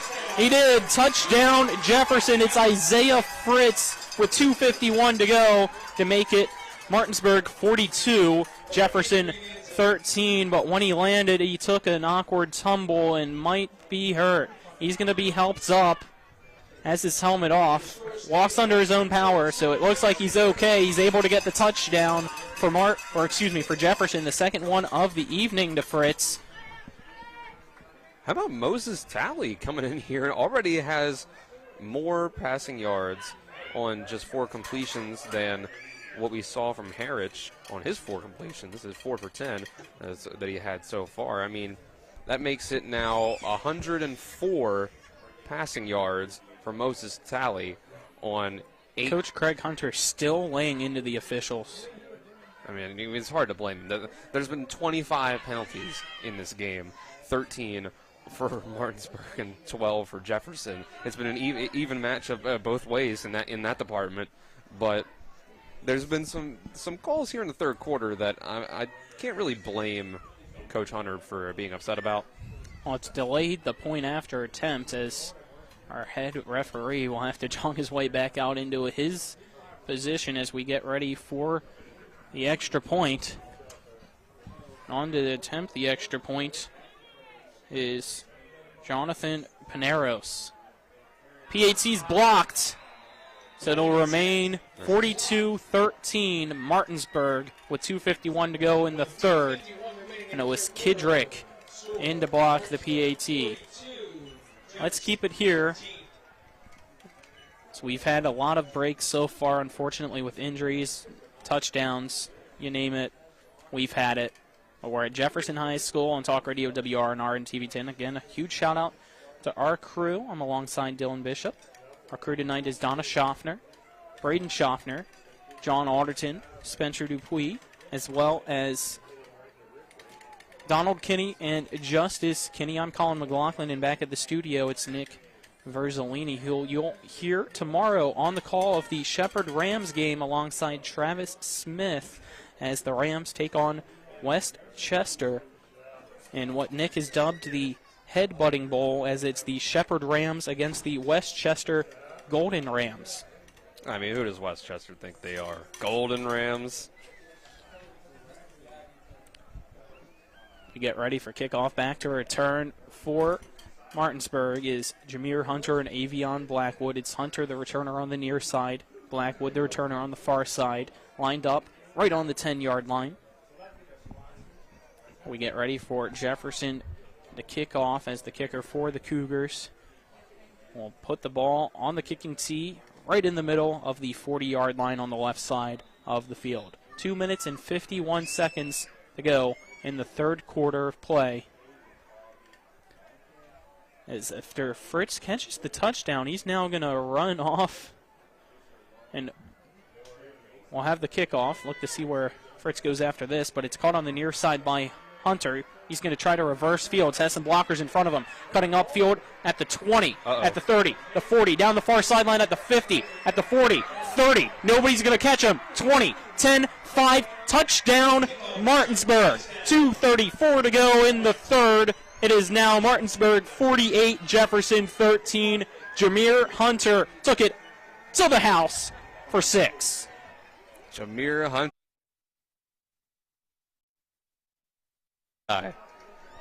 Anytime he touches the ball, it seems like he's able to score a touchdown or at least come close to one, and that time he did so. I mean, yeah, it's anytime the ball is in his hands, it can go for 6, and we see it right there. We see it on screen passes. I mean, we see it anytime he's lined up against a corner, he can get over the top with his speed. He's had 3 punt return touchdowns this year. This is his first kick return, I believe, for a touchdown, as it looks like Martinsburg is going to go for 2 with 2:30 to go in the third. Try to make it a 50-burger. The muddle huddle. Clement hands it off to Grantham, and Grantham going to be stuffed short. So the 2-point conversion is no good. But with 2:30 to go, it is Martinsburg 48, Jefferson 13. And we will take a 60-second break. You're tuned into West Virginia High School football on Talk Radio WRNR and TV 10. When will I be able to retire? How do I make the most of the money I have? How do I leave a lasting legacy to my loved ones? I'm Philip McCoy, financial advisor with the Mirius Group, a private wealth advisory practice of Ameriprise Financial Services Incorporated. Call us today at 304-263-4343 to help you make the most of your financial future. Our office is located at 1270 Winchester Avenue, Martinsburg, West Virginia. Ameriprise Financial Services Incorporated, member FINRA and SIPC. Hi, I'm Annette McDonald, and I am the designer at Orsini's in Martinsburg, West Virginia. We welcome you into our store to show you a complete line of what we do here. We design your cabinetry, quartz countertops, granite countertops, hardware, anything for the full remodel of your kitchen and your home needs. We also do bathrooms, and we have flooring available too. We make sure that your project with Orsini's is the best in the market. Welcome to Orsini's. Orsini's.com. Welcome back. We're still in the third quarter at Jefferson High School. 2:30 left to go. It is Martinsburg 48, Jefferson 13. After Jameer Hunter returned the kick all the way to the end zone for 6. And the 2-point conversion by Martinsburg was no good. And it's Brett Terwilliger to kick off from the 40-yard line. He has it lined up on the right side hash mark, looking to that far side. He's going to kick a high end over end kick, and it's caught at the 10-yard line. And he'll be tripped up at the 20. Around the 20-yard line. In to return it was Rockwell, and it'll be a 1st and 10 for Jefferson at the 20-yard line, basically like a touchback, Dylan, which there's been a lot of in this third quarter for Jefferson. But they've been able to at least score twice, and Moses Talley has looked pretty impressive so far. Yep. But an interesting development. Herrick still on the sideline after being injured. Keyshawn Robinson, wide receiver for Jefferson, also on the bench to the near sideline. Talley is 2 to the far side, 1 to the near. He bobbles the snap. It's going to roll into the 1-yard line, and he falls on top of it. Just shy of a safety, but now Jefferson really backed up into its own end zone on a 19-yard loss. And it just slipped right through the hands of Moses Talley. And boy, that really it wasn't fully his fault. We've seen snap problems tonight all night, multiple times for Jefferson, unfortunately. Yep. We even saw it with Herrick. Yeah, I think we saw at least 3 offline snaps while Herrick was in. But it's 2nd down.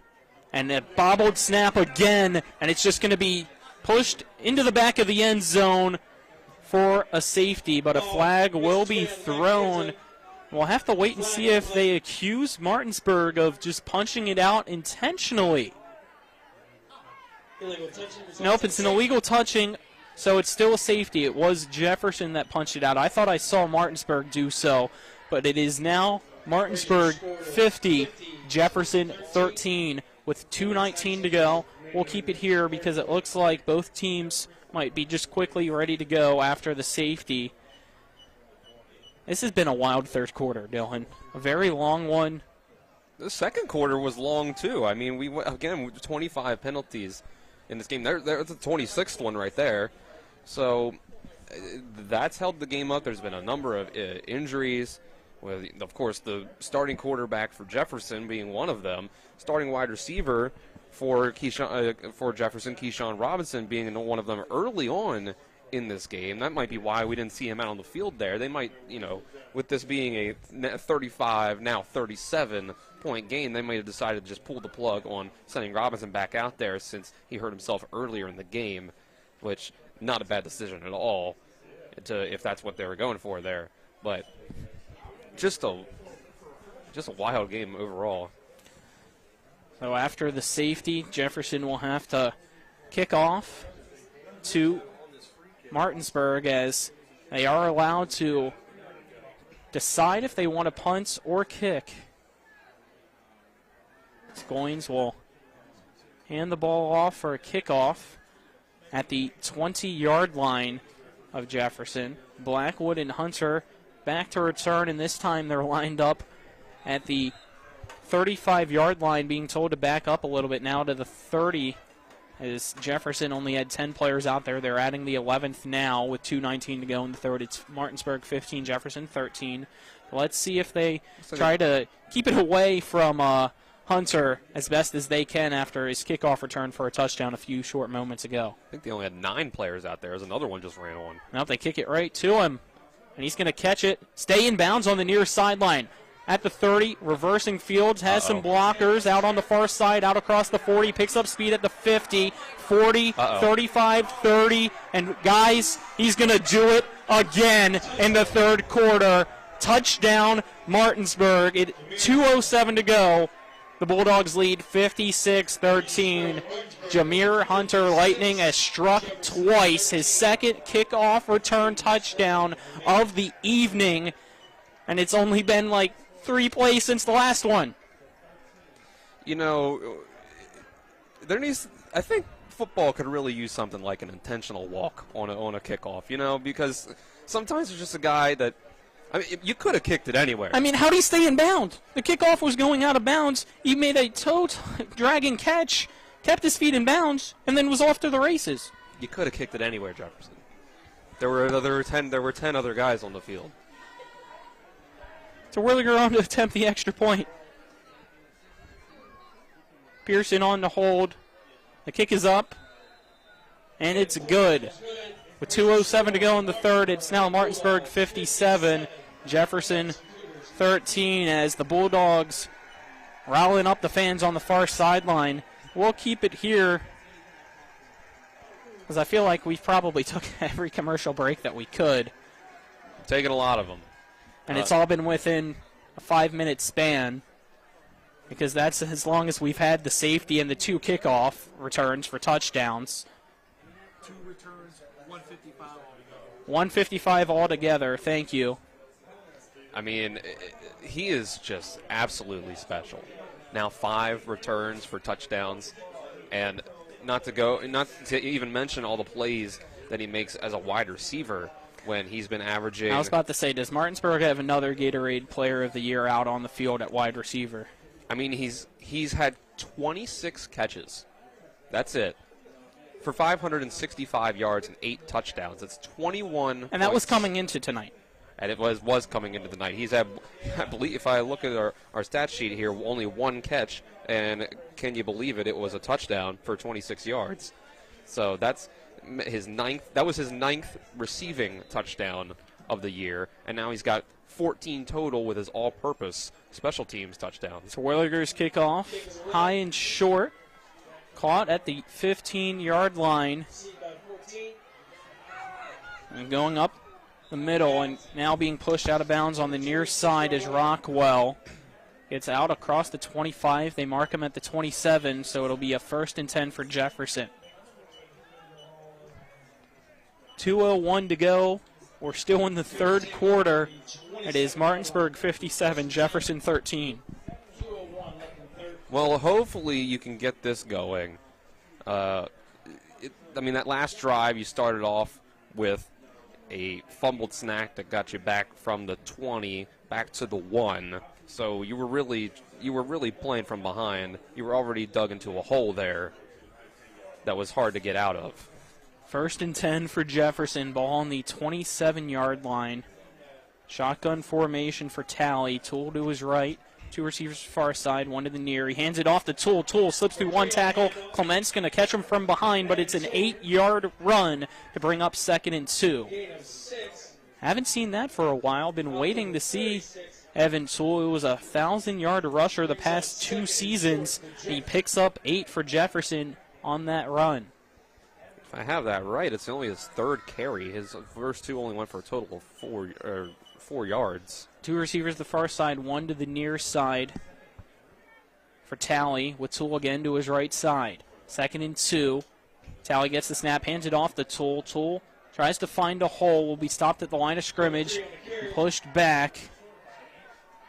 In to make the tackle for Martinsburg was E.J. Hendricks, but it's enough for a Jefferson first down on the gain of 3 with 1 minute and 8 seconds to go in the 3rd. Yeah, I think at this point you got to start giving Evan Toole some reps at least. Keep him warmed up going into the next week when you face Hedgesville. Talley sets. It's a snap from Graham, hands it off to Toole. Toole up the middle, bounces to the far side, slips through 1 tackle before being pushed out of bounds at the 43-yard line. It'll be a pickup of 7. Make it a 2nd down. Excuse me, a 4-yard gain. Looks like they say he stepped down a little bit shorter than I originally thought. So it'll be a 2nd down and 6 with 30 seconds to go in the 3rd quarter. I have to imagine this will be the last play of the quarter, assuming that the play doesn't go out of bounds. I was about to say, don't jinx it, Dylan. It's Talley in shotgun formation. Tool to his right. 2 receivers far side, 1 to the near side. Talley gets the snap, drops back to pass.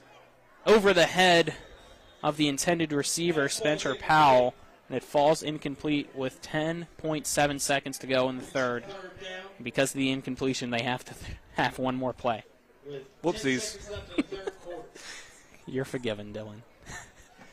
3rd down and 6, ball on the 42-yard line for Jefferson.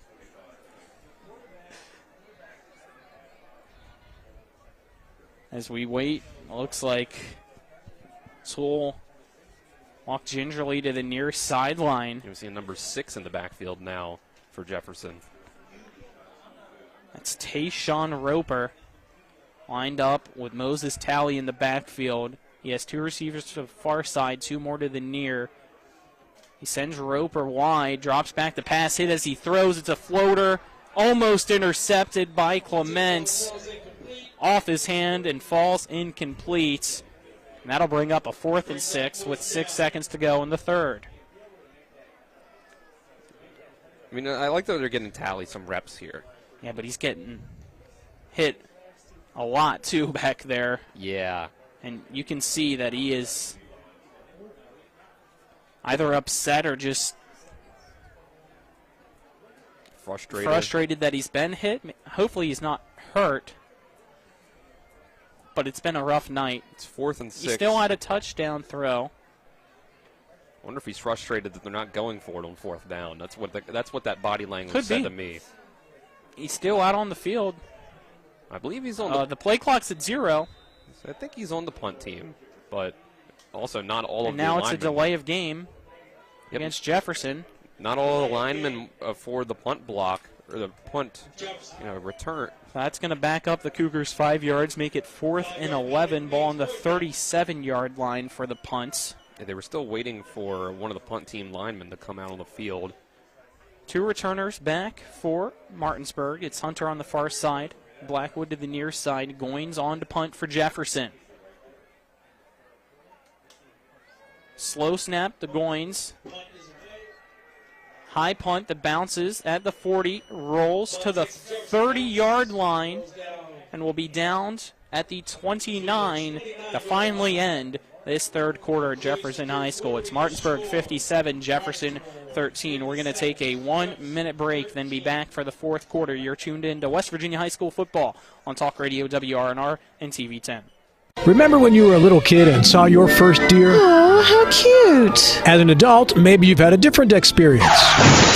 Where'd that come from? Bambi mess up your dream machine? Call Cody's Auto Body today at 304-901-4777 and get the work done right the first time. Cody's Auto Body, 851 Wilston Street in Martinsburg, has a team of auto body professionals with a lifetime of experience putting your ride back together again, regardless of how it got that way. Cody's Auto Body. I'm Jonathan Bodwell, Bodwell Insurance Solutions, your local Medicare and life insurance agency. We are here to help you navigate the Medicare maze. We represent all of the major carriers, and you do not pay any more to go through us than if you go directly through a carrier. But if you go through us, you have a local professional to help you with all your Medicare needs, not a voice that could be in some other part of the world. Bodwell Insurance Solutions, your local Medicare agency. BodwellInsuranceSolutions.com or 304-283-0864. Welcome back as we get ready for the fourth quarter between Martinsburg and Jefferson. Colin McLaughlin alongside me is Dylan Bishop for Talk Radio WRNR and TV 10. It is a first down and 10 for Martinsburg at the 29-yard line for the Bulldogs. Man in motion. And it's Bajent, screen pass to the far side, caught by Dover down the far sideline, and he'll be tripped up just shy of the 50-yard line. First down, Martinsburg. Still a lot of explosiveness on the field here for Martinsburg. Buzzed over 19 yards there. Martinsburg hurrying up to the line as two receivers to the near side, two more to the far, waiting for the chains, though, to still be moved before they can get this play off. It's Bajent in shotgun formation. It's a snap. Hands it off. And immediately being wrapped up for a loss on the play is Kendall. He has to readjust his knee pad after that one. It's a loss of 1 to make it 2nd and 11. Man, how about that? A lot of subs in for the wide receivers, but you still got Bajent in at quarterback. Ball on the 48-yard line of Martinsburg. Kendall to the right side of Bajent. Trips to the near side, one receiver to the far side. He hands it off to Kendall. Kendall juking past, couple tacklers on the far side. Will be tackled across the 45-yard line, just shy of a first down. So it'll be third down with 10:35 to go in the fourth. Third down ball at the 45, so make it a 3rd down and 3 for Martinsburg as they lead Jefferson 57-13 in the fourth quarter. Bajent gets the play call from Coach Sherman on the far side. Looks at his wristband, gives it to his receivers on the near side. Now the one on the far side, and Kendall to his right. Fake shovel pass. It's a screen pass. In the middle, it's Williams. And he got the first down, tripped up at the 30-yard line. With 10 minutes to go in the fourth, the Bulldogs have it in Jefferson territory.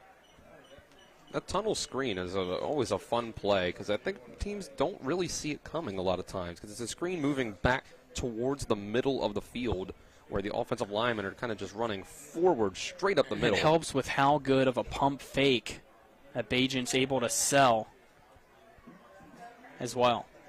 3 receivers to the near side, 1 to the far side for Bajent.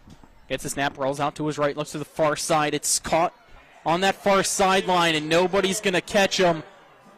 Diving for the pile-on and in. Touchdown Martinsburg, but a whistle blown, and we have a flag thrown. As it was,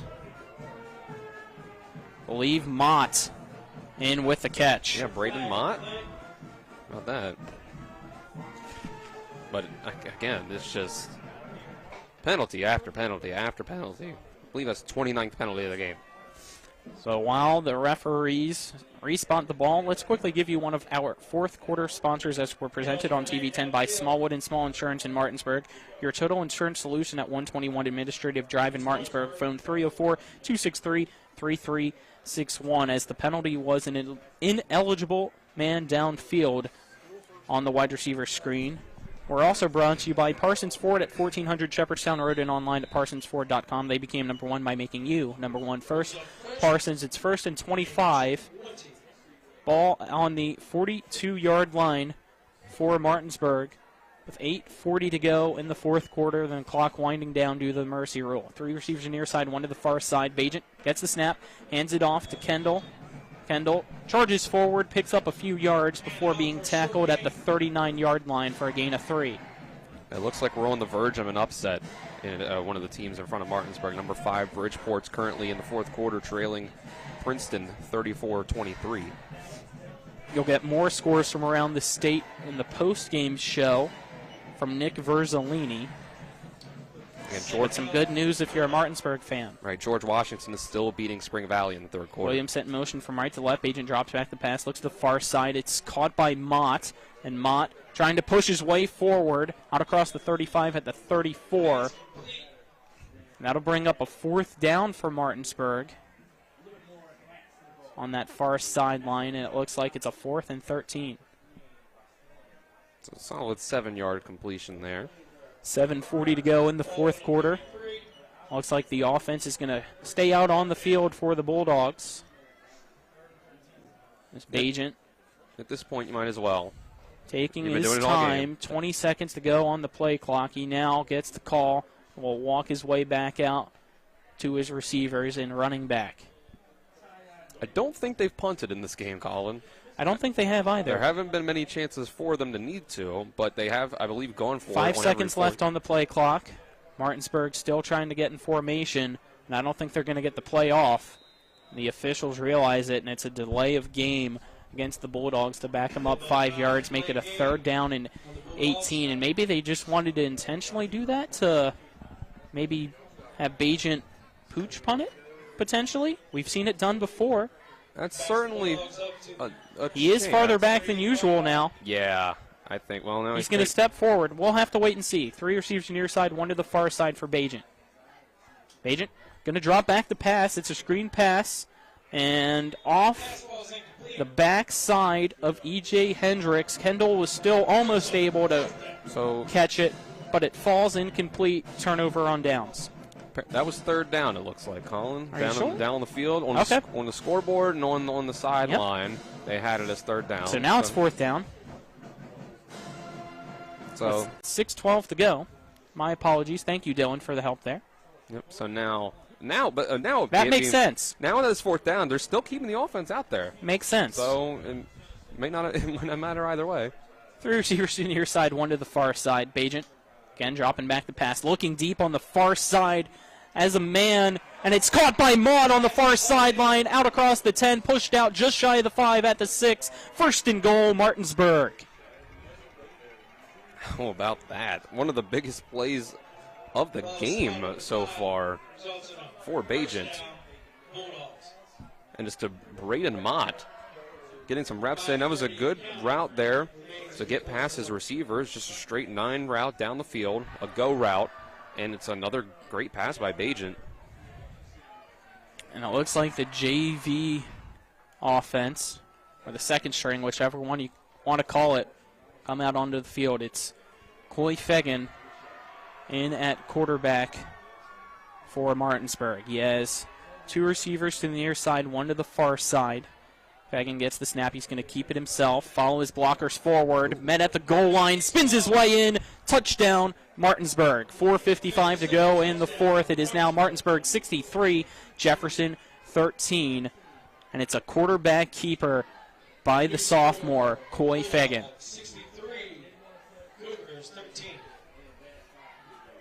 And for the 5th time this year against EPAC opponents, Martinsburg has put 60-plus points up. I mean, it's Martinsburg is this offense. There's so many elements to it that you have to stop. That it's a pick your poison kind of thing. If you try to stop the pass, they're going to run the ball with Zion Grantham or Murphy Clement. Try to stop the run, Bagent's going to tear you apart. Low snap. Pearson looked like was still able to get the hold down, but the extra point is no good from Terwilliger, so it will remain 63-13. Let's take a 1-minute break and then be back. You're tuned into West Virginia High School Football and Talk Radio, WRNR and TV 10. The Palace Lounge in Martinsburg is the place to be this football season. Join us Fridays for Martinsburg Bulldog games, Saturdays for Shepherd Rams and WVU games, and every Monday, Thursday, and Sunday nights for the NFL primetime games. We still have steak night every Wednesday, shrimp nights every Thursday, and now taco and margarita nights every Tuesday. So come on in and enjoy the Palace Lounge. We're located at 1350 Edwin Miller Boulevard in Martinsburg. When will I be able to retire? How do I make the most of the money I have? How do I leave a lasting legacy to my loved ones? I'm Philip McCoy, financial advisor with the Mirius Group, a private wealth advisory practice of Ameriprise Financial Services Incorporated. Call us today at 304-263-4343 to help you make the most of your financial future. Our office is located at 1270 Winchester Avenue, Martinsburg, West Virginia. Ameriprise Financial Services Incorporated, member FINRA and SIPC. We welcome you back to Jefferson High School. 2:55 to go. The clock winding down for the Mercy Rule. It's Martinsburg up 63-13 after the Coy Fagan quarterback keeper for the touchdown. And now, against EPAC opponents, Martinsburg has been able to put up 63 points against all but one, the one being Musselman, which was 62. A kickoff bobbled by Rockwell. He's able to scoop it up, try to gain a few yards after he does so, but he is drilled at the 10, put it at the 11-yard line, and it'll be a 1st and 10 Jefferson with 2:19 to go in this fourth quarter. So Martinsburg will improve to 7-2 overall. Jefferson will fall to 5-3 after this one.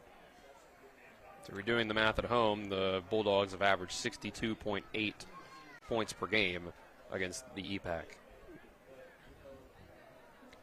Next week we will have Jefferson as they head to Hedgesville to take on the Eagles. That one will be Friday night. It'll be Spencer Dupuis on the call alongside Dylan Bishop. Martinsburg will have a bye week next week. So we still wait for every single Jefferson player to go out onto the field.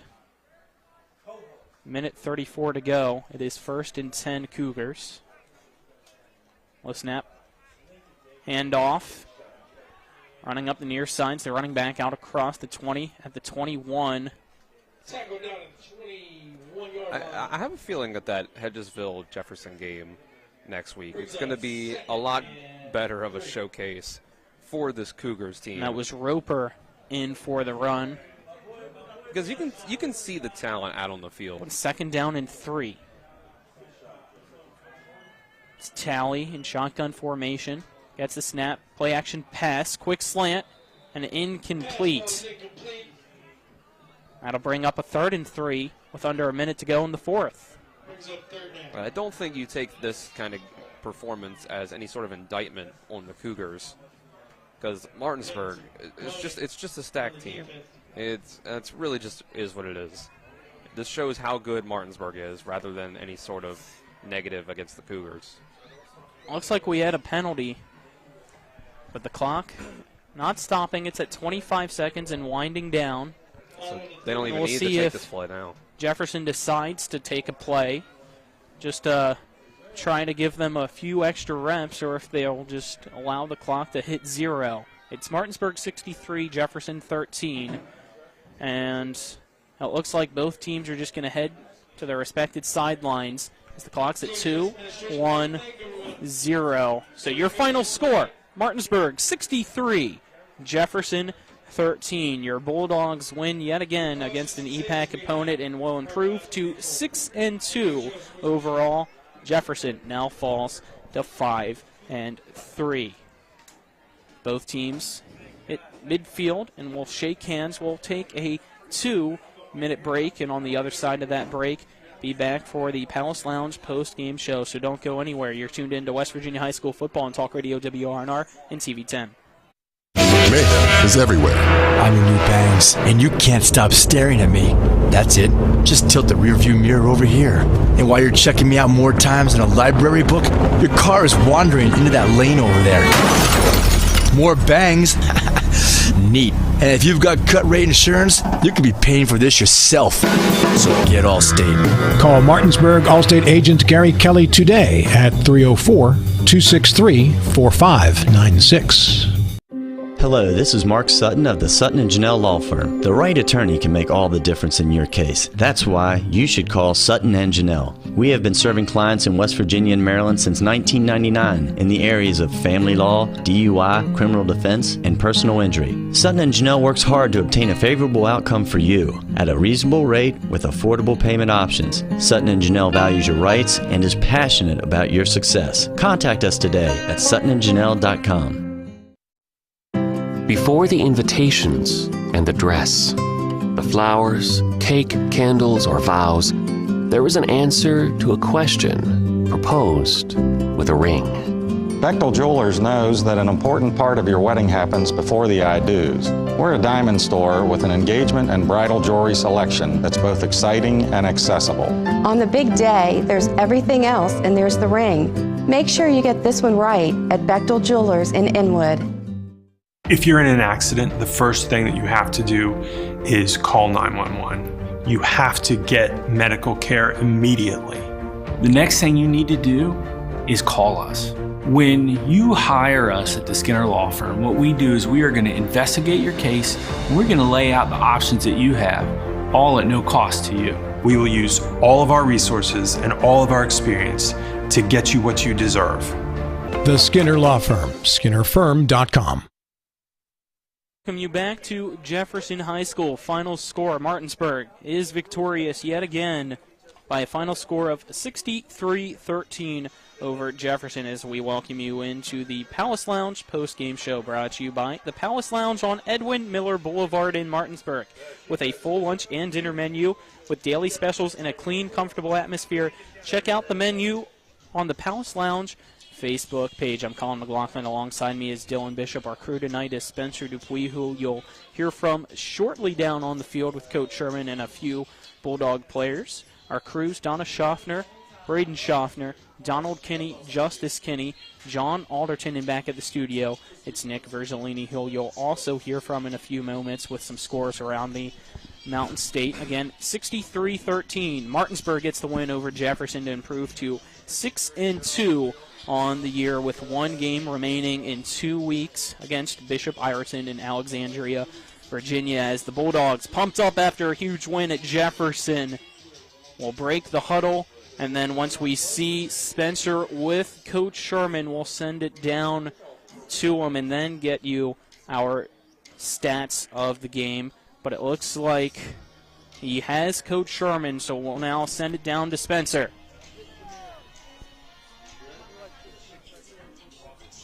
Unless Spencer's unable to get him.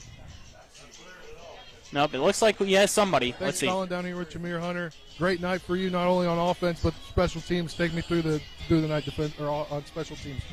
Just great blocking. Thanks for my teammates. It wasn't even that much me. It was them.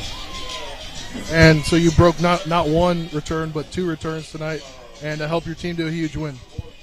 Hey, like I said, do whatever it takes for the team to win. And that's what I'm going to give 100% every time I get on the field. And you're a guy that plays not only on offense, not only on special teams, but on defense. You had a great night defensively, too. I gave up one touchdown. Hey, that was my fault. That's on me. Hey, came back the next drive and got right. All right, man. You get a bye week next week. You excited to rest up a little bit? Yes, sir. Hey, you take it 1 week at a time. Hey, ready to get back on that field. All right, thank you, Jameer. Yes, sir. All right, we're calling. Send it back up to you for a minute while we get Britt. All right, well, it looks like you have them, Actually, so let's do it. now? Yep, you're good. All right, down here with Coach Sherman, a dominating win for your team tonight. We talked at halftime what you needed to do, and it seemed like you guys came out steady through the rest of the ballgame. Yeah, I mean, explosive plays by Jameer Hunter on kick returns. And, offense did sputter at times, but then we did some good things as well. I thought we run the ball a lot better. We cleaned it up, and, they did what we asked them to do. And just talked to Jameer, and he's a guy that seems to provide the spark this year like we saw last year with Hudson. And obviously, you definitely like that you've got him this year. What else does he bring to the team that not necessarily isn't on the field? Well, he's a great teammate. He's a happy kid. He's got a great attitude. He comes to work every single day. He's hungry, and he's just enjoying himself. He's a joy to be around. All right, Coach, you get a bye week next week. I believe I heard you gave the guys Monday off, and they all cheered. Yeah, we're going to rest up a little bit. And I told them, though, when we're on the grid, we're on that field, our feet have got to be moving fast, and we got to be getting better.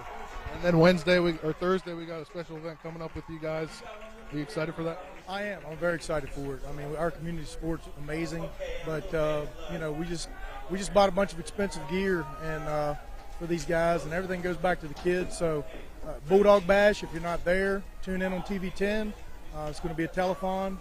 We're trying to raise a lot of money. We got great businesses that are going to match if we do raise money, and we appreciate all the support we can get. All right, Coach. Congrats on the win. Thank you. See you next week. Thank you, guys. All right, back up to you, Colin. Thank you, Spencer. And maybe just to throw this out there, we can see if maybe I can go out on Thursday when we're there for this Martinsburg Bulldog Bash, see if I still got my leg on me and kick a field goal, and however far it is, if we can get some businesses to either match that or maybe even double it. We'll have to wait and see. Have some fun. It's going to be a great night, 5 to 8 p.m. at Coburn Field at David M. Walker Stadium this coming Thursday. Help support not only the Martinsburg Bulldog football team, but the marching band, the Velocity Dance team, and the MHS cheerleaders too. And if you can't make it out, we'll have it on TV 10. There will be the discount cards for sale, as well as just a full-on fundraiser to help out these programs who do a great job representing the black and orange in Martinsburg High School. With that being said, let's get into our post-game stats brought to you by Bechtel Jewelers, West Virginia's largest Pandora retailer on Route 11 south of Inwood, taking care of you like nobody's business. You ready, Dylan? Which one do you want to start with? Sorry. I said post-game stats. There we go. All right.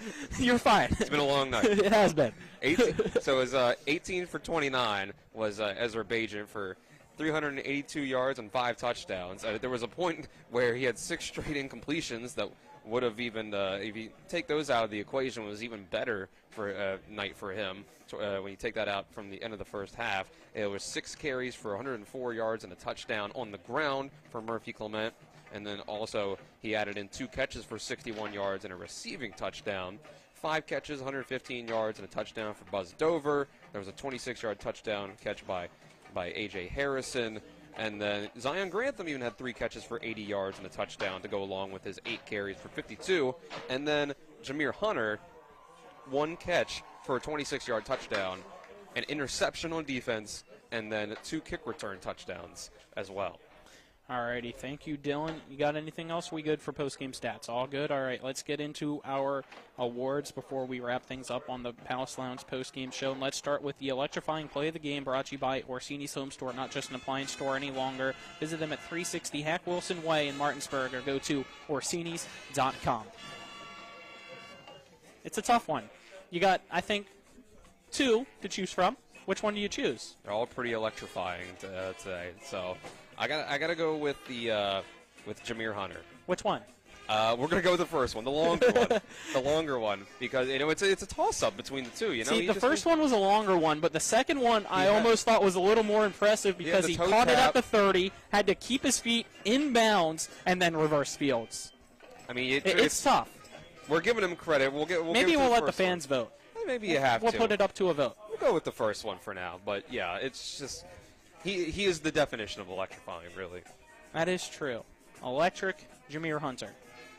Let's now get into our Cody's Body Shop collision of the game, brought to you by Cody's Body Shop at 851 Wilson Street in Martinsburg. Family-owned, offering superior customer service and great pricing for a job done by experienced certified technicians. Phone 304-901-4777 or visit their Facebook page.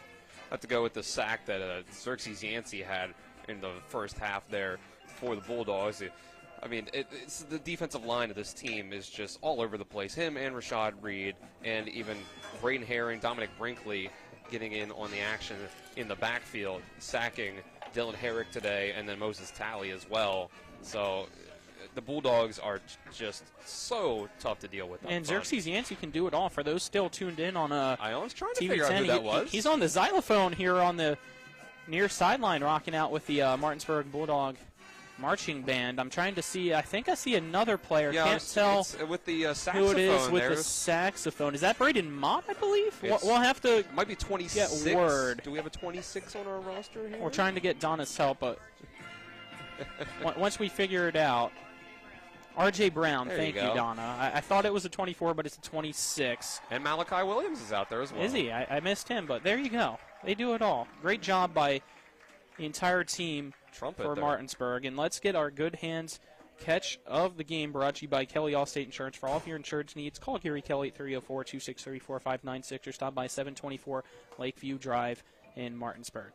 I'm going to go with the 30-yard catch by Buzz Dover that he had in the first half. It was just a back shoulder throw by Ezra Bajent that he had. It wasn't the one that he ended up getting into the end zone for a 35-yard touchdown, but it was just an insane catch laying out. Had to spin and catch that one and bring it in.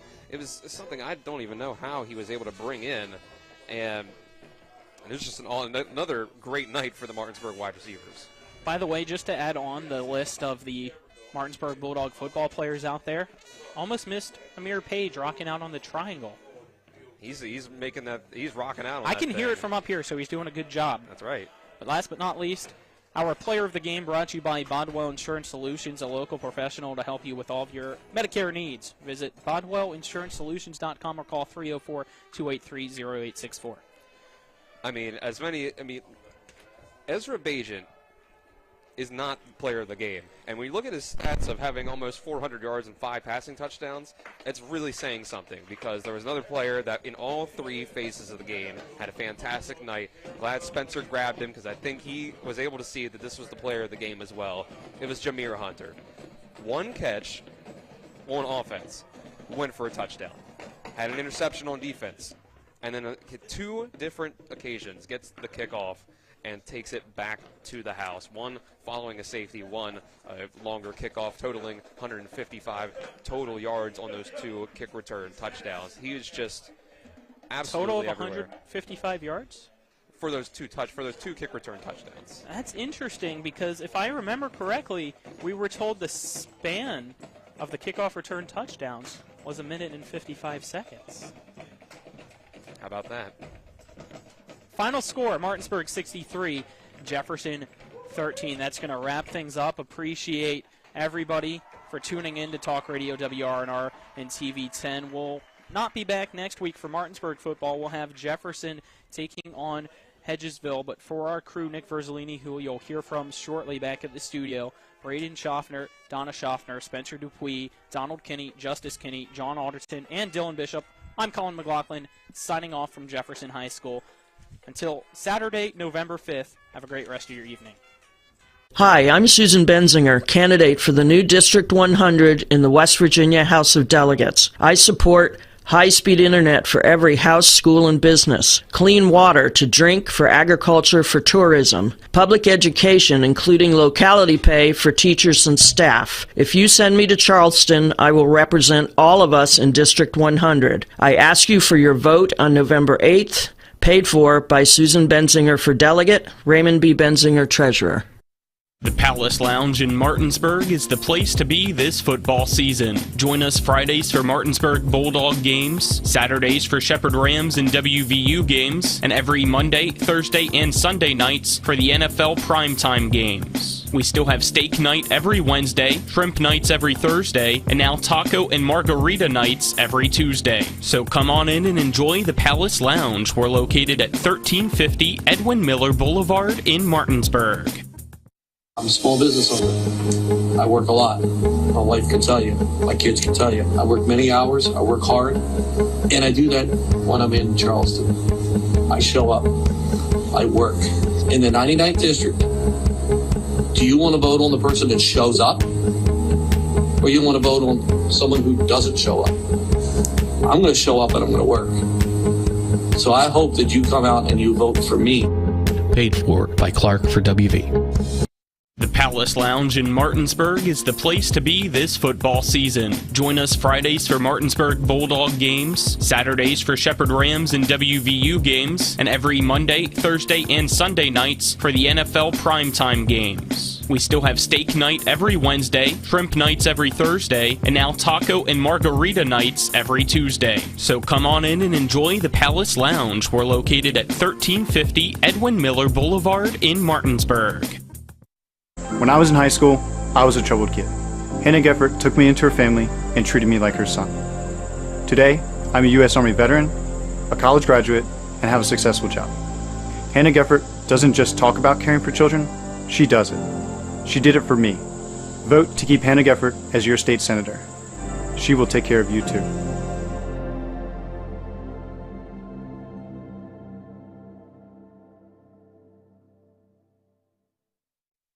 What came first, the chicken or the egg? No matter what you think, you can have it either way. Rock's new bagel croissant and chicken waffle breakfast sandwiches are made fresh every morning. Rock's Local Market. Rise and shine. You're gonna be late for work. Good morning, sleepyhead.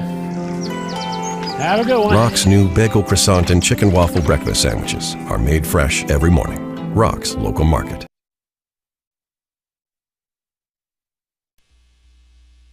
We welcome you into the Extra Point Scoreboard Show, brought to you by Delegate Wayne Clark for the 99th District, proudly working to advance opportunities for all of West Virginia.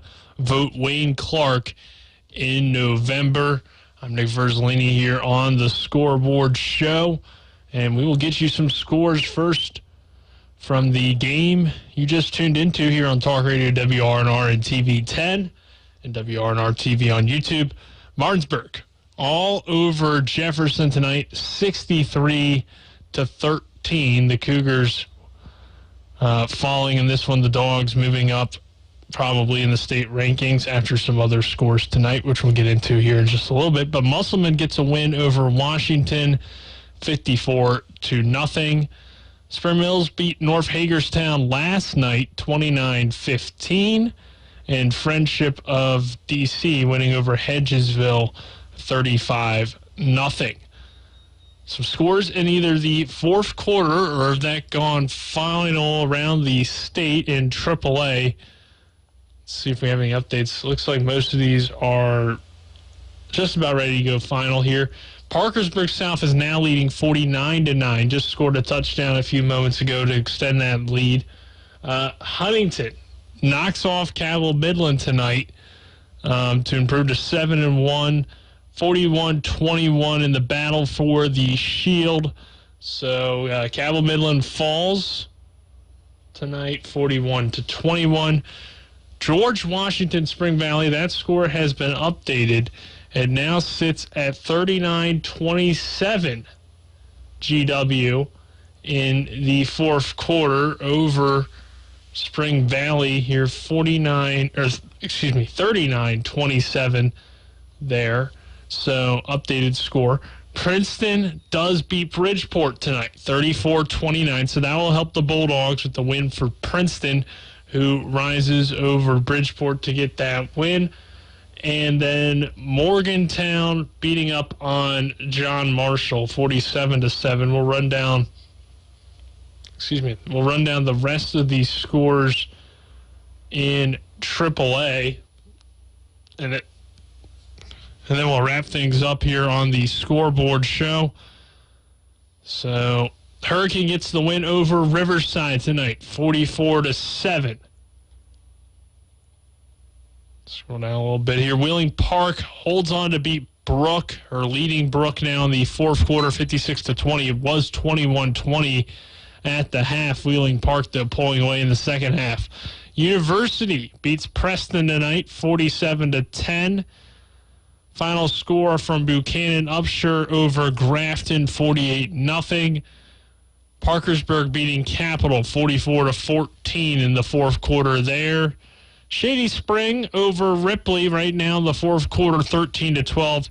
And South Charleston leading St. Albans in a good ball game. Battle of the 0-7s, 19-17. So again, as we mentioned on the broadcast, we'll have Westchester and Shepherd tomorrow from the studio.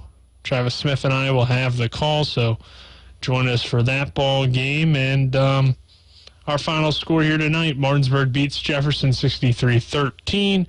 I'm Nick Verzolini saying so long, and join us again tomorrow, 11:30 pregame show, noon kickoff for Shepherd at Westchester.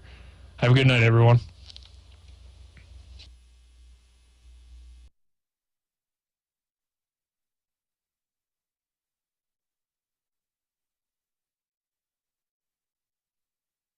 And that concludes today's postgame show.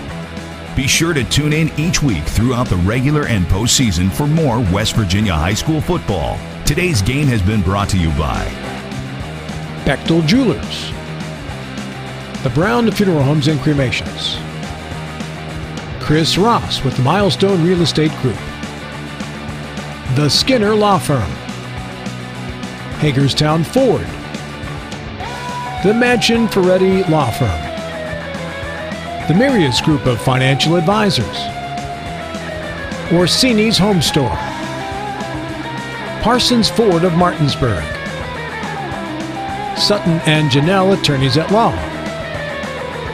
CMA Honda of Winchester, and WVU Medicine. For the best in high school, college, and NFL coverage all season long, keep it tuned in to Talk Radio WRNR Martinsburg. All rights reserved.